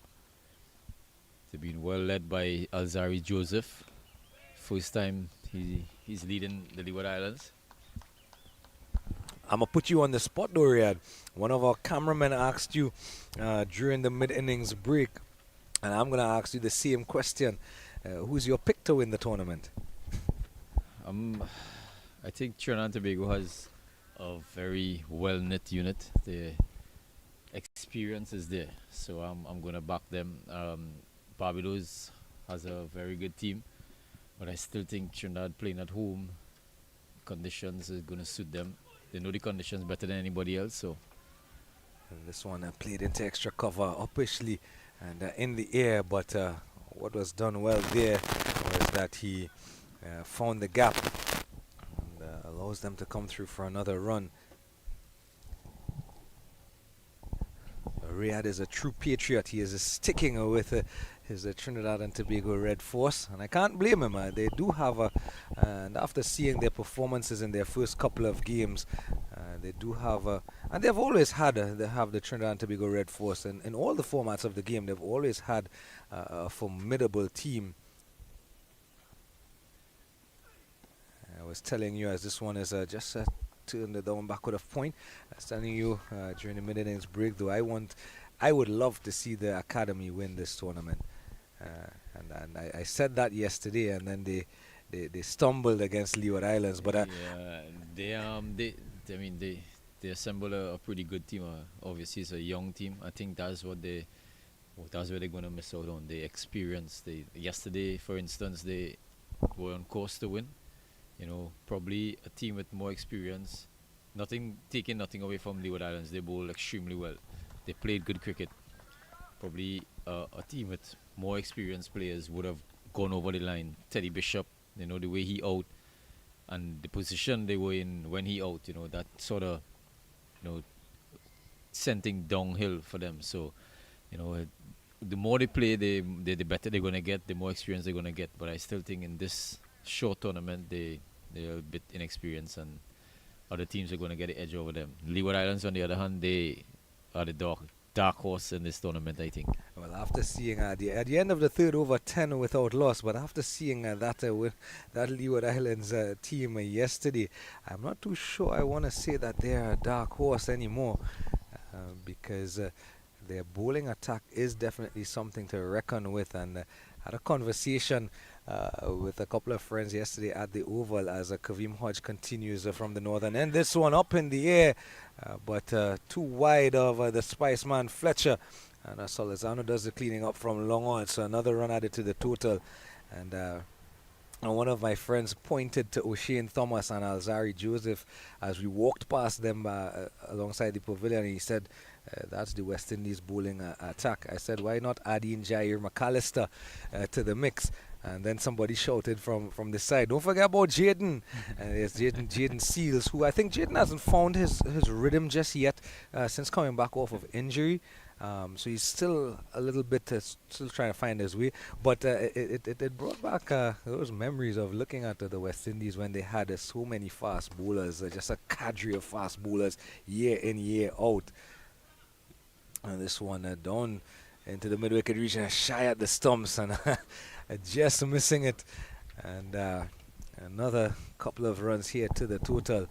And then, of course, you mentioned it in the first innings as well, to see all these spinners, the likes of Hayden Walsh Jr., who seems to have been finding some rhythm now. Yannick, who's the incumbent to white ball, a leg spinner. We know Akil and Muti are going to give you what they're going to give you. And then Javid Leacock and Daniel Doram, as this one is a punch down into a wide long one. So there's a lot to be excited about throughout this tournament. Yeah, there's some new names added to the list of the normal players. You know, Doram for 10 wickets in 2 games. Leacock from Barbados, who look good, 4 wickets. So it's fast bowlers. There's some good fast bowlers, guys who are bowling fast. A loud appeal here. And umpire Tuckett is unmoved. As we take a look at it here, possibly just drifting with the arm down onto the leg side. Yeah, possibly. Although our camera is offset, it did look like it was carrying on with the arm. You can tell by the way the keeper goes down the leg side where the ball is going. So It's a fair idea. Johnson Charles going down the leg side on this occasion as well. And the end of the over with the appeal in the over. 14 without loss after 4 overs. The combined campuses and colleges in pursuit of a 268.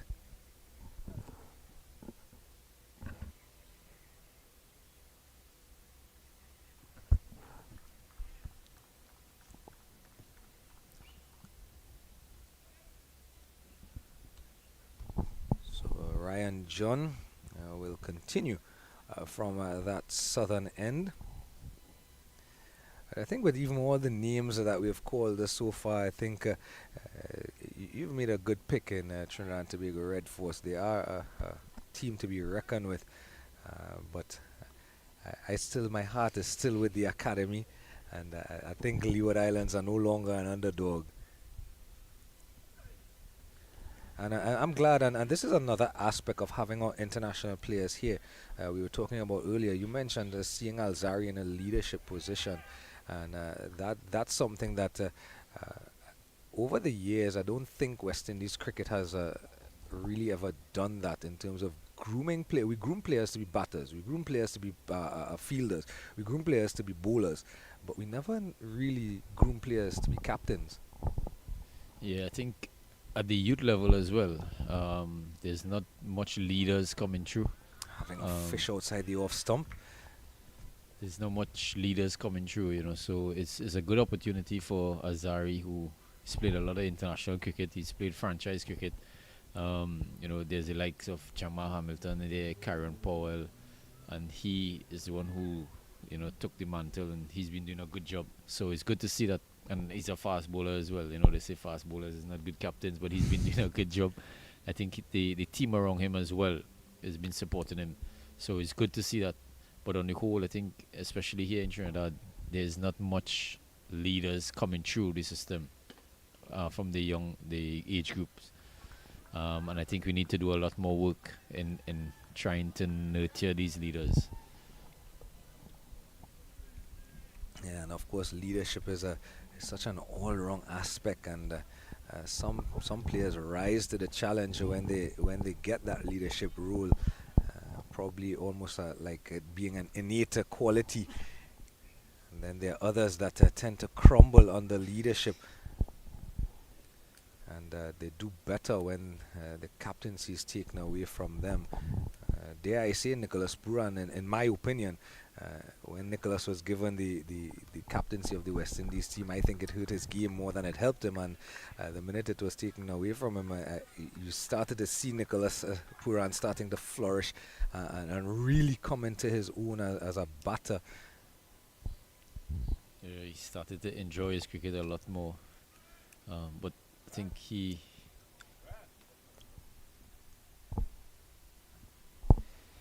definitely has done tremendously well at the international level after the captaincy has been taken away from him. And then, of course, conversely, Jason Holder, although by records would not have been what you consider as, this one is pulled away into mid-wicket, and there's going to go a couple of bounces into the boundary just in front of the hospitality tent down on the southern side of the ground. And Johan Jeremy almost picking up where he left off in that rain-interrupted game at the Queen's Park Oval on Tuesday. And CCC now getting some momentum into their innings. Yeah, as I was just mentioning, conversely, by records, Jason Holder may not have been the most successful by wins and losses, but it made Jason become the number one all-rounder in the world at test match level, you know. So this one inside out over extra cover, and the fielder on the point boundary comes around and does the fielding, a couple of runs to end the over. And at the end of the fifth over, the Windward, the combined campuses and colleges are 19 without loss. I beg your pardon, 20 without loss. So we see the contrast of different people handling leadership differently. And I think just looking at him yesterday, though, looking at Alzari Joseph yesterday live, because I would have seen him in their previous game from on television and so on. But looking at him live yesterday, I think he's welcomed it, and I think he's going to grow well into the role of leadership. Yeah, you're right. He looked like he was enjoying being captain. You can see the buzz on the field. He was maneuvering the troops really well. He sort of getting the respect from the players, and he was having conversations with the senior players in the team, which is always important to have that conversation, because you as a captain, and he's a bowler as well, so he has a lot to think about what changes and field positioning and that sort of thing. So having conversations with your senior players on the field is always important as a captain.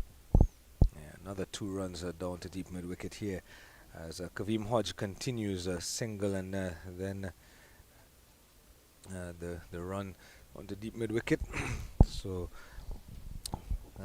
these are some of the things that I think West Indies cricket we need to start looking at, because you cannot understate the importance of a captain. This one played straight back past the bowler down to long on. Solizano does the cleaning up, and another single added to the total. You can't understate how important a captain is, because there's only so much as a coach Riyad Emirates can do, but once they cross that boundary line and are on the field of play, the captain has all power and control, so to speak. Yeah, you can only do so much from over the line. You know, when they step on that field, they're in control. You can send how many messages you want.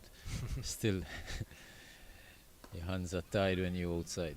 This one's played into the gap at mid-wicket, but the fielder comes around from a long on. Zalik Anthony is out there on the boundary doing the cleaning up. So yet another run. And the singles are coming quite easily here. Of course, we're inside the first power play. The first power play is 10 overs long, and you only allow the 2 fielders outside of the circle. But Kadeem Allen and Johan Jeremy, they're actually finding the gaps with regularity and picking up singles and twos.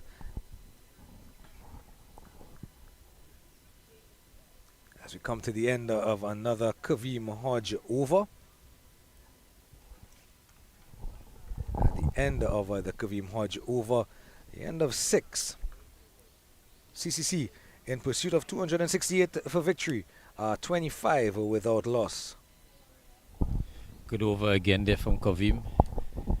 5 runs coming off it, 3 overs, none for 11.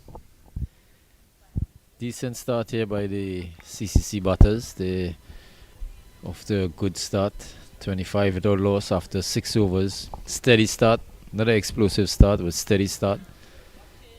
We're looking to build from this. Ryan John continues into his 4th over.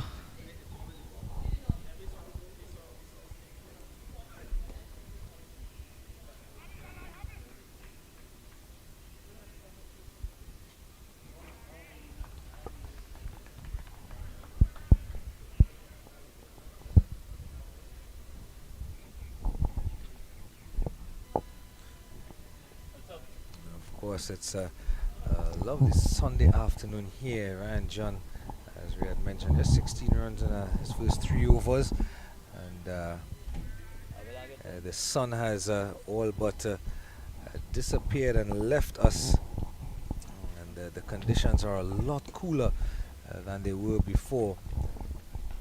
It's going to be interesting to see when the conditions are like this, a bit overcast. It tends to allow the movement of the ball.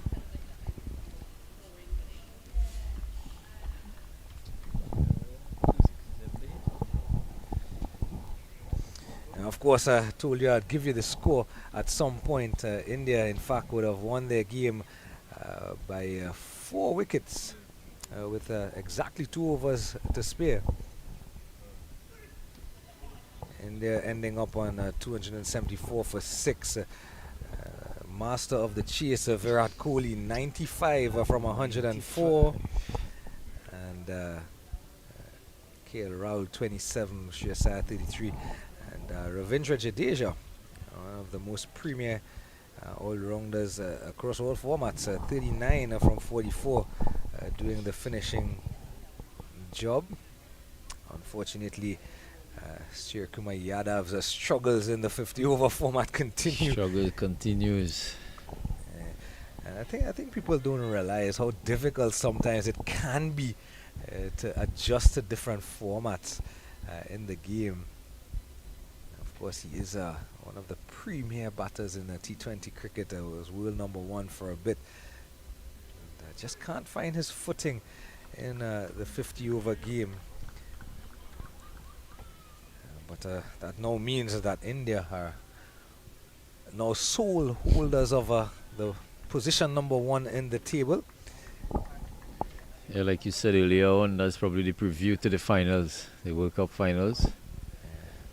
Two of the best teams, two of the strongest teams in world cricket. We see defending champs England not really getting the start or getting anything thus far. 3 losses. And then they're hampered a bit by some injuries over the last couple of days, so they're going to have to do some adjusting to their team. With England, of course, they languish at the bottom of the table on position #9. Only Afghanistan are below them. The irony is that Afghanistan beat them. Of course, in the table, India now go on to 10 points, and New Zealand stay on 8. This one a little straighter here from John, and Jeremy just tucked it into the leg side, into that acreage of a space down at mid-wicket. And another couple of runs to end the over. At the end of 7, the CCC are 30 without loss.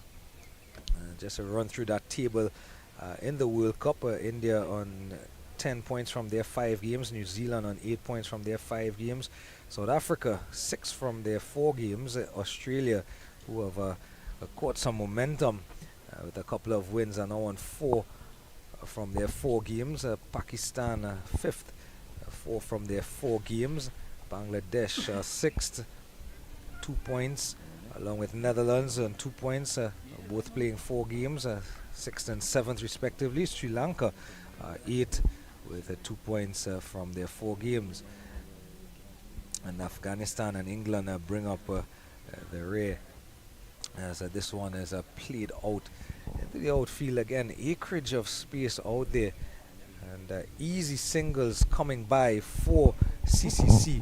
The important thing though, with 7 overs gone, 30 on the board, the important thing here is that they have not lost a wicket just yet, which means that the platform is being set. Kaveem Hodge just 11 from his first 3 overs, 12 from 3.1 now.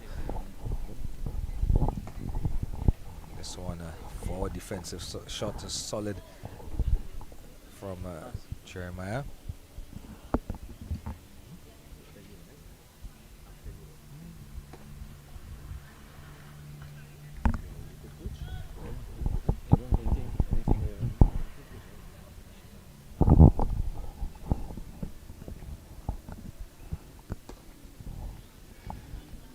This one played back down the pitch. But the important thing here is that CCC, although the run rate is not anything to shout about just yet, 4.13, they're laying the platform here, and they haven't lost a wicket just yet.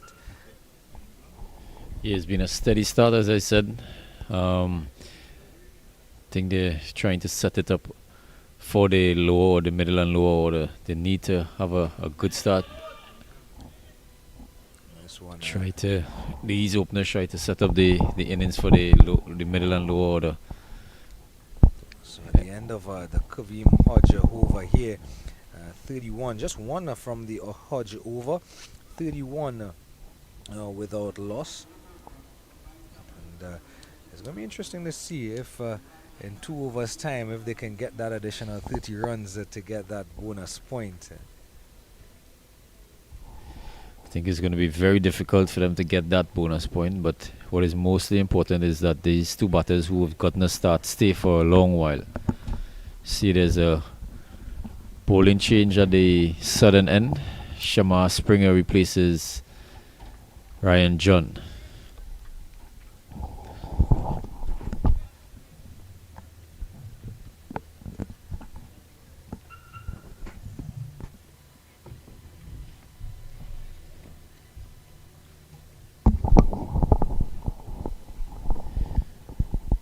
Similar field to Ryan John. He has a deep square leg and a sweeper on the cover boundary.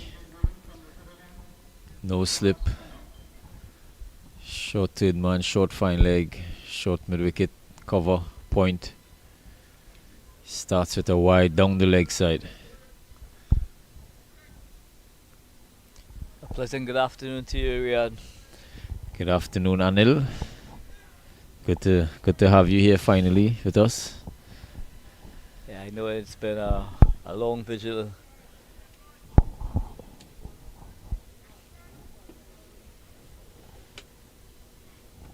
So the CCC chasing a total of 268 for victory. Yeah, 31 without loss. Over number 9 in operation. Kavim Hodge. Shama Springer into his first over. The last time we had seen him at the Queen's Park over, he did show that he's got some some stuff that you could work with. He showed a lot of potential. Possibly, if anything, we could be a bit critical of is the fact that he was bowling 2 lengths. Yeah, he wasn't bowling the length of. Oh, and that's just played down the leg side, passing Johnson Charles. Out of the reach of Johnson Charles for 4 runs. Yes. Not the line that the captain we wanted him to bowl. I think he bowled 2 lengths, as you say, at the Queen's Park Oval. If he was short and full. That in between length he wasn't bowling at all. I think he needs to bowl a lot straighter on this pitch, on this surface, trying to hit the stumps. He has a balanced field, so I guess that's what he's been trying to do. And he's bang on target. So 32 without loss. We are over 9 in operation, 8 in the books already. This CCC teams just seem to be getting better and better as the tournament grows, and we will expect some of these guys here will really be putting up their names up for a selection somewhere down in the future area. This is a super shot here from Kadeem Allen, giving himself room outside the off stump and hitting over extra cover for 4. Shot with authority, backing away and hitting over extra cover for 4. Yeah, with the execution of that ball going through extra cover, you could have seen that Kadeem Allen, he has done some practice where that is concerned, so the execution was right up there.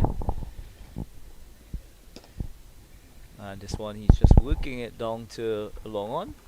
It's only 1 on offer.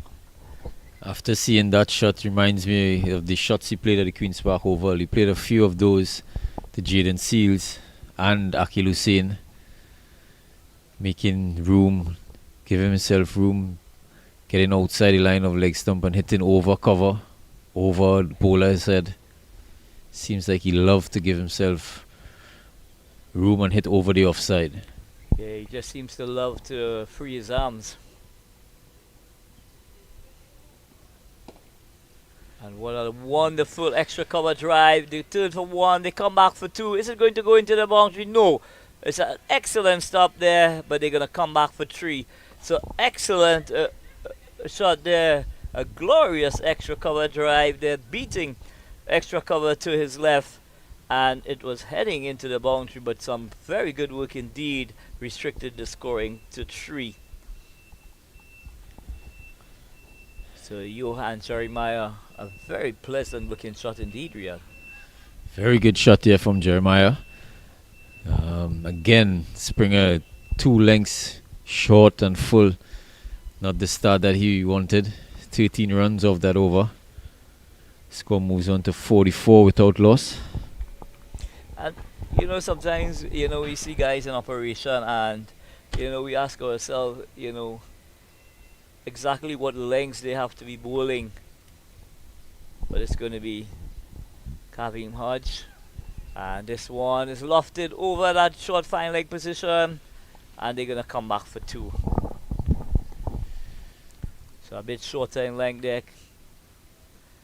Johan Jeremiah just getting it over that short fine leg, that fine leg position, and they're able to come back for 2. So we have seen a bit of an acceleration in the last 2 overs here, Riyadh. Yeah, it's been good start here for the CCC batters, just as they did in the last game against TNT. Yeah, both these young batters, they seem to be very fearless indeed. It doesn't matter Shannon Gabriel, Jaden Seals, Akil Hussein. Once the ball is there, they're going to play their shots.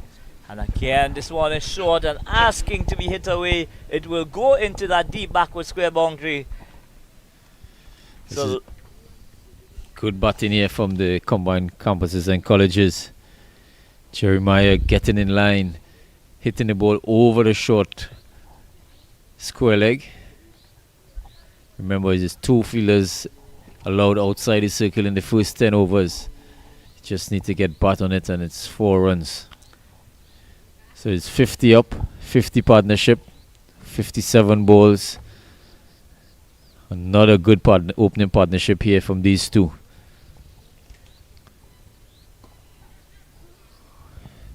And he just rocks onto the back foot. He punches down to a long one. There's just a single on offer.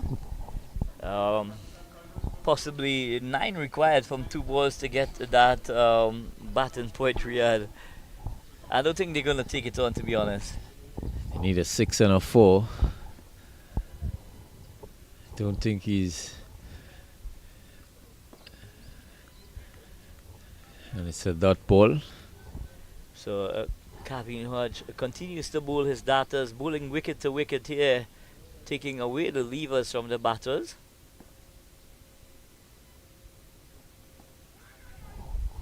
And this one is played away to square leg, there's no run. So at the end of over number 10, at the end of the power play overs, CCC replying to a victory target of 268 for victory. They are very well placed at 51 without loss.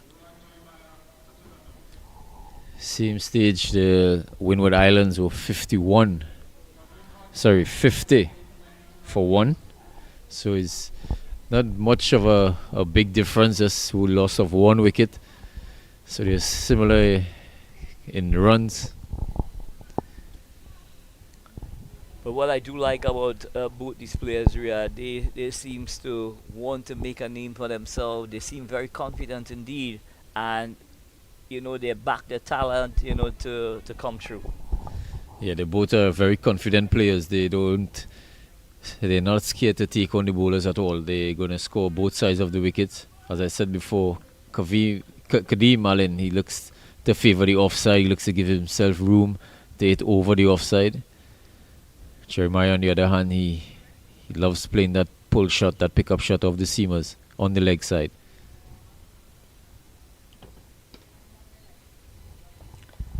So you see Shamar Springer continues from the southern end. Yeah, going a bit short there as well. Jeremiah not able to really get the connection that he wanted there, and that one is played out to that backward point position. There's no run there. So the score is kept on 51 without loss. Very encouraging signs indeed. And here he's just nicely into line. He taps it back to the bowler. So Shamar Springer trying to put some deliveries together here, Riyadh. Yeah, he needs to come back well here after the first over. 13 runs of this first over. He needs to bowl that line close to the batter. I think he needs to bowl straight as possible. Mix up his pace. You don't want to get them used to one pace. Bowl your cutters into the wicket. The ball is gripping when you bowl the cutters into the wicket. This is a nice pickup shot, but only to find the man at the backward square. And Springer gets his man, Jonathan Jeremiah, clipping straight to the backward square. And the CCC loses their first wicket, 51 for 1. Jonathan Jeremiah goes for 30. Yeah, very unlucky indeed. Just finding that lone fieldsman on the leg side there. But a very good hand indeed, very promising signs from this young man, Johan Jeremiah. But the CCC have lost their first wicket. It's now 51 for 1. And Shomar Springer making a breakthrough there for the Windward Island Volcanoes. Very important breakthrough indeed, Riyadh. Yeah, very, very important breakthrough there.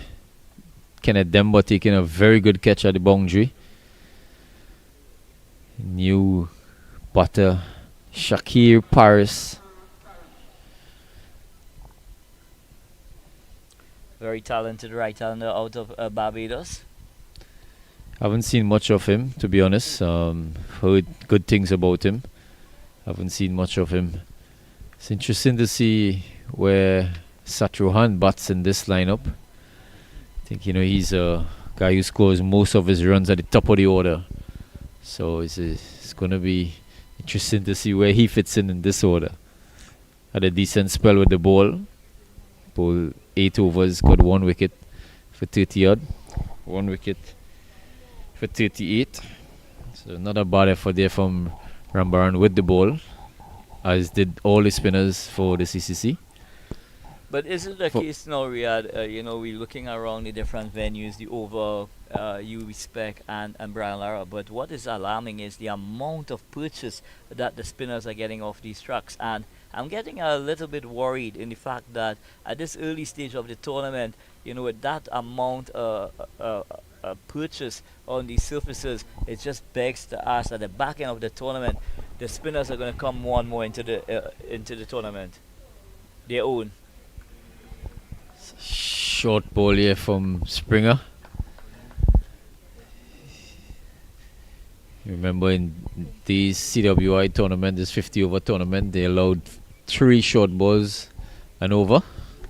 And being a fast bowler yourself, Riyadh, I'm sure, when you look at a track that you believe can, lend that kind of assistance, I'm sure you'll be more than willing to bend your back and release a few.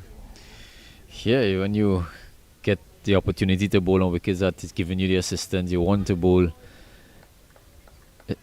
you would encourage to bowl short balls.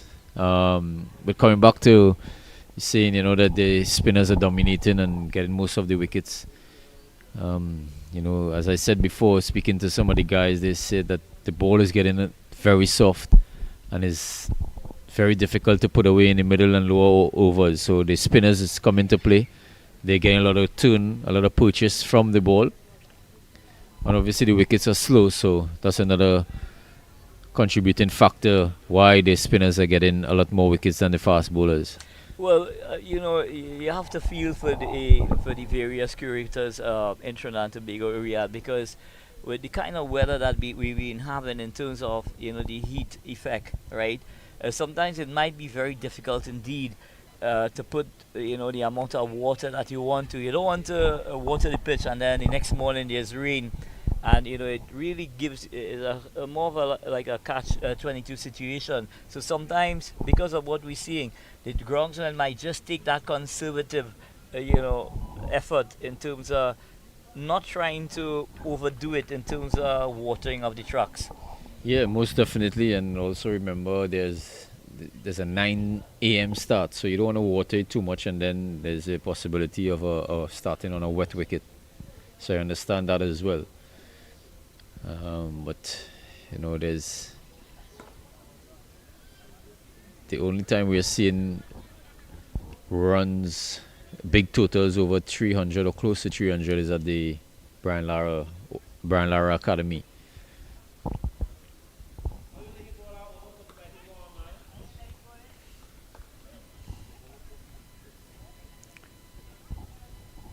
So Karim Allen just gives himself a bit of a room there, backs away to leg stump, and is able to open up the offside. Something that we've seen him do consistently over the last 2 games.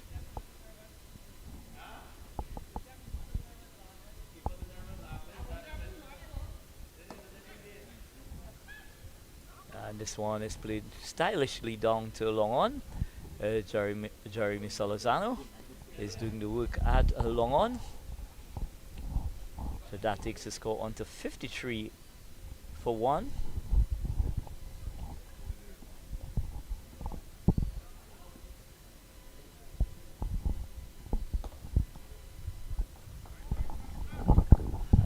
Nice flowing off drive. No run. Shaquille Paris on. Kadeem Allen is back on strike.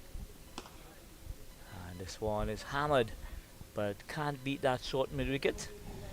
Yeah, Kavim Hodge is just looking to bowl darts into the pitch. He's not looking to spin the ball, give it any flight at all. This one is flighted a bit. An excellent stop at short texture cover there by John. Dive into his right. Yeah, Ryan John, a very good athlete indeed. But at the end of the 12th over, the CCC replying to a total of 267. They need to get to 268 for victory. They are 53 for 1 after 12 overs. And not a dominant start in any sense of the where the situation of the game is at the moment, but the CCC trying to set a platform where the middle and lower order could launch possibly a late attack on this Windward Islands Volcanoes score. Yeah, they'll try to kind of carbon copy what the Windward Islands did. They lost the early wicket, and they see this excellent shot over cover for 4. Paris planting that front foot down the wicket and just opening the face and hitting over extra cover for 4. Yeah, classical extra cover drive there. A bit too full from Shama Springer, and we continue to see variation in lengths, Riyadh, and every time that he has earned in line or length, the batters have been able to cash in. Yeah, his last over was a maiden wicket. He starts with a boundary in this over. Not a bad ball to reply with. I think he just need to get that length right, Shamar Springer. He has the ability to bowl some really, really good overs. Surprising that he's been a bit wayward. Hopefully he can get it right. He will get some confidence picking up a wicket in the last over.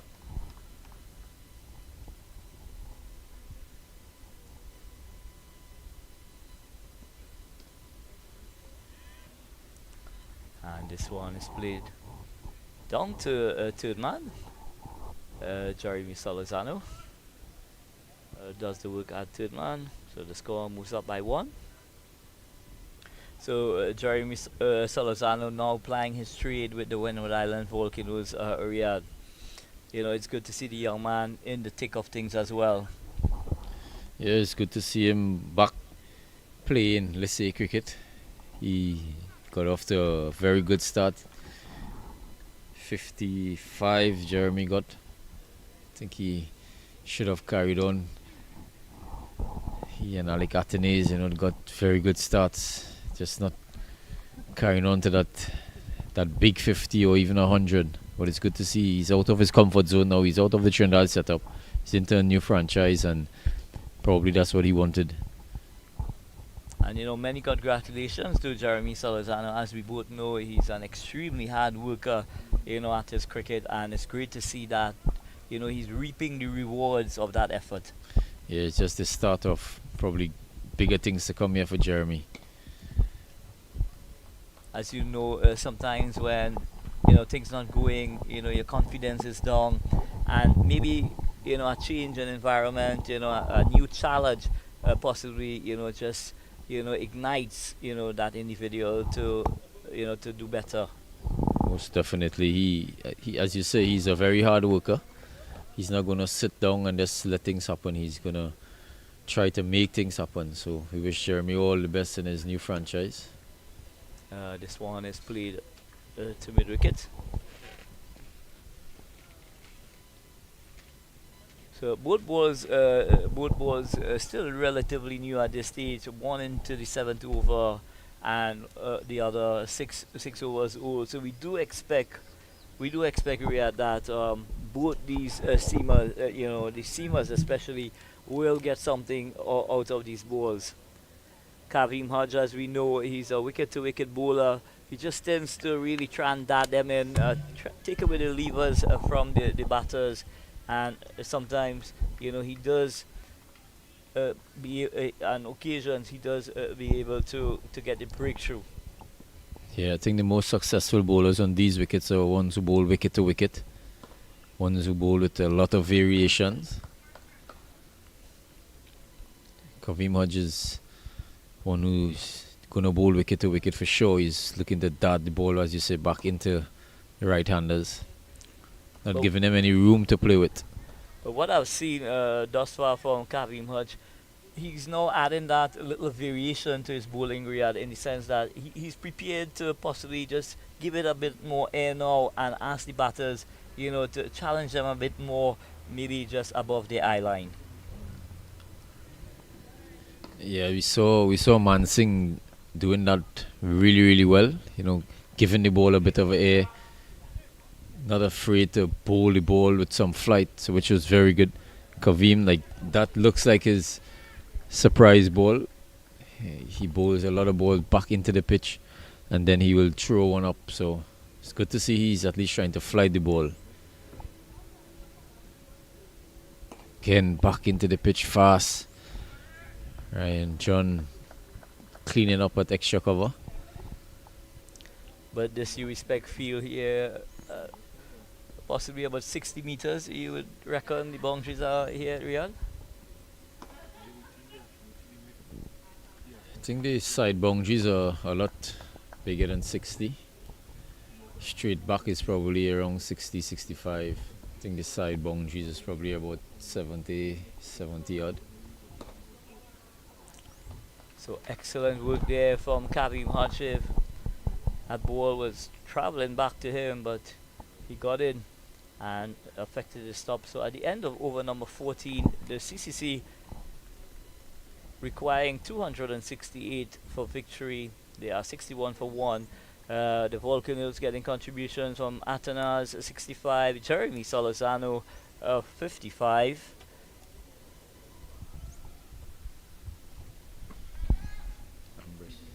And Sunil Ambrose, the main contributors, scoring at a run-up ball, 52 from 51 deliveries. So excellent contributions from the top and middle order of the Windward Islands Volcanoes. Yeah, and skipper as well, getting to 30 odd, 32. I think that partnership with him and Ambrose really put things back in perspective. He out at a really, really bad time. 10 overs to go. Last over before the power play started, Andre Fletcher, but Ambrose batted down to the end and make sure that they got a respectable score. As we see, change in bowling, Springer is off and Larry Edwards is on for his first over. Slow left arm orthodox. So at this stage now, we're seeing both left arm orthodox bowlers in operation here, and more than likely we're also going to see a slow down in the scoring rate as well. But it's a call for 2, they get 1, and they're going to get it very comfortable indeed. So excellent batting there, just taking the pace, from the delivery and working it into that area, into that mid-wicket region, and is able to come back for 2 runs.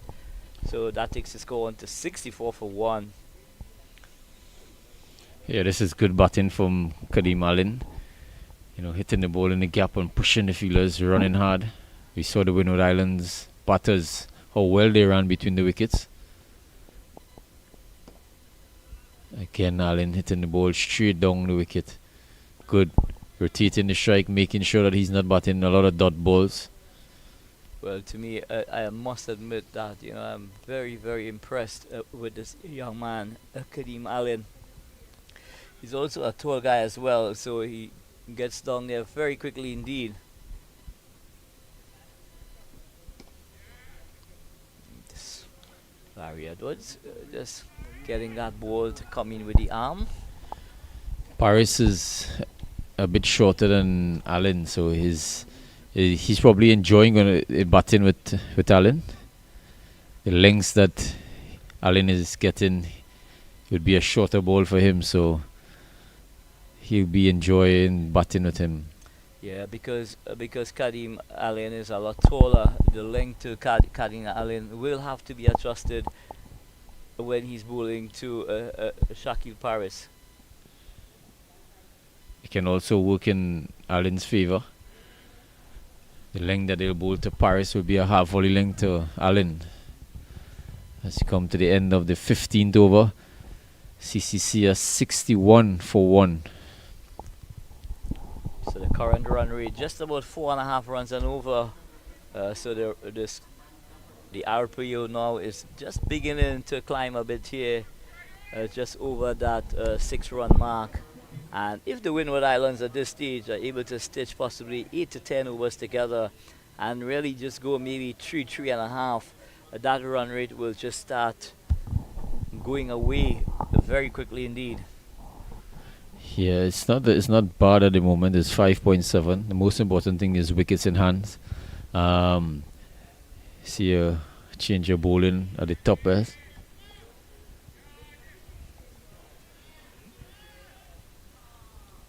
Number 10. Cyrus replaces Kaveem Hodge. And he's bowling. First ball. Keeps it a bit low. Straight on target, and he's bowled. No time to see what he's bowling. He's going straight through him. And here we're going to have a look at it again. Daryl, Cyrus. That one just kept very low indeed. Paris was camping on the back foot, but the ball just scooted along the surface and hitting the middle stump. So CCC losing their second wicket.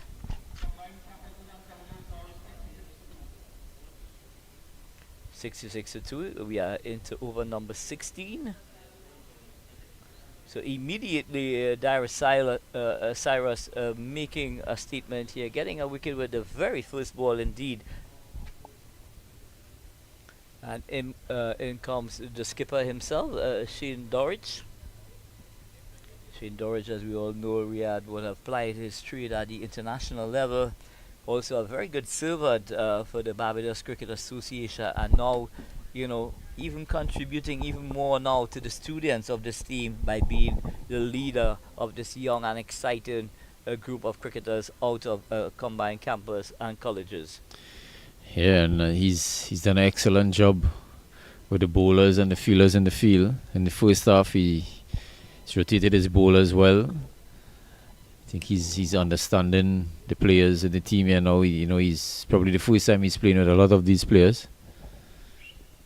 It's going to be important for him now to steady this ship. Losing 2 quick wickets. And as the old saying goes, when one goes, another one goes as well. So testing delivery again here for skipper Shane Dorridge. Cyrus pitching that ball up and just seems to be keeping a tad low, Riyadh, at that top end. Yeah, he looks like a skiddy bowler. He's not that short, but the ball really isn't bouncing. That one is a bit of flight, and this one quick arm action. He has a bit of a stop in his run up before he delivers. It's a weird action, not a conventional leg spinners action. So he stops right there and then very low arm action. Shorter in length, and this one is hammered down to a long one where Jeremy Salazano does the fielding. So the score moves up by 1. It's 67-2, and the skipper Shane Dorridge, he's off the mark. But it brings Kadeem Allen, very exciting open batsman, on strike. And he's watchfully forward. He just plays it out to cover point, and there's no run. So Cyrus just seems to be that bowler, possibly, bowling those sliders, Riyadh. We're not. Oh, ball spun straight to slip, missing everything. So we're gonna have a look at it again here. Yeah, this one basically went square off the pitch here. So these spinners are really enjoying themselves here at the UE spec ground here, licking their lips because it's gripping, it's turning, and when you see that ball goes that much rear from the street, you know that there's also a lot of revs being imparted on the ball. Yeah, it's first ball that he spun for the over. First couple of balls is just bang on target, fast, no real turn. That one give a little bit more air and you can see it spinning straight to slip. So good signs for Cyrus. Another leg spinner getting a lot of turn from this pitch as Edwards continues from the southern end. Short in length, and this one is hammered out to that fieldsman at cover on the boundary. Just one. So Shane Dorridge, he moves on to 2. And Allen just plants that left foot forward, strokes it out to cover point. There's no run. Does look a class act indeed, Riyadh. Yeah, he's been in this situation many times before. He's the leader of the team and he knows exactly what he needs to do.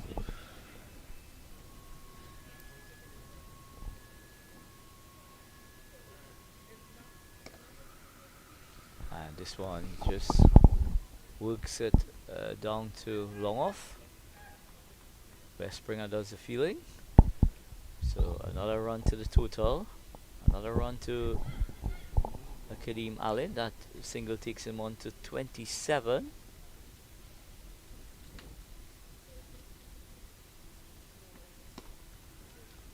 And Dorridge just taps it back to Edwards. So at the end, oh, there's still one ball left.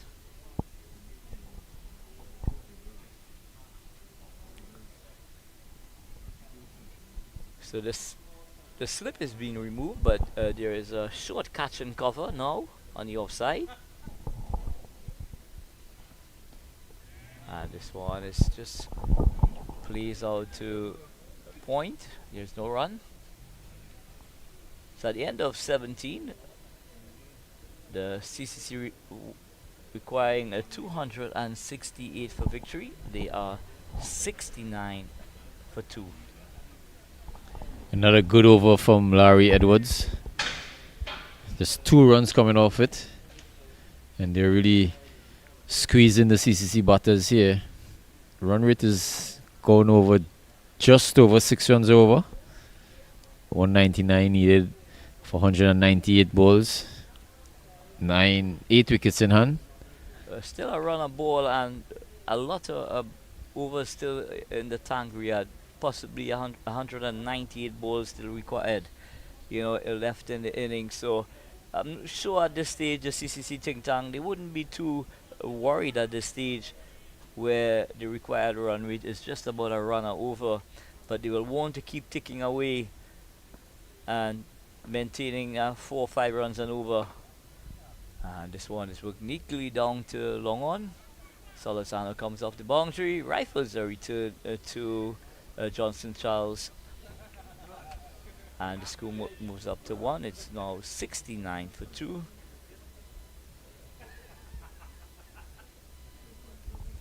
Yeah, no real danger yet. Just a runner ball, as I said. 8 wickets in hand. Captain Dorridge is still there. Satruhan is still in the hut. Short delivery from Daryl Cyrus. Shane Dorridge just waited on it and played it very late indeed down to that third man, down into third man area, and he helps himself to 2 runs. So that takes the score to 72.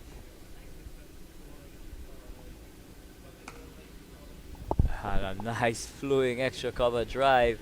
That was hit with tremendous power. Ryan John at that. It's not Ryan John. It seems it's Kabeem Hodge feeling at that cover point position. That ball did stung him a bit in his hands.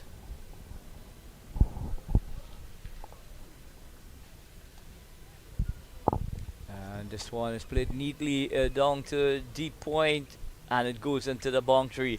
So excellent shot from Kadim Allen. Just waited on it and played it really late through that backward point position, and in she goes into the boundary. So a welcome boundary there for the CCC. That takes the score on to 77, and Kadim Allen moves on to 32 with that boundary. Kadim Allen showing he has the death touch as well, not just power. Getting back and caressing that ball through backward point for 4. Better delivery from Cyrus. Flighted or just outside off stump. Allen trying to work on the leg side. Getting it to go back past the bowler. Yeah, if anything, just slightly playing across the tie there, Riyadh, but was good enough to beat the cover. Oh my goodness. And he is through Shane Dorridge, neck and crop here. Very unfortunate not to have gotten an edge or even gone to hit the sticks. They'll want to see more deliveries like that from Cyrus. Excellent delivery to finish. Flighting just outside off stump. Shane Dorridge, forward, no backward. Getting beaten outside the off stump. With the present situation in the manner in which the pitchers are playing, Riyadh, I'm just guessing that teams might be be thinking now that possibly they could have, include maybe 3 spinners in their bowling armory and go with 2 seamers. Yeah, they definitely will try to pack the team with as much spinners as possible. And this one is hit high and handsome over long on. My apology, it just fell just inside the ropes. But a very confident shot indeed. Not having the legs to go over the boundary for a maximum, but nevertheless he gets a boundary for that shot.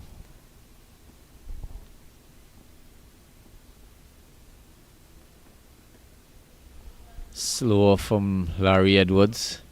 Kadim Allen just trying to drop and run. With the surface being a bit abrasive, Riyadh, maybe the spinner should be bowling a bit slower. Well, it's not that bad. It's not a bad pitch. I don't think it's that bad of a pitch. It's just that it's a slow wicket. It's not gonna rip from leg stump, outside leg stump to outside off stump. It's not that bad wicket. It's just a slow wicket. So they need to bowl it a little faster, but not too fast like that. And that's a huge 6 over long on into the football fields for 6. Kadim Allen showing the power this guy has. Yeah, flighted delivery from Larry Edwards and traveling the distance. Kadim Allen, what a wonderful strike indeed. And he continues the fight for the CCC team. Yeah, this guy is really strong. He's playing a good innings here yet again. Started off well against the TNT Red Force, continuing where he left off at the Oval. And that's what I'm saying. It's not a bad wicket. You just have to know the right pace to bowl on this wicket. It's a bit quicker here from Larry Edwards.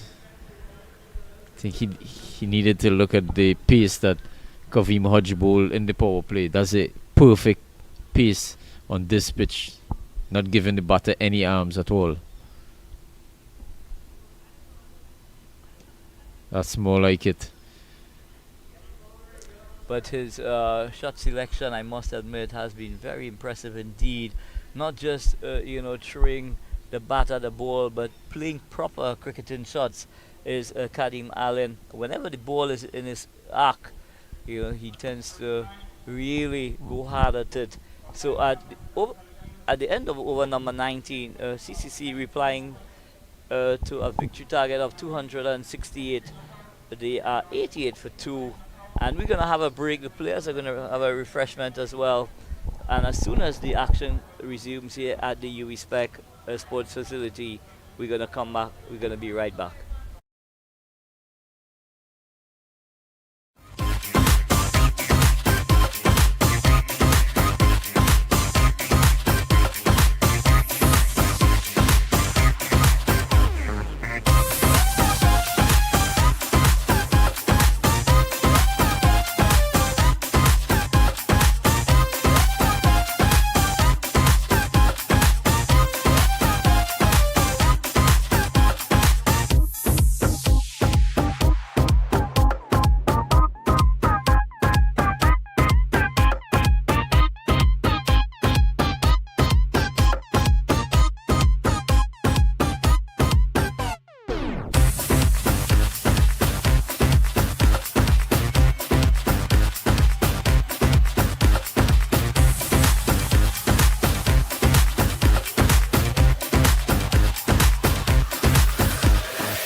So we are back live here at the UE Spec Ground. Combined campuses and colleges, 88 for 2 after 19 overs. Kadim Allen and a skipper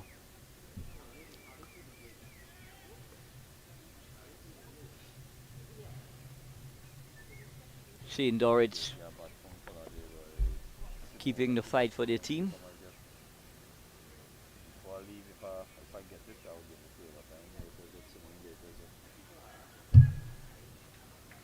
So it's going to be Cyrus to continue.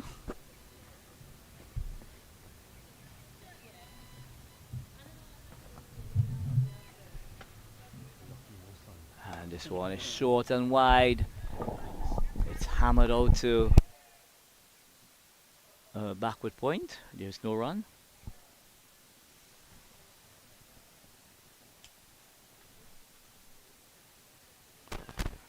And attempting that slog sweep there was Shane Dorridge, the skipper, but making no contact indeed. But we are seeing Daryl Cyrus, extracting some significant purchase from the surface thus far. This one is played down to long on. I'd like to say a pleasant good evening to Basso. Hello Anel, hello everyone, wherever you locked on and viewing this match number 10 of the CG United Super 50 Cup 2023 edition. Nicely poised this one. And he's bang on target, but he meets a very broad bat from Kadim Allen. Kadim Allen, 43 from 54 deliveries, and how well he's batted here, Basso. Oh, and this one, he plays it very late indeed. He beats that fieldsman at third man. He goes for 2, and he's going to come back very comfortable indeed for 3. So an awkward bounce there for the fieldsman at that short third man position. But it goes past him, and Allen helps himself to 3 runs. Yeah, going along nicely is Kadim Allen, and we can see the immense talent of the young chap. And heard Riyad mention it is similar to the attack he took at Akil Hussain and Jaden Seals in the Oval earlier in the week. Yeah, Kadim Allen, very fearless indeed. Once the ball is in his arc, he's going to back himself to execute. But at the end of over number 20, the CCC team, 92 for 2, chasing a victory target of 268. Alec Athena is getting to 65, Solozano 55, and the evergreen Sunil Ambris getting to 52. So the Leeward Islands Volcanoes total built around a 3 half-century. Yeah, and 3 welcome half-centuries. They lost their opener Johnson Charles in the second over, and of course Johnson Charles was coming off a half-century himself earlier in the week. And what the Windwards Volcanoes did well through Alec Athenes and Jeremy Solizano is they ensured for the better part of the innings that no further loss of wickets occurred. In fact, they lost their second wicket all the way down in the 22nd over. And this one is played neatly by Dorridge down to long on. They get a single. Of course, this combined campuses and colleges, their rained out game against Trinidad and Tobago on Tuesday, and then coming off a loss to the West Indies Academy. The Academy going down to one of the tournament favourites, the Leeward Islands Hurricanes, yesterday. And this one is hammered down to long off, a bit shorter in length. Dorridge rocks onto the back foot and gets a single. That takes his score on to 93. Larry Edwards, 11 dot balls thus far in his spell. And easy single down to long on. Kadim Allen just pushing that ball past the bowler. So the score moves up by 1. It's 94 for 2. And Allen just 2 away from a very impressive half century indeed. Yeah, and in their second game, he only got to 10. Of course, that rained out game against the Trinidad and Tobago Red Force on Tuesday. We saw flashes of brilliance as Shane Dorridge. Well, here we're seeing some brilliance from Shane Dorridge, really playing that reverse sweep to perfection there, and he's able to come back for 2. So Shane Dorridge, the coach of the West Indies team, Darren Sammy, he has called out to the batters in this tournament to explore the option of innovation, and I must admit that we are seeing that the batters have taken on that charge. And this one is just punch down to long on. And even the bowler Larry Edwards, you can't discredit the little cameo that he played towards the end of the innings. Larry Edwards remained not out on 20 from 17 deliveries, and it was an innings mixed with both aggressive running and then some of those aggressive shots that you talk about. At the end of 21 overs, the combined campuses and colleges are 98 for 2 in pursuit of a 268 for victory. And it's something that we also saw from Alec Athanaze when he batted. Alec Athanaze playing the sweep shot to perfection on a few occasions. One time slog sweeping over mid-wicket for 6. And of course playing a couple of reverse sweeps as well. So some of the batters have answered the call. And Kadeem Allen is answering the call as well. But Shane Dorridge it is, just working this ball down to long on. Jeremy Solozano is in hot pursuit. Picks it up, rivals a return back to Cyrus. There's a single on offer. It takes the score on to 99. And Allen just playing around his front part there a bit. Possibly in 2 minds, wanting to drive and then looking at possibly that slug sweep. Speaking about that innovation. And this one is played down to long on by Allen. Full toss from Cyrus. And of course, with that single 100 on the board for the combined colleges and campuses, 100 on the board in midway through the 22nd over. The Volcanoes, they got their 100 inside of 19 overs. And speaking about that innovation, it takes some practicing, does it? Some of those innovative shots that we talk about, of course, more conventional on this occasion, is Dorridge just cutting away backward of point. And we chatted about it a bit in terms of players needing to actually practice those innovative shots in the nets first of all, and then getting that opportunity to actually put that practice into match situations. This one is played out to deep middle wicket. There's only a single on offer. It takes Kadeem Allen to his half century, so Kadeem Allen getting to 50 in 60 deliveries, just what the doctor ordered, and he continues to prosper here at UWI Spec.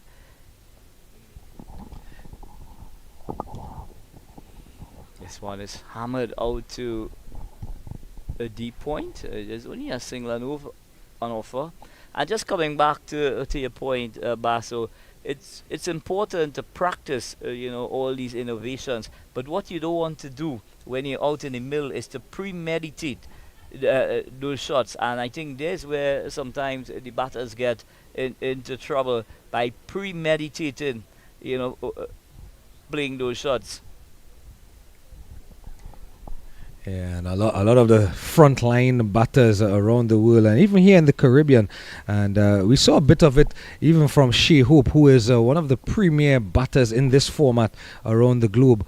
And one of the things is always about reacting to what's in front of you and playing the ball on merit. And Shea Hope did that to perfection a couple of days ago when Barbados got up over Jamaica in their game here.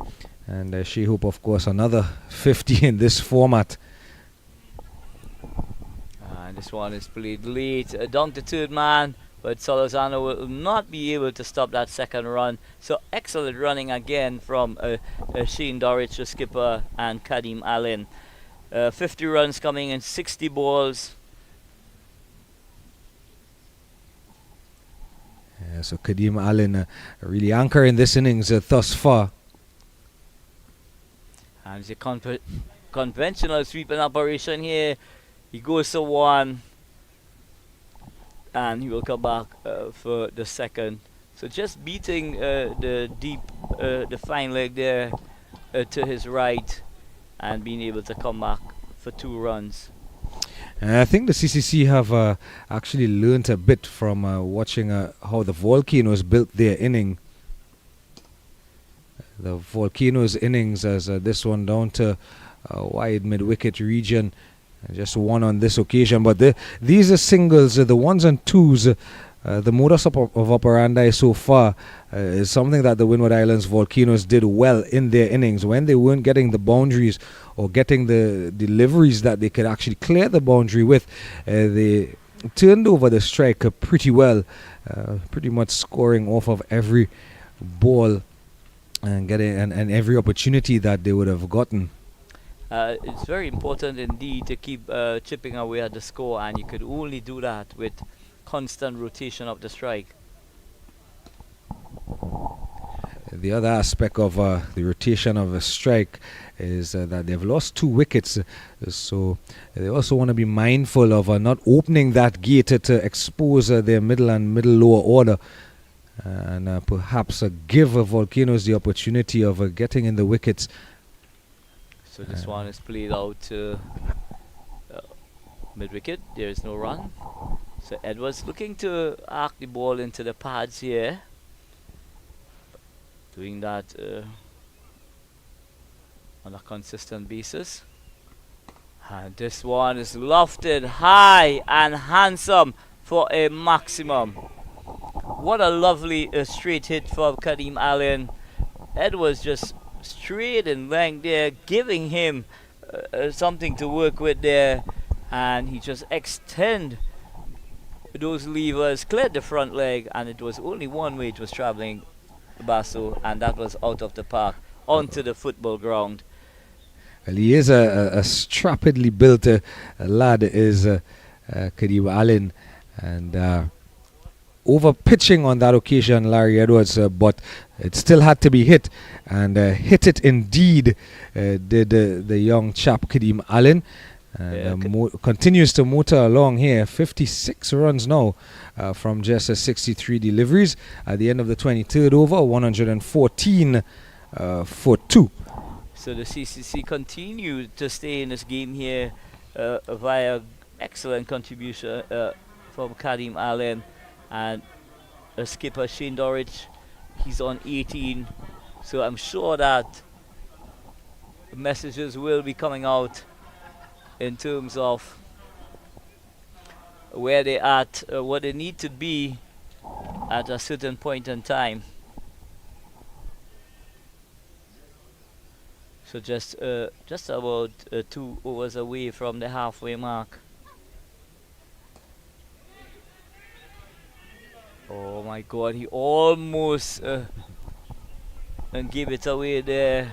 And just as I mentioned that you don't want to be opening the door at this moment. You have a partnership going along of just over 30 runs with your skipper, and you yourself are going well on 56. You don't want to open the door now.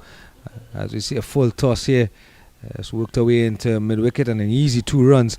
You don't want to open the door for another wicket. Because 1 wicket sometimes brings 2 and 3 wickets along with it, and then you dig yourself into a hole and put your team under pressure. But excellent batting here from Shane Dorich, just working that ball into acreage of space through that mid-wicket region and getting 2 runs.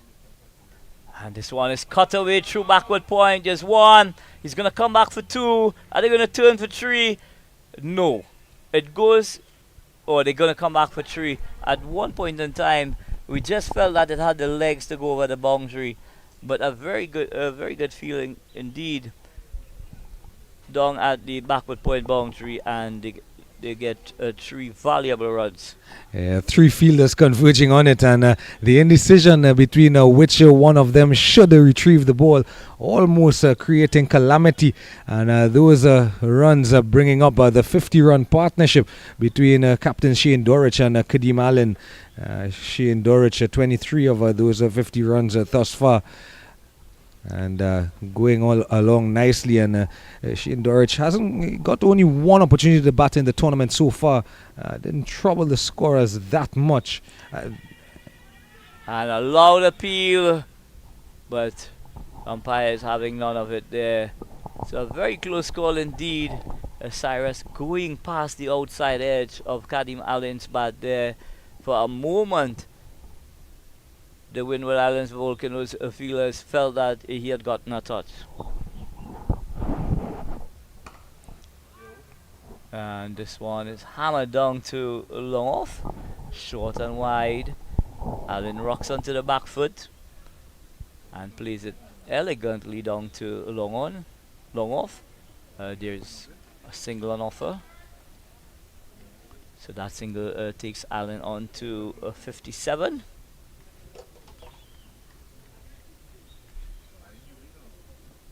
So 119 for 2.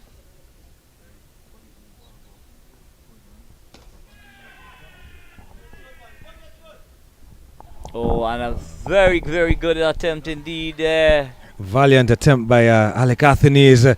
He had about 15 meters to run to get to the ball, but well placed by Kadeem Allen. A valiant attempt by young Athenes. Not able to prevent the boundary on that occasion.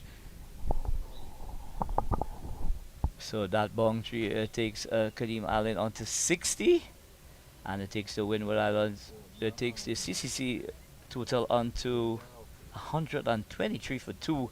And I must admit, we have seen that intent from the CCC batters to try and have a move on with the score, and they've done that successfully because they brought that run rate, required run rate, under 6 runs and over, which is very manageable at this stage of the innings. At the end of the 24th over, the CCC in pursuit of 268, 123 for 2. As Kavim Hodge swings around and comes into the attack this time from the southern end. So Andre Fletcher looking for a breakthrough here from Kavim Hodge. He was steady in his first spell, 7 overs, just 23 runs coming from his first 7 overs. Yeah, and we do know Kavim Hodge, he does bowl very, very tight indeed in the power play. He really just darts the ball into the batters, give them very little to work with. So doing an excellent job for skipper Fletcher is Kavim Hodge. This one, Dorich looking to make some room there, but only finding the cover point. There's no run. And he just caresses this down to a long off, picking the length very early indeed. And the CCC batters, they're picking up that required run rate now, Basso. Yeah, looking to get on the charge here, and this one just really just a stand and deliver type shot from Kadeem Allen. As we look at it here, short of a length, and just the slight clearance of that front leg, playing through the line of the ball, opening the hips and putting it over mid-wicket for yet another maximum. Another 6 runs added to the total for the CCC, and another 6 runs added to Kadeem Allen's score as well. He's now 64 from 67 deliveries. Good strike rate as well. Yeah, Hodge going into the pitch there, but that ball just sat up for Kadeem Allen to cash in. And he did that so very easily indeed. Lofted that ball over a wide, long on for a maximum. So Kadeem Allen continues to bat really impressively here at the UE Spec ground. And the required run rate now has gone down to under 5 runs, under 5.5 runs and over. So they've really taken this Volcanoes attack apart at this stage. And this one is hammered through backward point. He's going to come back for 2. So Hodge trying to make that adjustment with the length, but getting a bit too full there.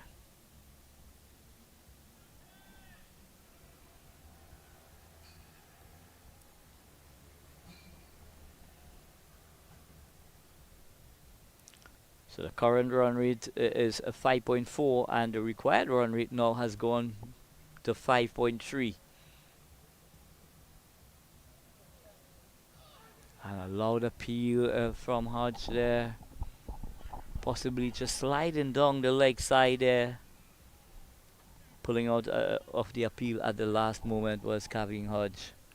So we've come to the end of the 25th over, halfway along in the combined campuses and colleges reply. 134 for 2. Still 134 runs adrift from 150 deliveries required. So really nicely poised here, and keeping up with the run rate are the combined campuses and colleges. Yeah, so just at the halfway stage, even when you're batting, whatever the score is after 25 overs, you always try to double that score. So it tells me at this stage here that the CCC is in a very good position at this stage of the innings. All they need to do is just possibly for the next 10 to 15 overs, just continue to pick up 5-6 runs and over, and they would be putting themselves, in a very strong position indeed. But the Windward Islands Volcano bowlers, they will want to have a say in that. And as we speak, the very effective off spinner Kenneth Demba is brought into the attack. And comparatively, as you talk about doubling the score, comparatively, Windward Islands Volcanoes at 25 overs, they were actually 130 for 2.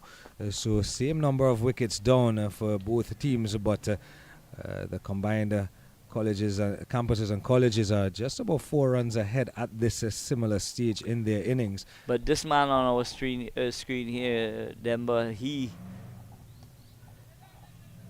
the CCC batters, will have to keep him out of the wicket column in order to set themselves up here to get to that target. You cannot give Kenneth Demba any wicket whatsoever.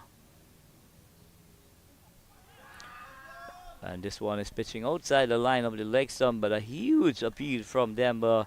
This ball just going the other way.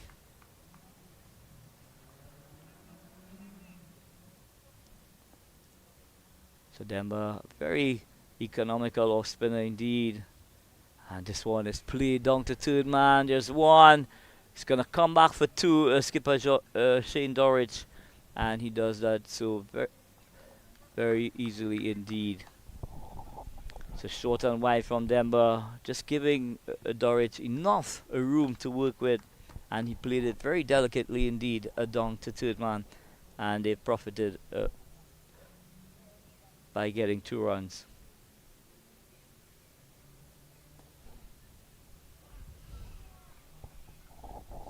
This one goes down to square leg. There's one on offer.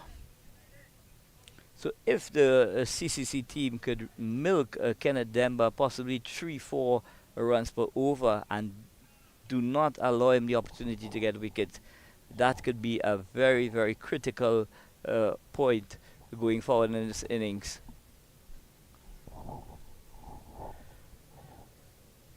So he continues from where he left off, Kenneth Demba, just going about 3 runs and over during his entire bowling spell against the TNT Red Force team. At the end of the 26th over, 137 for 2. The combined campuses and colleges still adrift by 131 runs, but really a platform set. And these are some of the things that situational awareness that we spoke about earlier in the day, about having that situational awareness and understanding the various conditions and the various matchups and knowing that you don't open the door to a bowler of his caliber. And from the southern end, you're going to see Daryl Cyrus come back into the attack. Bowled pretty steadily in his first 5 overs, going for under a run a ball and taking an important wicket as well. Well, I was pleasantly surprised that he was removed in the first place, because to me he was having an excellent spell, but the skipper, and this one he's dropped, is he? Seemed to come off on edge by the expression of the bowler. The first slip with his head hanging. And here we see it again, going for that booming drive, but I think there was an edge, because that edge took the ball away from Johnson Charles's hands and onto his thigh. and another loud appeal here. So Shane Dorridge not looking comfortable at all against Daryl Cyrus. Just needs to temper himself here a bit, is skipper Shane Dorridge. And you talk about him coming out of the bowling attack. But I tell you that that's one of the things that Shane Dorridge, I guess, did well in their bowling innings when Mansingh and Shachugan Rambaran were going well. He bowled them almost totally out in terms of close to their 10 overs on the trot. Of course, Rambaran bowled 8 overs, and Mansingh his full complement of 10 overs. And they were by far the pick of the bowlers for the CCC, along with Blades and Thorne, who would have taken 2 wickets apiece as well. Yeah, Isaiah Thorne, a young, exciting fast bowler out of Guyana, recently went to Sri Lanka with the under 19 West Indies team. This one is cut away to the point on the boundary. There's a single on offer. So the score goes up to 139 for 2, and we are into over number 27.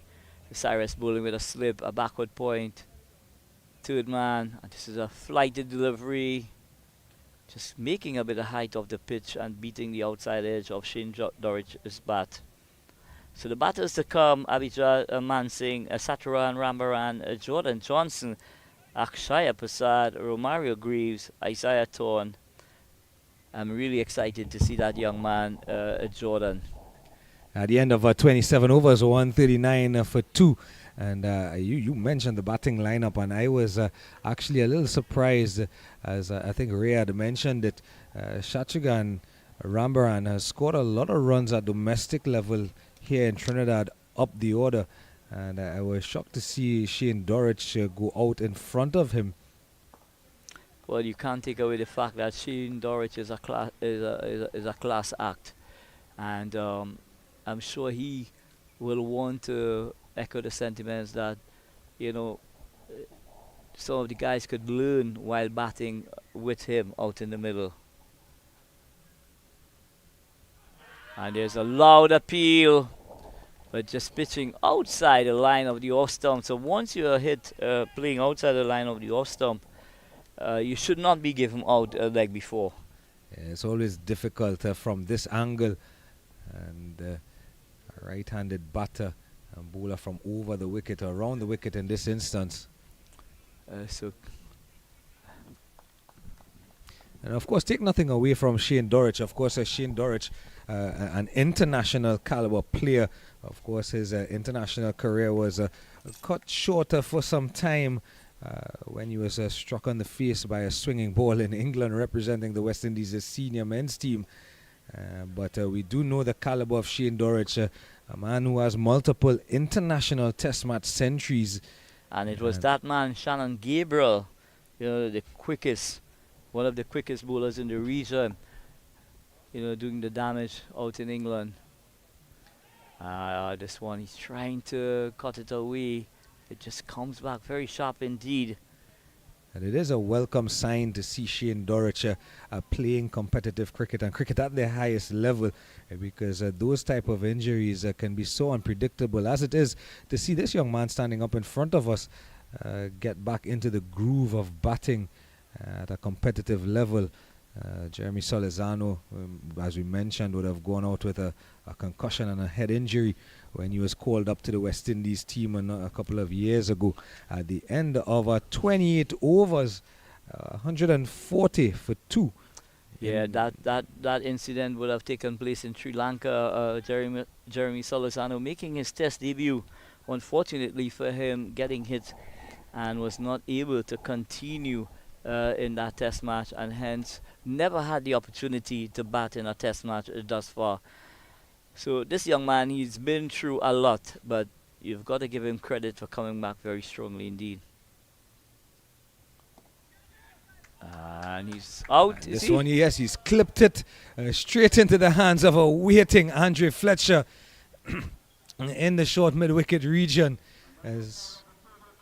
So Kadeem Allen falls for 68, caught by skipper Andre Fletcher in the mid-wicket of the bowling of Darrell Cyrus. And you hit the nail on the head that Darrell Cyrus has been the pick of the bowlers thus far, and probably should not have even been removed from the bowling attack in the first instance. Well, Kadeem Allen paying the price there for just going across the line of flight there from Darrell Cyrus and just spooning a catch to mid-wicket. Had he just opened up and try and hit that ball through that mid-on position, that might have been a better option. But having said that, the CCC lose their third wicket. Akshaya Prasad, the left-handed batsman from Guyana, comes out to bat.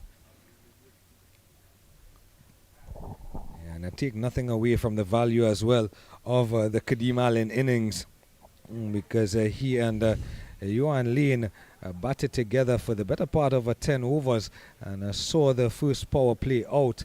And even when his opening partner, Johan Jeremiah, I beg your pardon, when he was dismissed, Kadeem Allen just went along his merry way and getting to 68.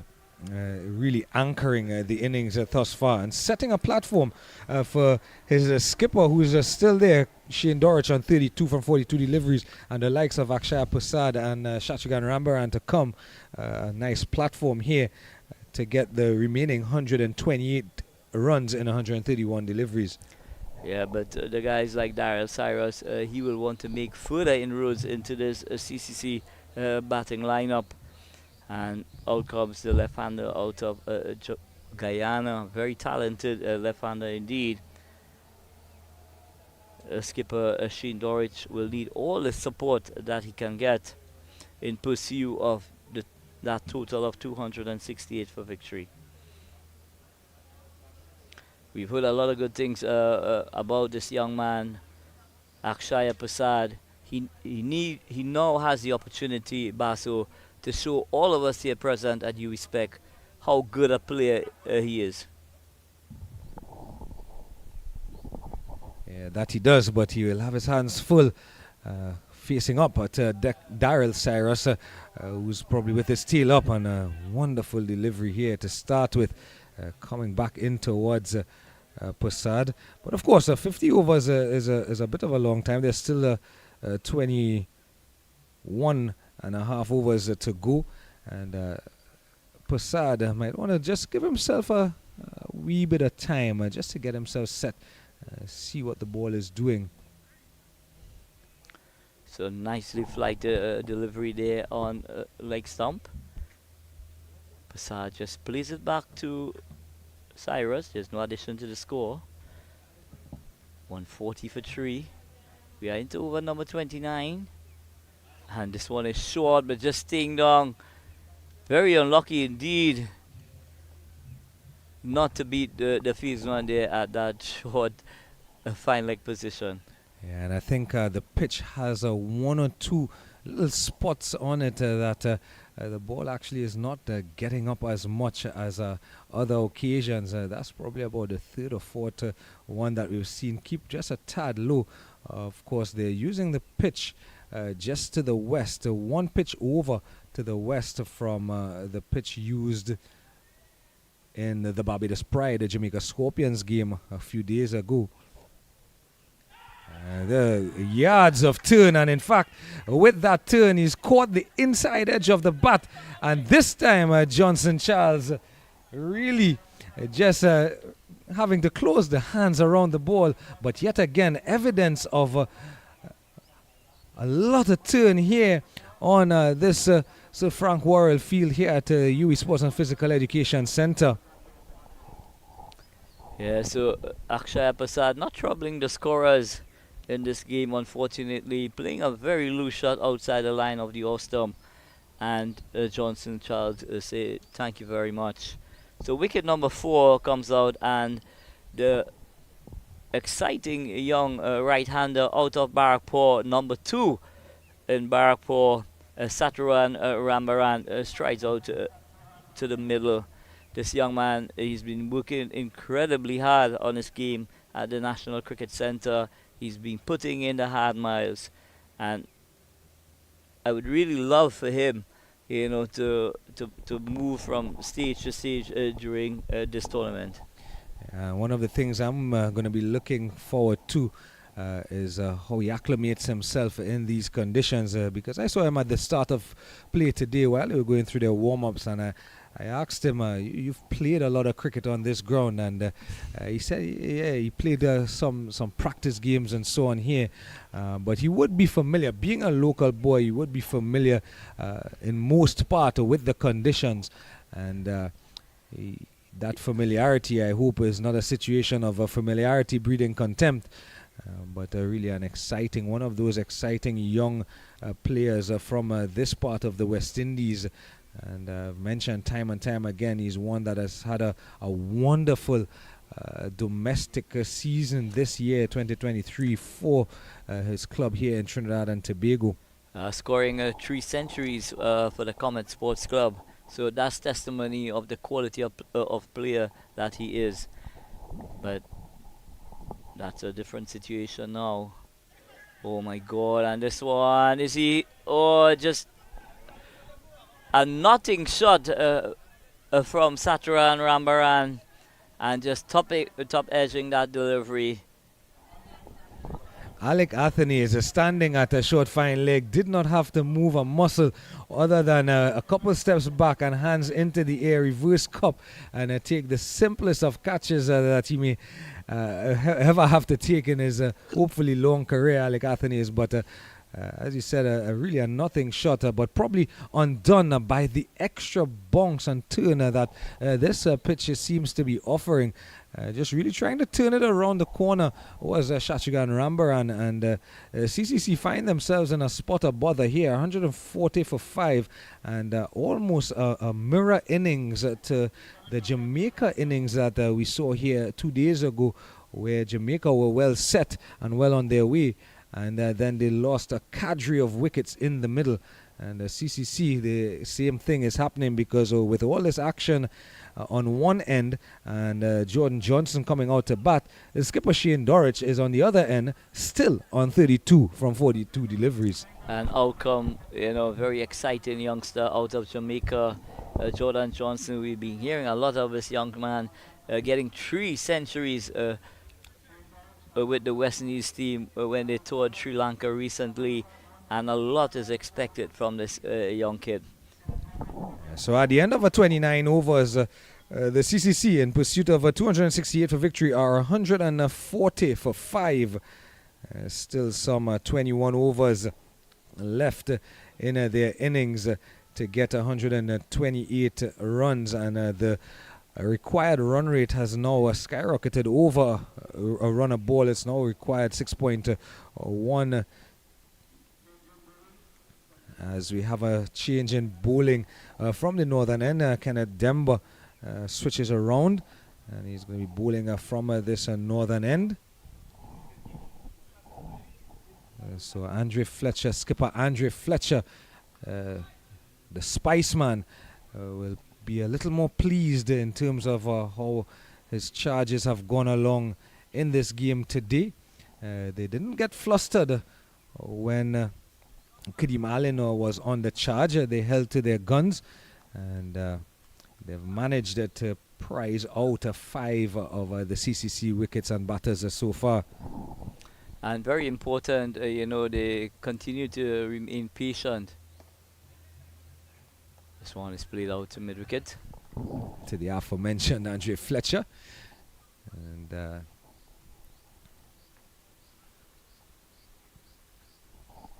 So Demba. A lovely flowing on drive from skipper Shane Dorridge. A 2 for 1. So all is going to be some excellent work from Jeremy Solizano coming off the long on boundary and rifling a return to the wicketkeeper Johnson Charles. So Kenneth Demba into his third over, none for 5 thus far. One of the main strikers for this Windward Islands Volcanoes team. Yeah, I think the CCC, they're digging themselves into a hole here slightly because Shane Dorridge has stood at the non-strikers end for the better part of the last 2 overs, and he hasn't faced a ball, it seems, in almost eternity, and he was really going well, and it's going to be interesting to see if this halt in momentum and the lack of a strike hampers his innings. But of course, we've spoken about his experience and his international experience, even at the test match level. But Johnson would do well just to find a single and get him back on strike. And here we see the young man is just falling out of his hands at the last moment. But an excellent attempt indeed at that deep mid-wicket position. Jordan Johnson going for that slug sweep, getting the connection. But just as it was about to be caught, it just died on the fieldsman, getting his hand to it, but not able to hold on. And now with the right-handed Shane Dorridge on strike, that said fielder comes into the ring. And this is a nice little paddle down to the fine leg, and it does not go into the boundary. Possibly just a meter away from the boundary there. And as we had seen in the last game here at UE Spec, the ball just seems to hold up a bit when approaching the ropes. In fact, today it's seemed a little bit more friendly for the batters and getting a little bit more value for their shots as Shane Dorridge takes a single long to long on. Cleaned up by Jeremy Solizano to end the over at the end of 30 overs. 145 for 5. In fact, I think for the most part today, it's been slightly better than that Barbados Pride Jamaica Scorpions game. But you see there in the latter part of that over, the effect of having Shane Dorridge on strike. The fact that he is the set batter and turning the strike over and getting easy runs is what you're going to need. So Jordan Johnson, when he comes on strike, has got to be away, almost perishing and playing that sweep shot and giving it away. But Shane Dorridge on strike now. We will see how he approaches the innings from here out. So Cyrus. Nicely flighted delivery. Loud appeal. No run. And the man that matters is unmoved with that appeal. Mr. Patrick Gustad standing at the southern end. So Cyrus 4 for 31 into his 8th over now. And this one is cut away. Down to the sweeper. Just one and offer. Kavim Hodge well placed on that deep cover boundary. So Daniel Cyrus here really getting into his work and really, again, yet another spinner in this tournament who has taken 4 or more wickets. So with the ball spinning into Jordan Johnson, excellent choice of batter. Having a right and left hander, it does help to break up the bowler's line and length. So very good thinking indeed from the CCC think tank to have the likes of Jordan Johnson come out onto the middle. just to mix it up a bit. Cyrus continues to bowl well.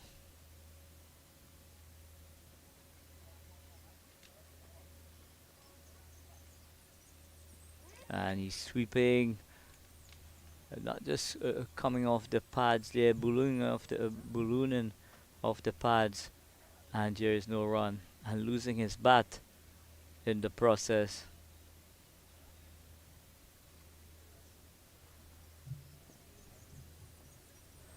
So they're gonna have a little conversation. Skipper Shane Dorridge just possibly trying to temper the young man a bit here, just asking him to take a measured approach during the early stages of his innings. And this is good by skipper Shane Dorridge, just getting down the pitch and having that word with him. And that's the experience of the young man Shane Dorridge, realizing that he needs to calm his partner down, calm his charge down, his batter down, and get him really focused on what is necessary at this point in time. And the big expansive shots that Johnson has tried thus far may not be what's necessary, other than just really getting bat on ball and allowing your skipper to come on to strike, as he's the set batter and the one that has the momentum of the batting innings so far.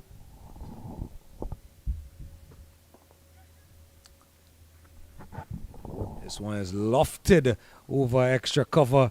And having said all of that, as if he's had a headset on inside of his helmet, and to say, Mr. Commentator, I can play shots properly, you know. He's placed this one over extra cover for 4 runs. Yeah, flighted delivery from Cyrus, and Jordan Johnson just leant into it and lofted over cover point for 4 glorious runs. And that 4 brings up the 150 for the CCC, 150 for 5 in 30.4 overs. And he goes again through cover point. There's 1. Only going to get 2 here now. So showing some intent is young Jordan Johnson. A kid with a lot of talent indeed, having just come back from a very prolific tour of Sri Lanka with the West Indies under-19 team, and being given the opportunity here by the CCC team to continue his development at this regional level.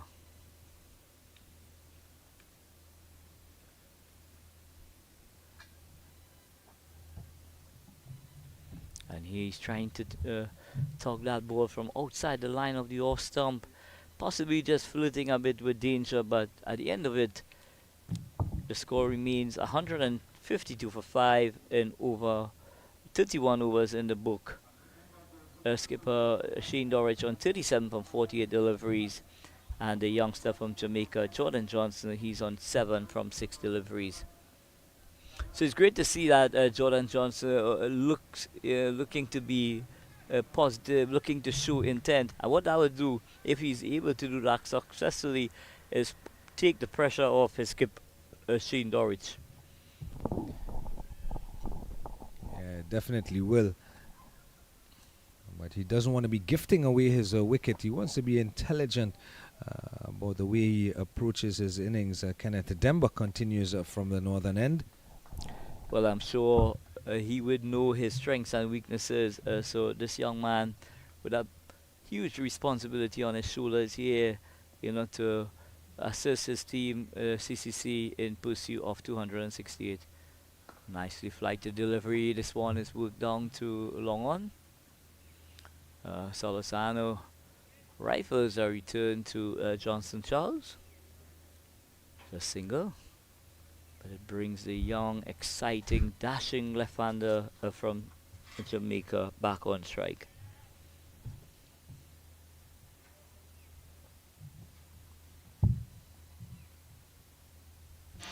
And to my left here, I'm seeing Cyan Hackett just expressing himself on the platform. Possibly just telling himself it's only a matter of time before I start doing my thing as well at the regional level. Young, fascinated cricketer is Cyan Hackett.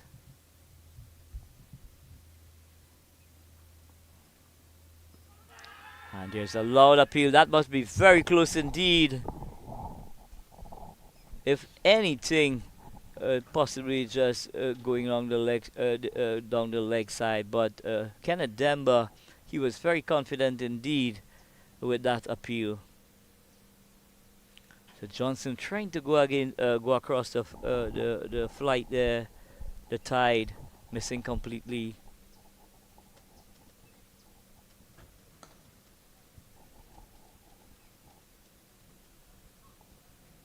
So Demba not being able to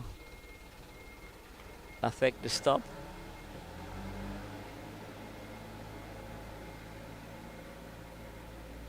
So we are into over number 32. CCC in pursuit of 268. All the fives are 155 for 5. And at the end of over number 32, CCC 155 for 5. Good contributions coming from Kadeem Allen. He got to 66, 68, my apology. Shane Dorich, the skipper, he's on 39. And with him, the young dashing left-hander out of Jamaica, Jordan Johnson. Yeah, so I think that conversation that we saw happen mid-pitch some deliveries ago with his skipper Shane Dorich has worked some wonders. Jordan Johnson, for all the talent that we've spoken about and all the scores that he would have gotten throughout the season, seemed a bit shaken when he came to the middle, and he seems a lot more calm and clear in what he wants to do. But Shane Dorich on strike here punches one down at a wide long off, and a rifled it through, rifled in from Shema Springer down there on that long off boundary. He seems a lot clearer in his mind now, does Jordan Johnson, in terms of what he wants to do and how he wants to approach the innings. Probably just a bit of nerves at the start of the innings, going after every delivery, playing shots that he probably should not have played at that point in time. Skipper Andrew Fletcher just getting into that forward short leg position. So they're going to try to bowl him on leg stump and possibly want him to play with the tide and bring the skipper. That's not going to stop that young man. He plays a wonderful sweep shot, conventional indeed, and he gets a single. Yeah, well placed Kavim Hodge down there on the backward square leg boundary, and with Shane Dorich on strike, the forward short leg has been removed.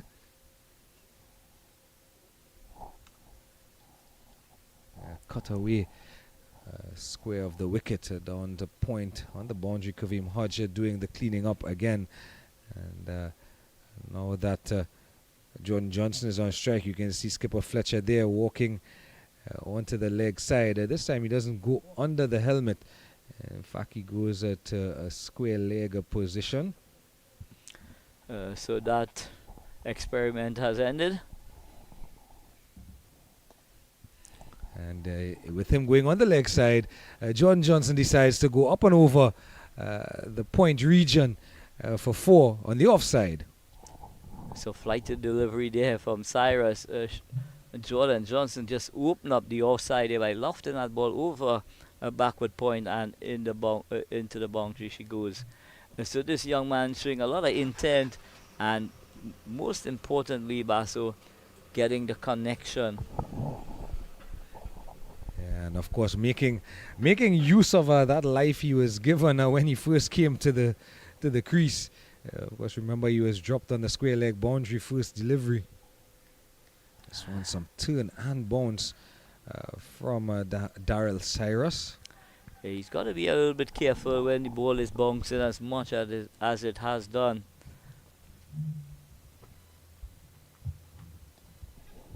And this one, he's lap sweeping. He's going to get 1. And Kevin Hodge is going to get the return in. They're going to come back for 2. So good enterprising batting from Jordan Johnson. And And at the end of the 33rd over, 164 for 5. So the skipper leading the fight here. He's on 41. But young Jordan Johnson giving him, the appropriate support that's required to keep chipping away at the score.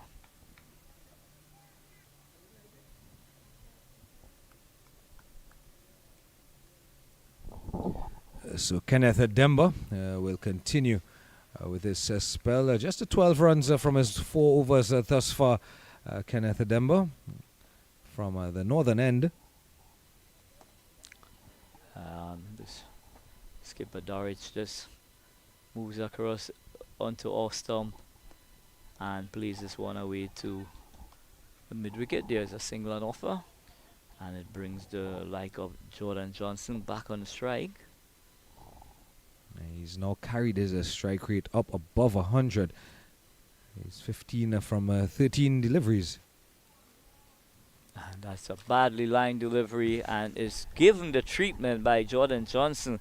That one whistled away through deep backward square like a tracer bullet, and 4 runs to the total. And as you said, a badly lined delivery, you could hear Kenneth Demba admonishing himself, "Oh no, Demby," because he knew that he had left it out there and gifting as if an early Christmas present to Jordan Johnson another boundary. And he's now really motoring along on 19 from 14 deliveries. And again, we cannot express how important it is when you're in pursuit of big targets to have, that left-hand, right-hand combination. It's difficult sometimes for the bowlers to immediately drop on a line and length when there's rotation of the strike. And with that boundary, what he's done is, he's brought the required run rate under 6 runs to the over, and he has also brought the target down under 100.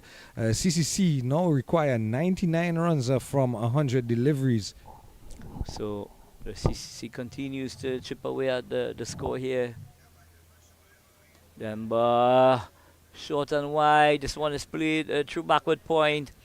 And Jordan will come back for 2 runs. So And of course, you have mentioned the caliber and the stock of this young chap, Jordan Johnson, out of Jamaica. 30-run partnership thus far, along with his skipper. And the CWI tournaments are always usually about that development. And the pathway of some of these young chaps into the various CWI teams. And again, he's playing that ball down to fine leg, and he will help himself to 2 runs. But Dembo is just going up there at the last moment. He thought that he had defeated the bat of Jordan Johnson, getting it on the edge. And it goes down to a fine leg for 2 more runs. Yeah, he was a bit straighter this time, unlike the last delivery that went for 4 runs. And he stylishly onto the front foot, defends the ball out to cover, and there is no run. So at the end of over number 34, CCC 173 for 5. And I must admit, Basso, with skipper Shane Dorich and this young man Jordan Johnson playing as well as they are, they could, definitely give this Windward Islands Volcano team a run for their money. In fact, they might actually beat the Windward Islands Volcanoes team. But definitely with 5 wickets already back in the hutch, back in the dugout, they've played really smartly since coming together in the 28th over, in fact, and they have gone along nicely. Shane Dorich for quite some time remained off a strike and not facing any deliveries, but once he had that quiet word with Johnson, the young man seemed to settle down and get into his work as Dorich cuts backward of point, but there's no run. Yeah, he's just trying to work that ball very late indeed down to the man. But just getting too much bat there. This time Doric pulls away, and an easy 2 runs because the fielder down at wide long on had a few yards to run to collect the ball, and there are acres of space out on that leg side.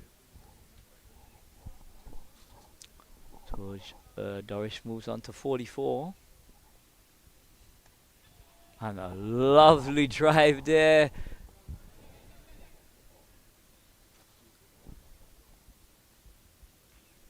A good through playing that square drive off the leg spinner. Very impressive shot indeed. And helping himself to 2 more runs is skipper Shane Dorich, which is 4 away from another half century.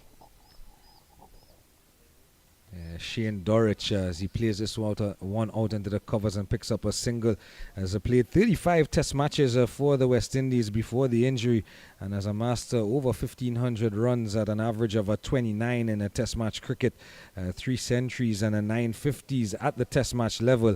At first class level, he's played 121 matches and scored 5,188 runs at an average of 33, with 8 centuries and 30 50s at a first class level, but amidst all those stats, he is still yet to get 50 in List A one-day cricket. So he's just 3 runs away from his first List A half century. But it's going to be interesting here. It's going to fall just short of the fielder at short fine leg. Jordan Johnson trying to play that lap sweep and just getting a top edge. Fortunately for him, it did not carry to the fieldsman, Jeremy Solizano. So he lives to fight another day. But more importantly for CCC, Shane Dorich, a skipper who's played really well, he's back on strike. Some might say Johnson is living a charmed life. And there's a single full toss.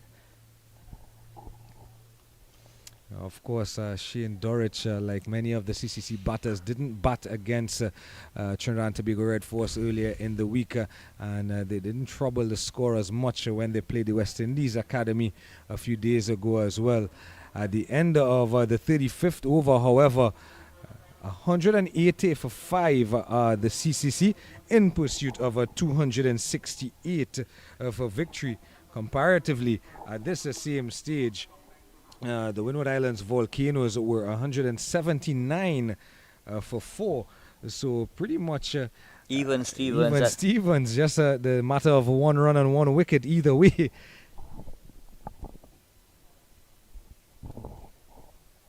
As Kenneth Demba continues with his spell from the northern end or the gymnasium end.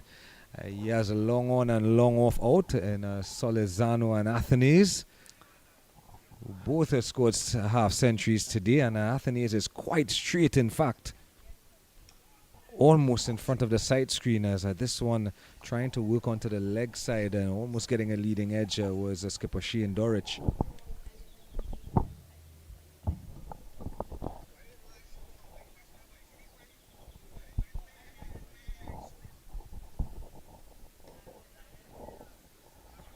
This one tucked away into the leg side, into square leg, and fielded by skipper Fletcher. So that single takes the score to 181 for 5. But it brings a very exciting Jordan Johnson on strike. A slip in place, backward point, extra cover on the sweeping, long off.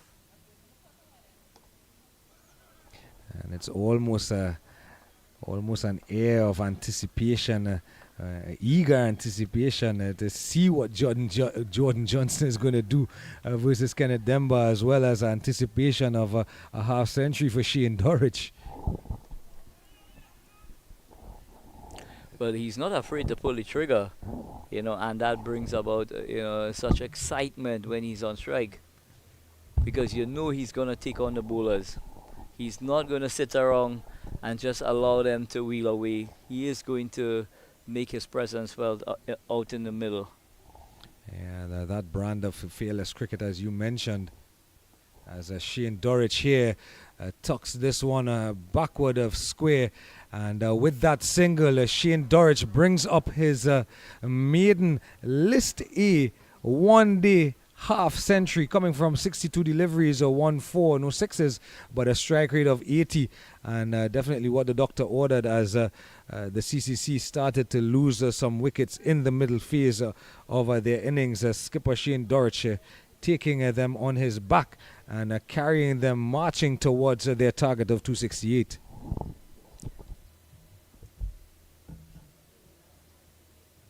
Oh, I'm playing a bit. A naughty shot there was Jordan Johnson. It was a quicker arm ball from Denver, not making any connection, and it goes through to the wicketkeeper.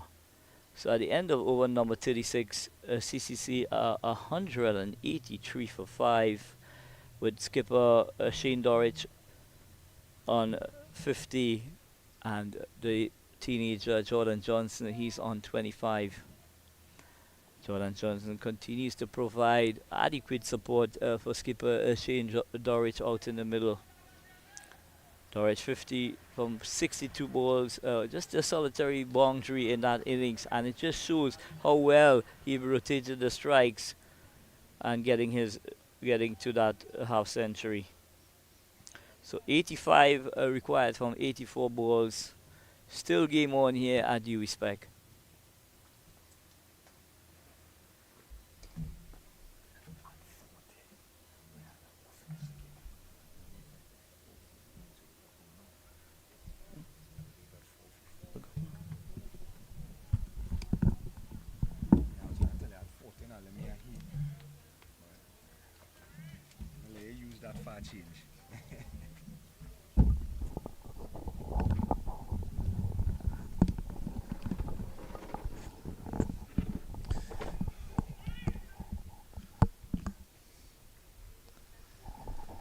So at the end of 36 overs, the CCC 183 for 5 in pursuit of 268 for victory. 2 balls and the Larry Edwards over completed 3 runs from the over thus far.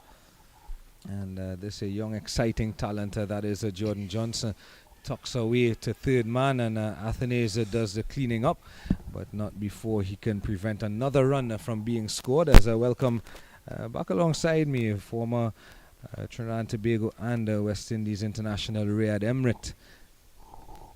Thank you, Basu. Thanks for having me again. Jordan Johnson looks like a real talent here. Young guys show that he's not afraid to play shots. Played shots around the wicket. Very good innings from skipper Dorich. He moves on to 52, stroking his ball down to long off. And for all the stats that I read out about Shane Dorich, all his test match centuries and test match half centuries, and the multiplicity of first class half centuries and centuries, he has not yet until today, would you believe, Riyad, scored a List A one-day half century. It's an amazing start, you know. You'd expect him to score more runs than this in List A cricket. I think it's part and parcel of something you and I spoke about earlier in the day, and you've mentioned it on a number of occasions that in many corners of West Indies cricket, there needs to be more cricket being played.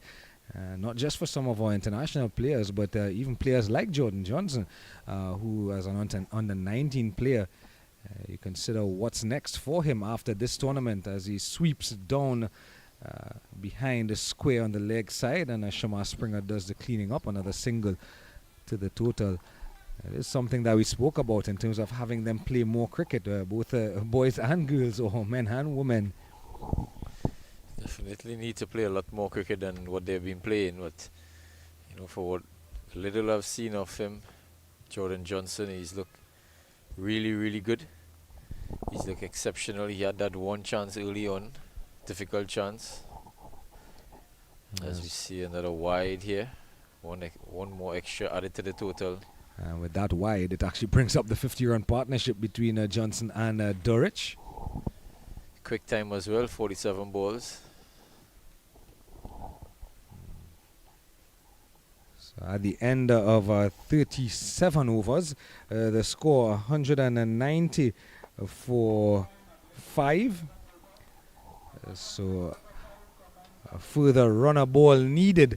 And as you see there in your picture, the players are walking off the field, and no, it's not because the game is completed, but it's because we're going to have the final drinks break of the afternoon here at the UE Sports and Physical Education Center, the Blue Waters drinks break. So while the umpires and the players avail themselves of refreshments, we're going to take a short break and be back with you in about 2 minutes' time.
So welcome back here to the UE Sports and Physical Education Center at the St. Augustine campus.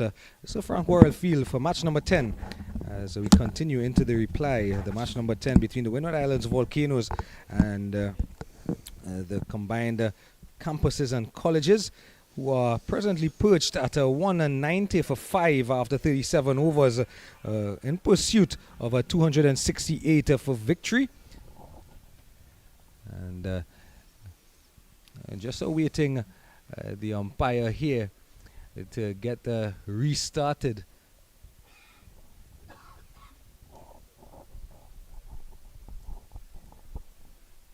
As you can see, we have just one umpire on the field at present, having a conversation with Johnson Charles, Sonal Lambris, and Young Johnson, and Andre Fletcher just coming into your picture. And in fact, it's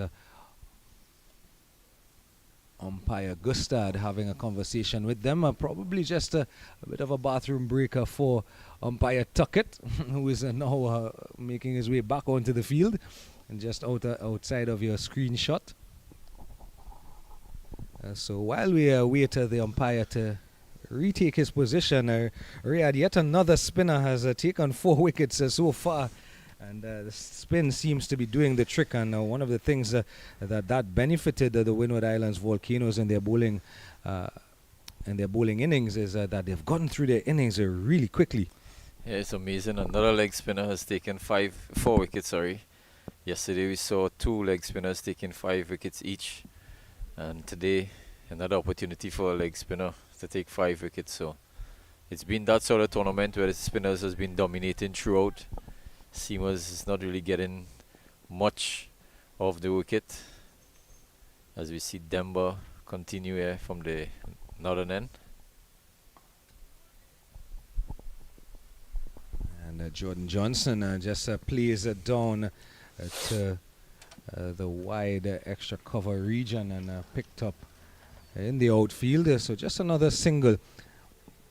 And it's been spoken about ad nauseum, Riyadh, in terms of the type of pitches that we have here in the Caribbean. And it's quite ironic, though, that we have so many spinner-friendly wickets, and sometimes our batters just seem to struggle against spin bowling. Yeah, I think one of the main problems is, as you see this ball hit over mid-wicket, one of the main problems in the Caribbean is rotation of strike, and you've seen Windward Islands, they have done it extremely well throughout this tournament. But the teams that are not really good at doing it, if they get bogged down for a few balls, they think that they have to hit a big shot to get out of trouble. As the sweep shot is employed here by Johnson, and it's going to bring him 2 additional runs. And into the 30s he moves. 32 now from 27 deliveries is Jordan Johnson. And those big shots bring a high risk, and especially against the turning ball. You and I spoke about it in the first innings as well, in terms of using their feet. This one, a bit of grip here and beating that outside edge as Johnson came forward. That forward defensive shot, beating the outside edge. And we talk about the evolution of batting and adjusting your game. And yes, you want to play ram shots and all of that. And sometimes using your feet, whether coming out of your crease or moving laterally across your crease, can make a difference. And even not just with spinners as well, but even with the swinging ball. Yes, as you see, Jordan Johnson, he is like Alec Atenes. He's not scared to play the reverse sweep. He's not scared to play the normal sweep. He attacks the spinners, which is good to see. Youngster, he's new on the scene, nothing to lose. But it's good to see how attacking he is and how positive he is. So at the end of 38 overs, 194 for 5, still 74 runs adrift of their target, the combined campuses and colleges. And it's a welcome sign to see all the innovation from some of these batters, and that fearless brand of cricket as Larry Edwards continues from the southern end. 6 overs thus far for 41 runs.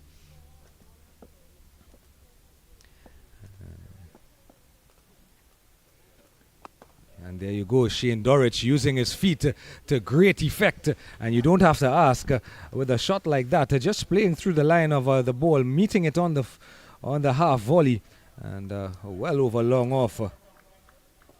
Well over long on, in fact, for a welcome 6 runs. Shot of authority there from Shane Dorich. He's really anchored this innings, playing a captain's knock. 59 of 67 balls. And that 6 bringing up the 200 for the combined campuses and colleges. This one is back and across and just cutting back out of square down to short third man.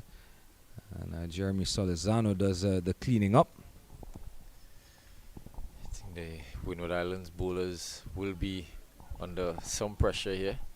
Probably thinking, what do we have to do to get over the line?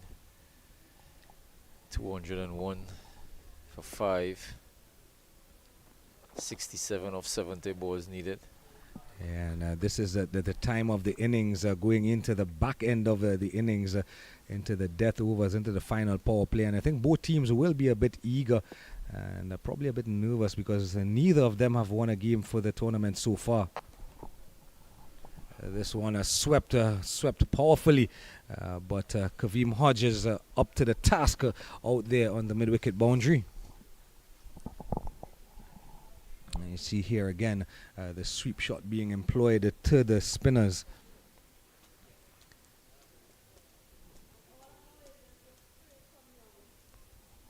Andrew Fletcher just having a quiet word with his bowler, Larry Edwards, probably just to ensure that he knows what the plans are. And you can hear all the chatter in the field, keeping the energy and the belief up. And he's he's gone. And you can hear it coming from Demba in the outfield. That umpire, he played on to his stumps, and the Windward Islands Volcanoes players are celebrating, but John Johnson is unmoved. As we take a look at the replay here, Stepped on his stumps. yeah, so he stepped on his stumps, and in fact it's now confirmed by the umpire that he did in fact it would be considered a hit wicket if he stepped on his stumps, but Demba shouted out that he played on to his stumps, but nonetheless he's now going to be leaving us here. Well played 34 nonetheless, 34 from 32 deliveries. And that a quiet word from Andre Fletcher to Larry Edwards has brought some luck, if you will. As you see here, an appeal from half of an appeal from the bowler, not even realizing that the stumps were broken, and then Johnson Charles letting him know, hey, the stumps are broken here.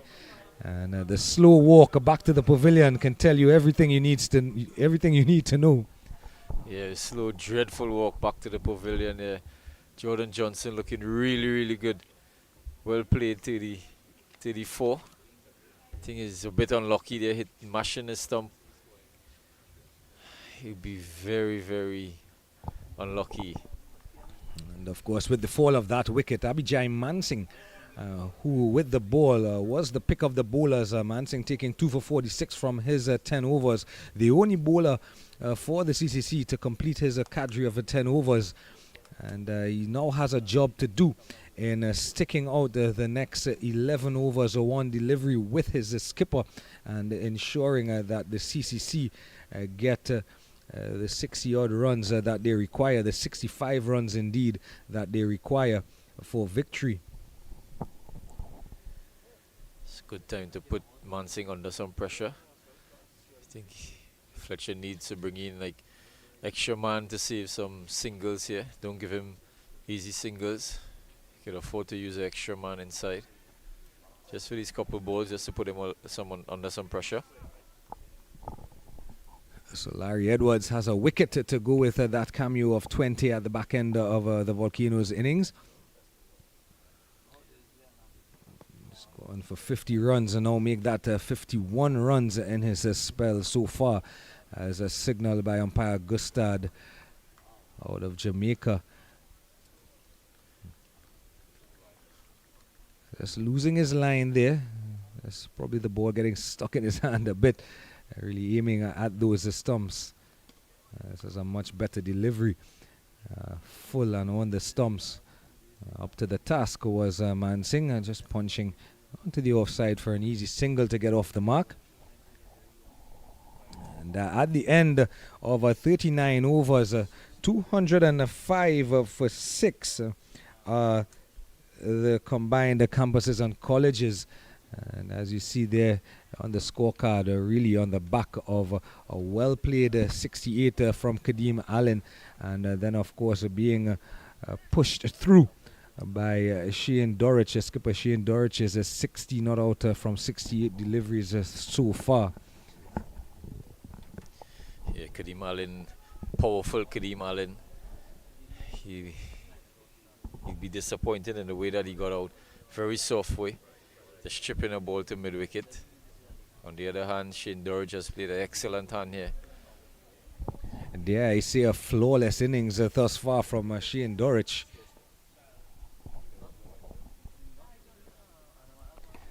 As Kenneth Demba continues from the northern end or the gymnasium end. And ball full and straight on the stumps.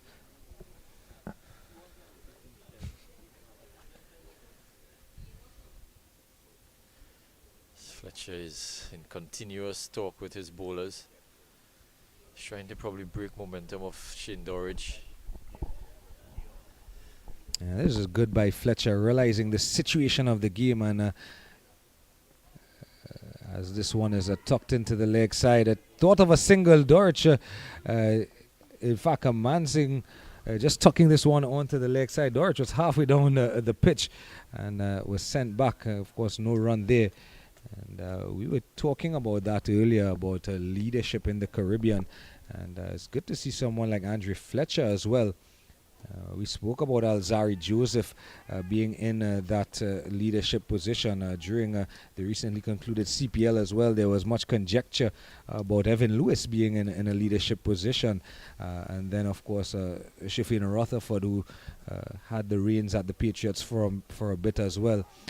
So it is good to see Andre Fletcher in this leadership role and really recognizing the situation of the game.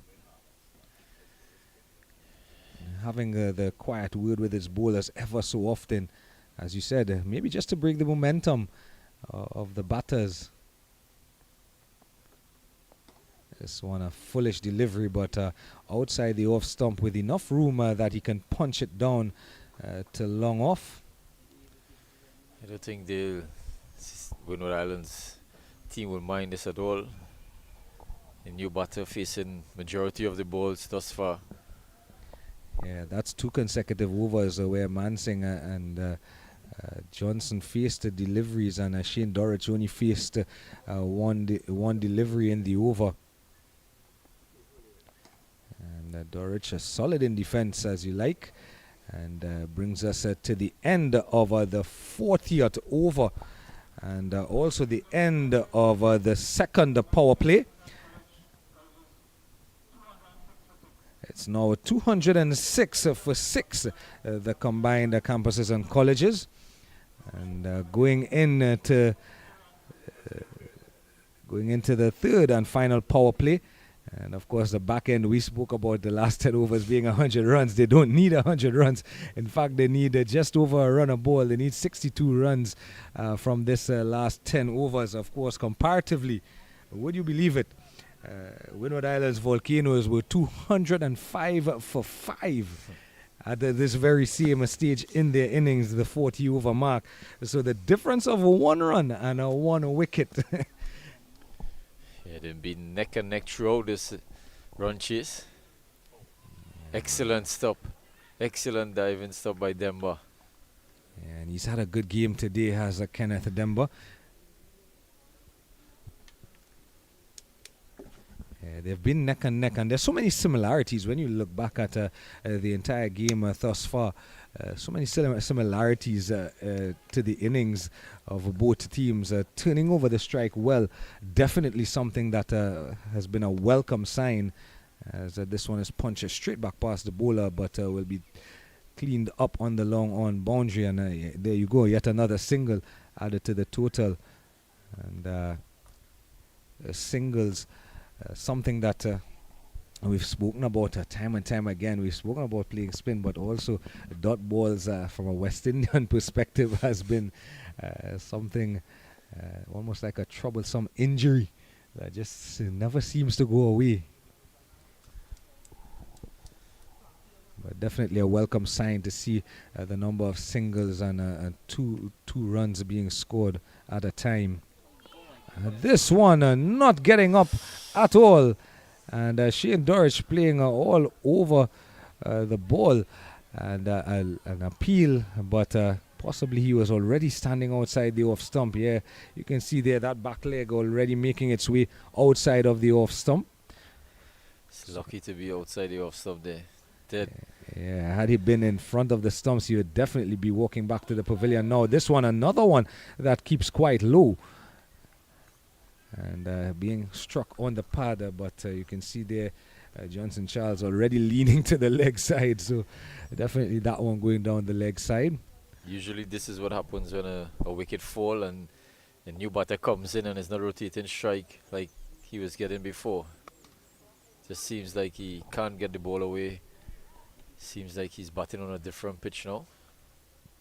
And in between that 28th over and probably the 31st over, that 2 to 3 over period there, Shane Dorich stood on the other end on 32 for almost 3 overs and looked at the 3 wickets fall around him, and batters coming in and not rotating the strike. Here he is trying to cut at one outside the off stump, and as Johnson Charles walks back up the pitch, it tells you that the end of the over has come upon us, and it's now 207 for 6. Just 1 run from that over, and still just 61 runs needed from 9 overs. 61 from 54 deliveries. You would think that it's a walking up in the park, but with 6 wickets down, and probably just, you don't want to call them tail enders, but the lower order batters to come.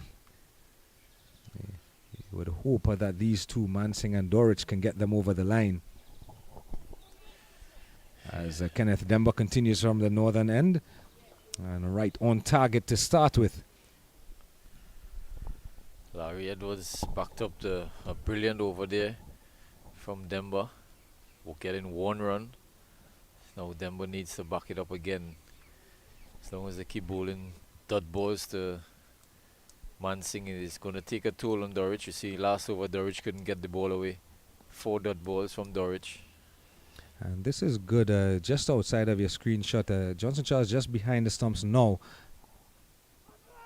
A loud appeal here, but possibly just going on with the arm.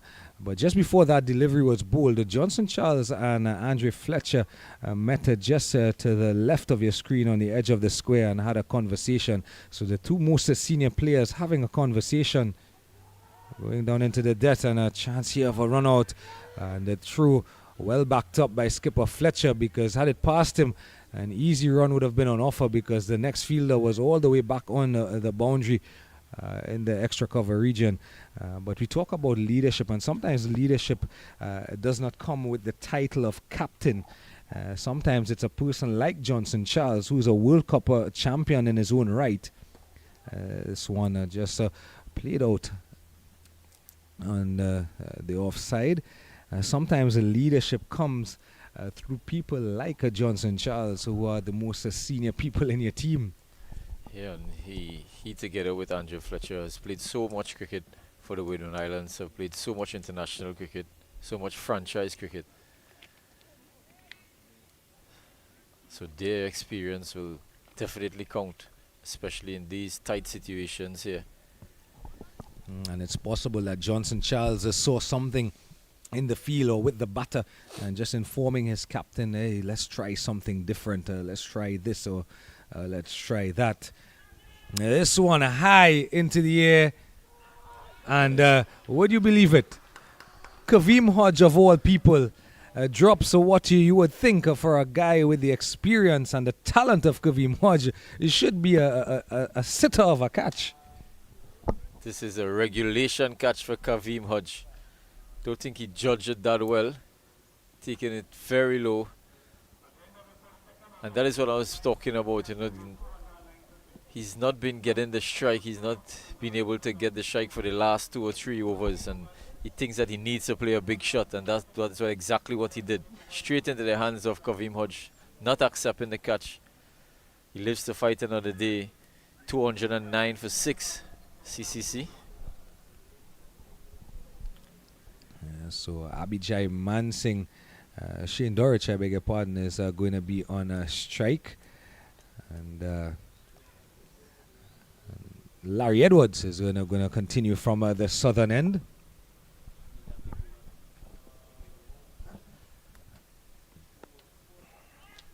And as this one is a cutaway down to aforementioned Kaveem Hodge, who just dropped a catch, and another single.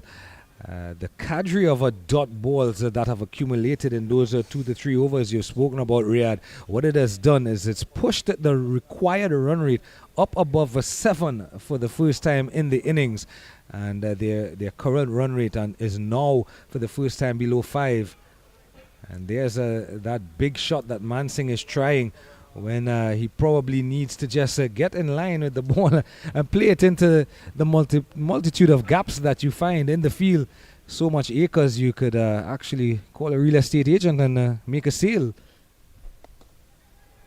This one hoiked into the air, and Shamar Springer is not going to make the same mistake that Kavim Hodge did in the over before. And Abhijay Mansingh, looking for a big shot, perishes a quarter at a long offer by Shamar Springer off the bowling of Larry Edwards, who now has 2 wickets to go with his cameo of 20 from 17 deliveries. And Mansingh just making 4 runs. Not sensible batting here from Mansingh. Struggled 4 of 13. His job was just to get off strike, try to get off strike and give Dorich most of the strike. He couldn't do that. He tried to play a big shot and caught on the boundary. That's what pressure does. Pressure, pressure, pressure. He caused himself some pressure. He put pressure on the captain. Tried to release the pressure with a big shot, only to find Shamar Springer at the long off boundary. 210 for 7 now. Yeah, and part of that pressure is now that as Romario Graves comes to the wicket and comes to the crease.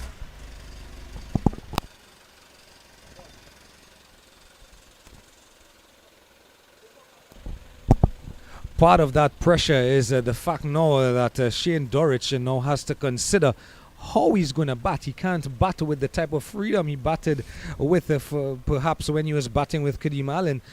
He now has to think about the fact that he's with the lower order batters with 7 wickets down.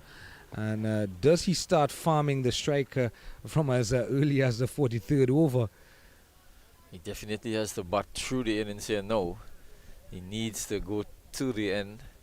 Similarly what Sunil Ambrose did. Try to take it as deep as possible. Windward Islands, on the other hand, need to get him out or need to pick up wickets on the other end. Wickets is going to contain the run flow. You talk about Shane Dorich batting to the end, but for CCC, they will need one of their lower order batters to do exactly what the man with the ball in his hand did when he came to the middle as well, because you cannot discredit that 20 runs that he scored in those 17 deliveries, because it made the difference between them getting under 250 and over 250. This one skewed away to extra cover. Out on that extra cover boundary is Kavim Hodge, and a single added to the total. 212 for 7 at the end of 43 overs.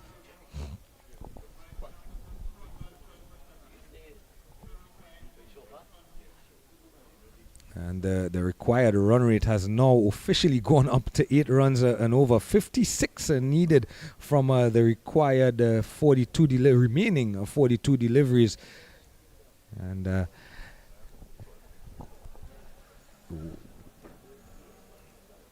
with that single from the last over, means that Shane Dorich would have kept the strike. And from a CCC perspective, that's what you want. You want your skipper, who's on 63, facing up at the start of the over. This one from Kenneth Demba, just a tad bit slower, but definitely a good line, attacking those stumps. Again, we see from the fall of Jordan Johnson's wicket, it seems like Dorich is batting on a different wicket now. It's not runs flowing again like before. He's not getting to rotate strike as before. He's not getting the boundaries as before. It's like he's stuck on 60, in the 60s for the longest while. And again, it could be also the other aspect of something that we spoke about at length in the first innings, the mental aspect of the game.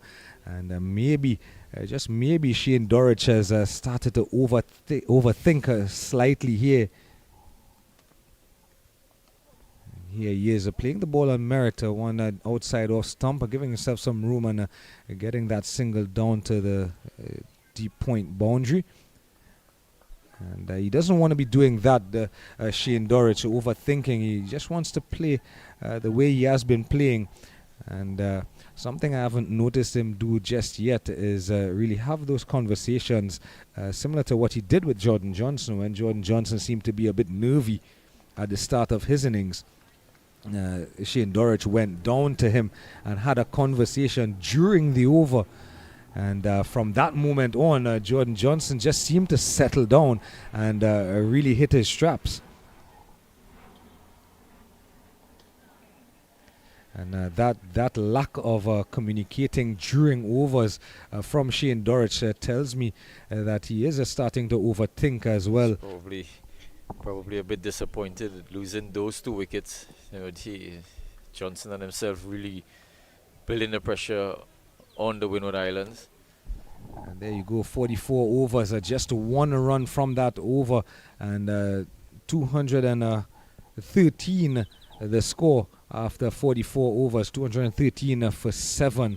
As I say, good afternoon to one of our co-commentators. It's good to see him around, Mr. Vidya Ramphal. It's good to see him back out healthy again. And you get the opportunity to work with him tomorrow, I believe. Yep, he'll be joining us here tomorrow. Or as Vidya has reminded me, it's really that we get the opportunity to work with Riyad Emrit, seasoned international cricketer.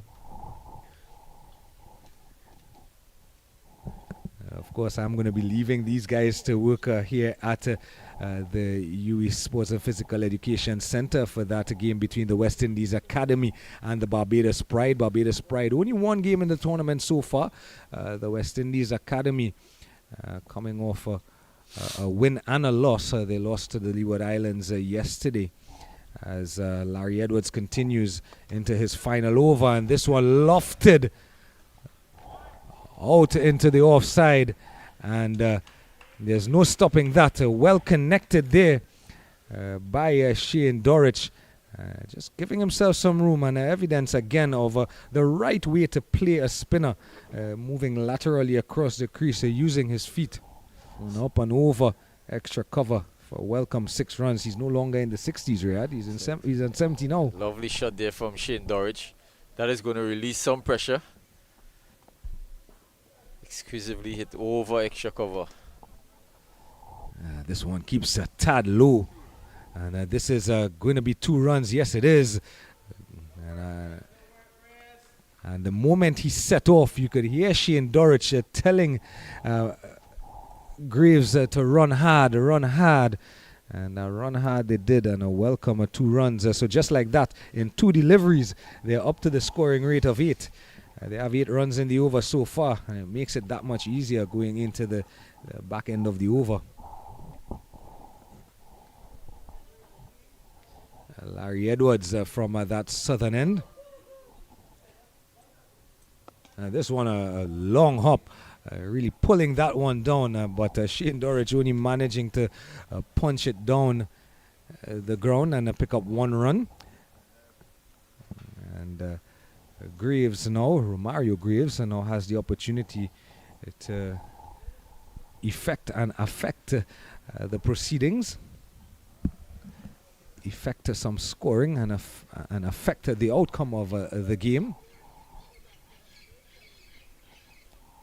Just need someone to stick around with Dorich. Sticking around means turning over the strike. Good thing Fletcher, this is really good captaincy here from Fletcher, using 5 in the circle for the new batsman, putting him under pressure, want him to hit the ball over the top. This one a loud appeal, but mainly from the bowler, and playing across the line and playing himself off of his feet was Romario Graves, but going down the leg side on that occasion, and just 4 fielders outside of the circle at the present moment in the 3rd power play. And this one just guided down to 3rd but Jeremy Solozano at a short third is up to the challenge, and there's no run. At the end of 45 overs, 222, double Nelson for 7 the combined campuses and colleges. So 30 deliveries to go. 30 deliveries to go, and 46 runs still needed. And that gap between balls and runs required is lengthening, because the required run rate, even with an over of 9 runs previously, the run rate has skyrocketed to 9.2 required to the over, as Kavim Hodge makes his way back into the attack. Of course, Larry Edwards picking up 2 important wickets in his spell of 10 overs to go along with his 20 runs at the back end of the innings. It's going to be interesting the way Shane Dorridge looks to attack the bowlers here now. He's got 9 runs off the last over. And for the first time in the innings as well, they have fallen behind the runs, because comparatively the Windward Islands Volcanoes were 225 at this same stage. For the same 7 wickets as this one by Dorich is punched powerfully down to Shadrach Descartes, it looks like, down there on the boundary.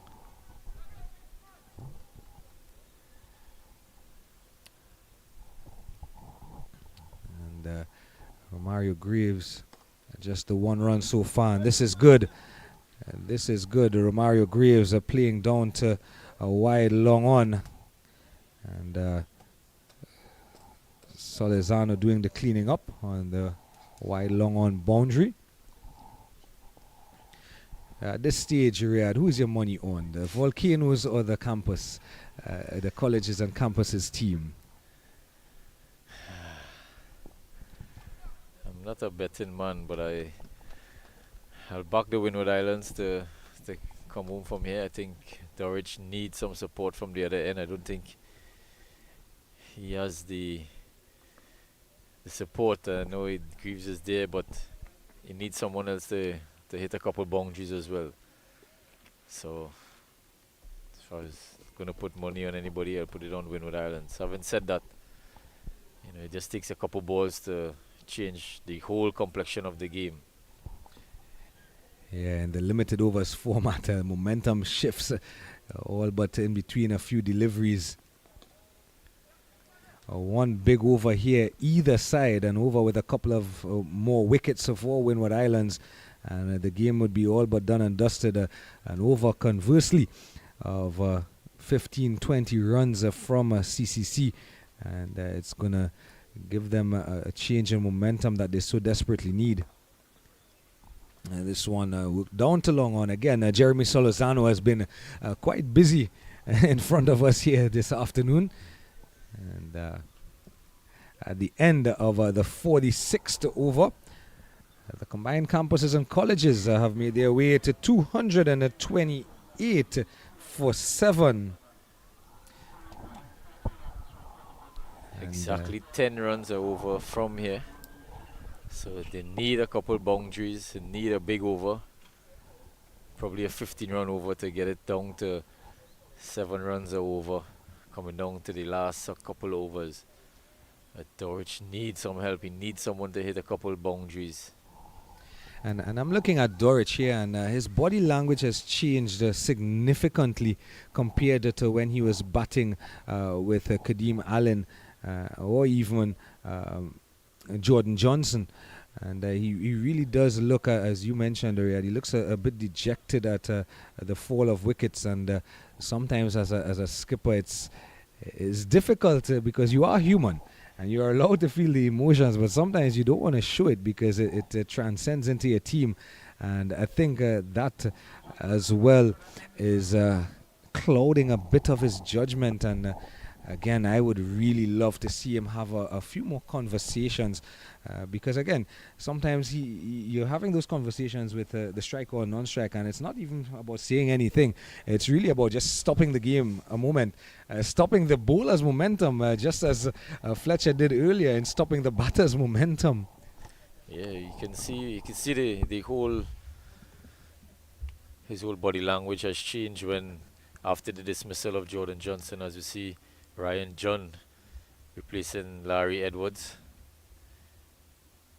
John has bowled 4 overs, none for 19, and the whole demeanor of Dorich has changed after the fall of that wicket. But he needs to take his team over the line. He has the experience. He's done this before. He's been in this situation before. So, but I keep saying, you know, he needs somebody on the other end just to take a little bit of that burden away from him. You can see his demeanor, his body language is like he's under some pressure here now, but he needs to dust that off, and he needs to do the work. And with just about 40 runs needed, you see the importance of that 20 runs from Larry Edwards at the back end of the innings. And then some of those same, we can classify them as misfields, the overthrows that weren't backed up well. You're looking at in and around 25, 30 runs given away, so to speak. And those are two things those two things at this point are making a bit of difference in the score and the outcome to the match.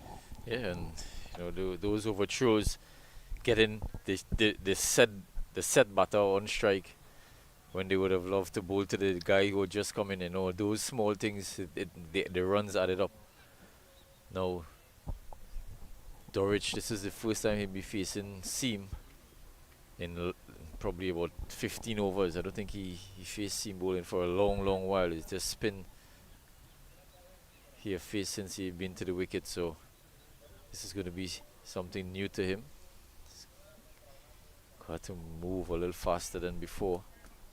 And this may work in his favor. The ball coming onto the bat a little bit more. He may feel a little more comfortable in terms of playing his shots. As most West Indian batters are comfortable with the ball coming on. This one wide outside the off stumper with Ryan John choosing to go around the wicket. And too wide on that occasion, signalled as such by umpire Patrick Gustad.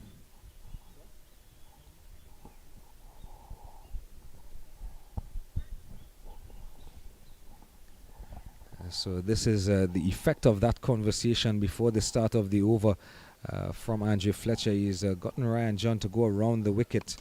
This one a full toss and a hoiked high into the air, and it actually indeed plugs just in front of the sight screen at the long on a boundary on the southern end, but not before they can complete a couple of runs. And with those 2 runs, Shane Dorich moves on to 79. And the run rate goes up over 5. And 36 runs are needed from 22 deliveries. Just a matter of hitting 3 sixes and getting a single off every other delivery after that.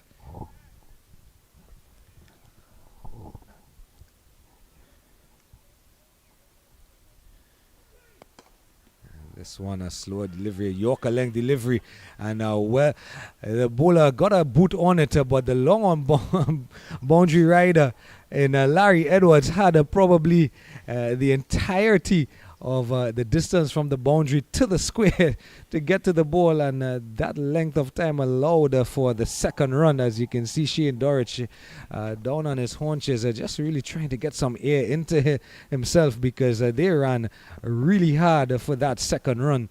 And that's good on his part, though, because it's not just all about hitting 4s and 6s. When you can turn 1s into 2s, you end up with 12 runs in an over. This one out to the backward point region. Kaveem Hodge runs around from a backward point and does the cleaning up. And another single, so 7 runs from the over so far. Ryan John, you see what he's trying to do. He's trying to use the bigger side of the field, trying to bowl wide Yorkers.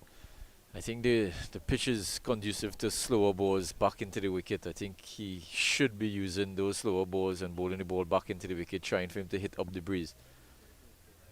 I think it's easy to, if you miss your length, it's easy to squat the ball down here. I think I got to get you to talk about the breeze a little bit more, because as you mentioned, the breeze just started to blow from east to west, as this one is punched away down to long off, and Shamar Springer does the cleaning up. As you see, it's very easy when the ball is full. You know, full tosses, they're scoring easily with full tosses. If he can get the ball into the wicket, bowl like exactly what the CCC did at the back end of their innings, bowl a lot of balls into the wicket. They bowl a lot of short balls into the wicket, slower bumpers into the wicket. It was very difficult to score.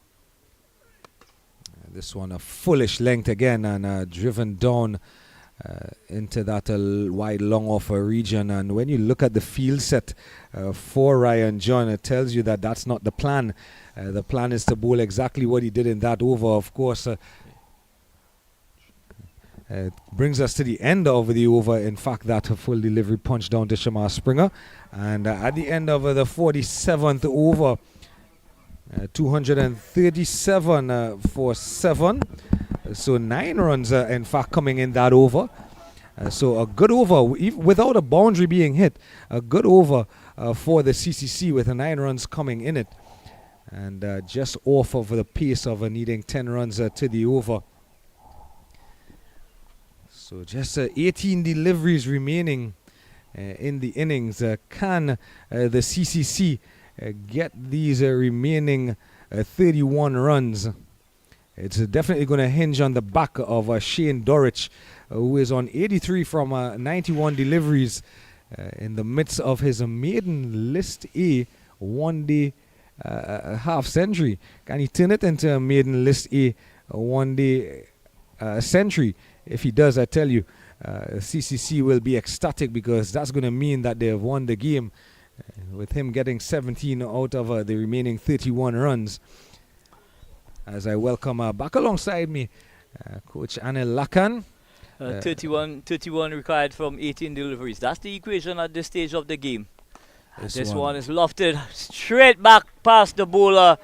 So a welcome boundary to the score there. That takes the score to 241.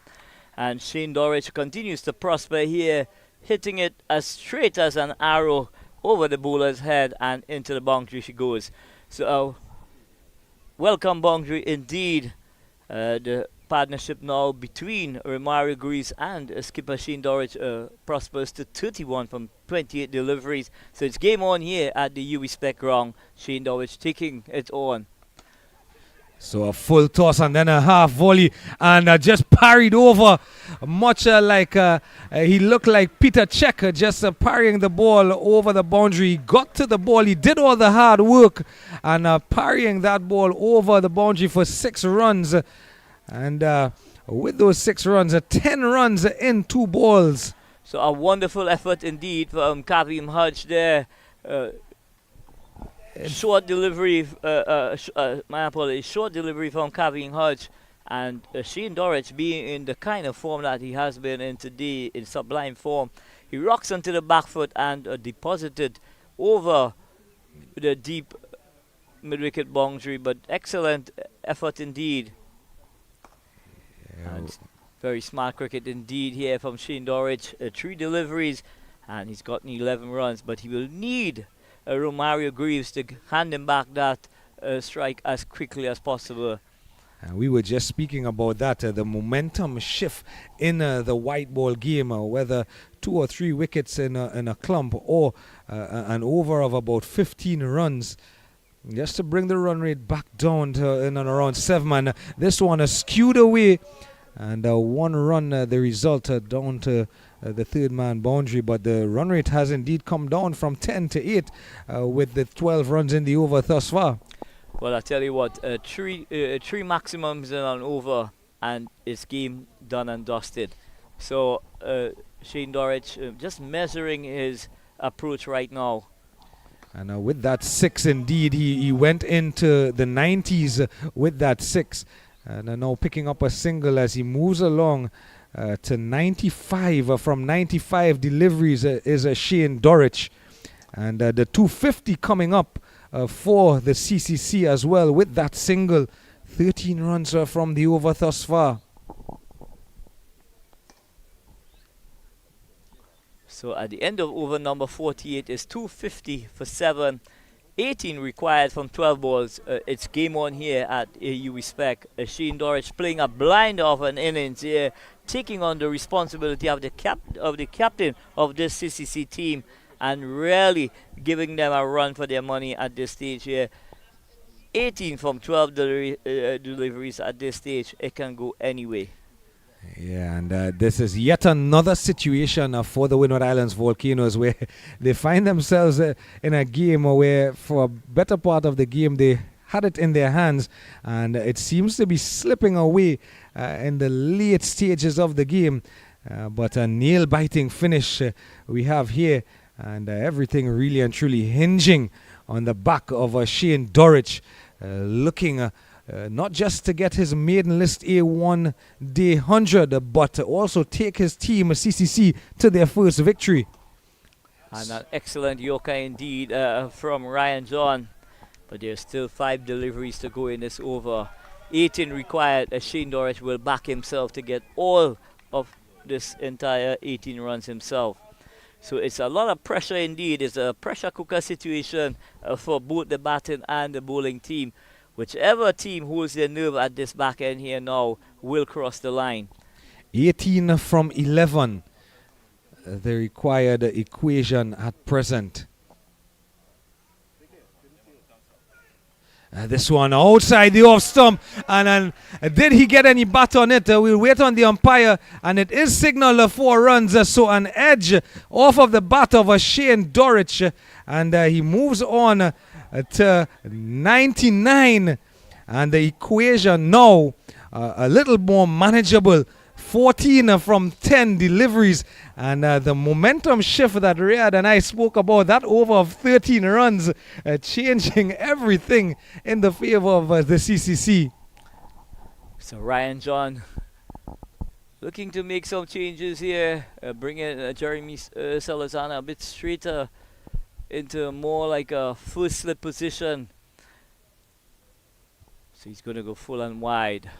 That's going to be the line, just outside the line of the off stump. Shane Dorich on the brink of a history here. He is punching down the ground, and that single will bring him, Shane Dorich, Captain Shane Dorich, his maiden list A1 day 100, and a man who has over 5,000 first class runs and over 1,500 test match runs, now has a list day 1 day 100, and really powering his team to victory here at the University of the West Indies Sports and Physical Education Center.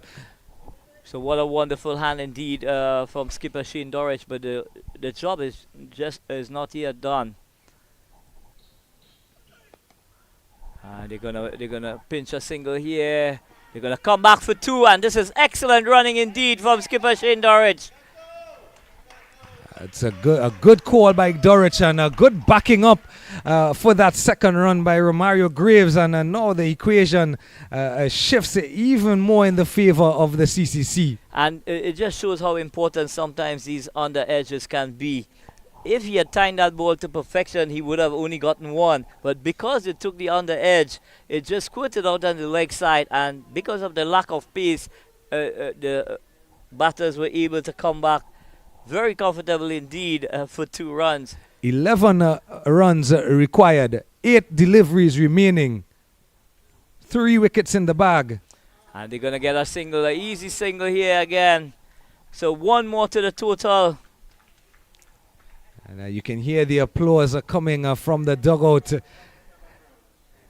Well, the Windward Islands Volcanoes team, they've gone totally flat at this stage here now. They just seems to be running out of ideas, if you were to ask me. 10 required. And I'm surprised that skipper Andre Fletcher hasn't called his bowler aside and actually had a quiet word with him, even if just to stop the momentum of the game. Maybe not to change any plans, but just to stop that momentum, because all the momentum at present is with the CCC. And this one is driven down to long off. They're going to get a single. So 9 required from the final over. Are we in for a super over? Are we in for a super over here at the UWI Spec ground? It's all happening here at the UWI Spec ground. Combined campuses and colleges really, taking this game into the last over, and a wonderful hand indeed from skipper Shane Dorridge, showing all the maturity, showing his class as an international cricketer, coming back at the regional level and showing that he could still dominate at this level. So exciting times ahead when it comes to Shane Dorridge. I'm sure the selectors, they're going to be looking on, not being part of the Barbados Pride unit.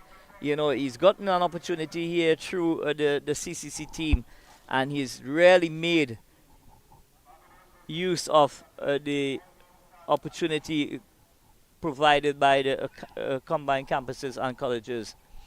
So 9 required. 9. I'm starting at 9 first, because 9 is what it will take for us to get into a super over.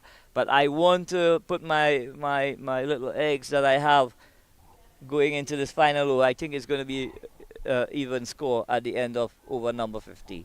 Well, they're going to have it to do against a World Cup champion in his own right, under 19 World Cup champion Shamar Springer, who's been around at age group level for quite some time, and getting well into senior team type cricket now and professional cricket. And he has 9 runs to defend, does Shamar Springer. And importantly for the CCC in the last over, Shane Dorridge is going to be taking a strike first. Well, Shane Dorridge, the set batter at this stage here, on an unbeaten 100. 8 is what is required to tie the score. 9 is what is required to win the game. So this over is really going to be exciting indeed. Shamar Springer around the wicket, and this one by Dorridge punched away into extra cover, and he takes the single off of the first ball, so showing us some trust in his batting partner Romario Graves.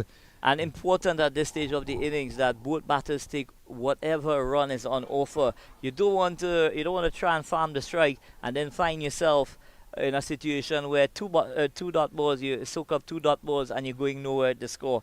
So every run at this stage here is important, but he's got to back himself to finish it. And that single brought up the 50-run partnership between these two. This one wide outside that off stump from Shamar Springer. And I think really fortunate there is Shamar Springer not to be called for a wide.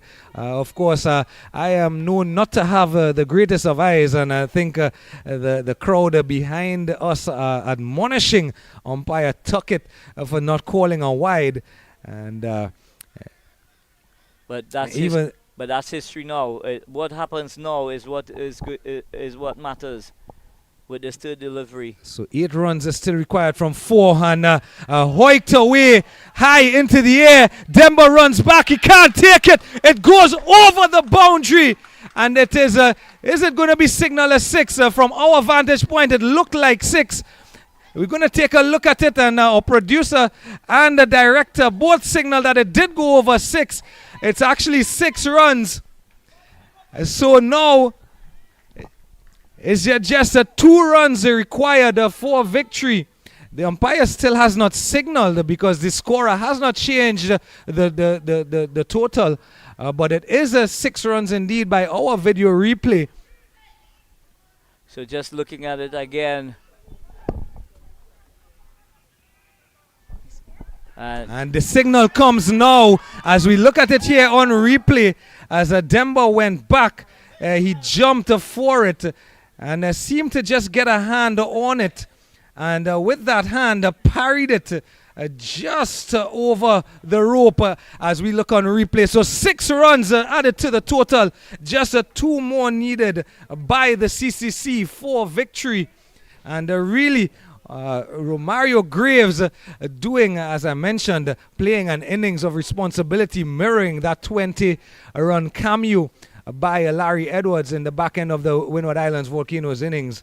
But 2 balls, 3 balls to defend, 2 runs. What Shama Springer is going to come up with now? Are we going to see skipper Fletcher bringing in more fielders inside the 30-meter circle? Springer. And this one is on leg stump. They're going to pinch a single on the leg side. Is he going to come back for 2? No, it's not on. Yeah, definitely not a second run there. You don't want to be losing a wicket at this stage. But I think fittingly, with 2 balls to go, skipper Shane Dorrich, who's on 102 from 100 deliveries, is on strike for the remaining 2 deliveries, at least for this delivery. And he would well know that scores are level at the present, as it has been made, it's been announced by the public address announcer. And Shane Dorrich on the brink of another little piece of history here, taking CCC to their first victory in this year's edition of the tournament. Shema Springer, 2 balls to go.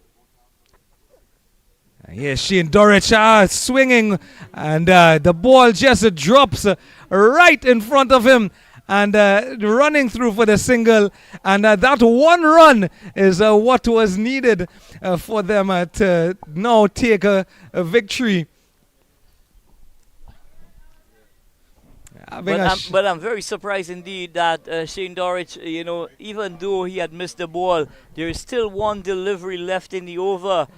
Actually 2 deliveries left in the over to complete the job, and trying to pinch that single, but it's all happening. So now he's put a new batter on strike. But take nothing away from Greaves. He has done a tremendous job indeed to taking his team just on the verge of crossing the line. Yeah, so a good worker as well. Don't take anything away from Johnson Charles behind the wicket, being alerted to it. So now I think Coach Anil Lakan has a crystal ball, because he said super over and the scores are still level with 1 delivery to go. So it's all even Stevens here at the UWI sporting facility in St. Augustine here. All to play for, 1 delivery to go, 1 run required. And Jediah Blades comes to the wicket, comes to the crease. Well, I'll tell you what, no matter what happens here, Shane Dorrich is going to be screaming down that pitch like a sprinter. Would you believe there's not a fielder on the boundary? Well, it doesn't surprise me one bit. 1 run to defend, 1 delivery remain. So it's who could keep the nerve here to get over the line. For sure, CCC can't lose the game. And Blades punches, and it skews off the outer half of the back, down to fine leg, right in front of the CCC dressing room. And with that boundary, Jediah Blades, in fact, wins, as we see here. Coach Keno Mason, Coach Pedro Collins, the remainder of the dugout, Shatshugan Rambaran and Floyd Reefer there. And CCC, with that boundary, register their first win by just 2 wickets off of the last ball of their innings over the Windward Islands Volcanoes. Of course, the Windward Islands Volcanoes would be a bit disappointed knowing that for the better part of the run chase, they had the campuses, the combined colleges and campuses bogged down. But take nothing away, skipper Shane Dorrich ends on 102 not out from 100 deliveries.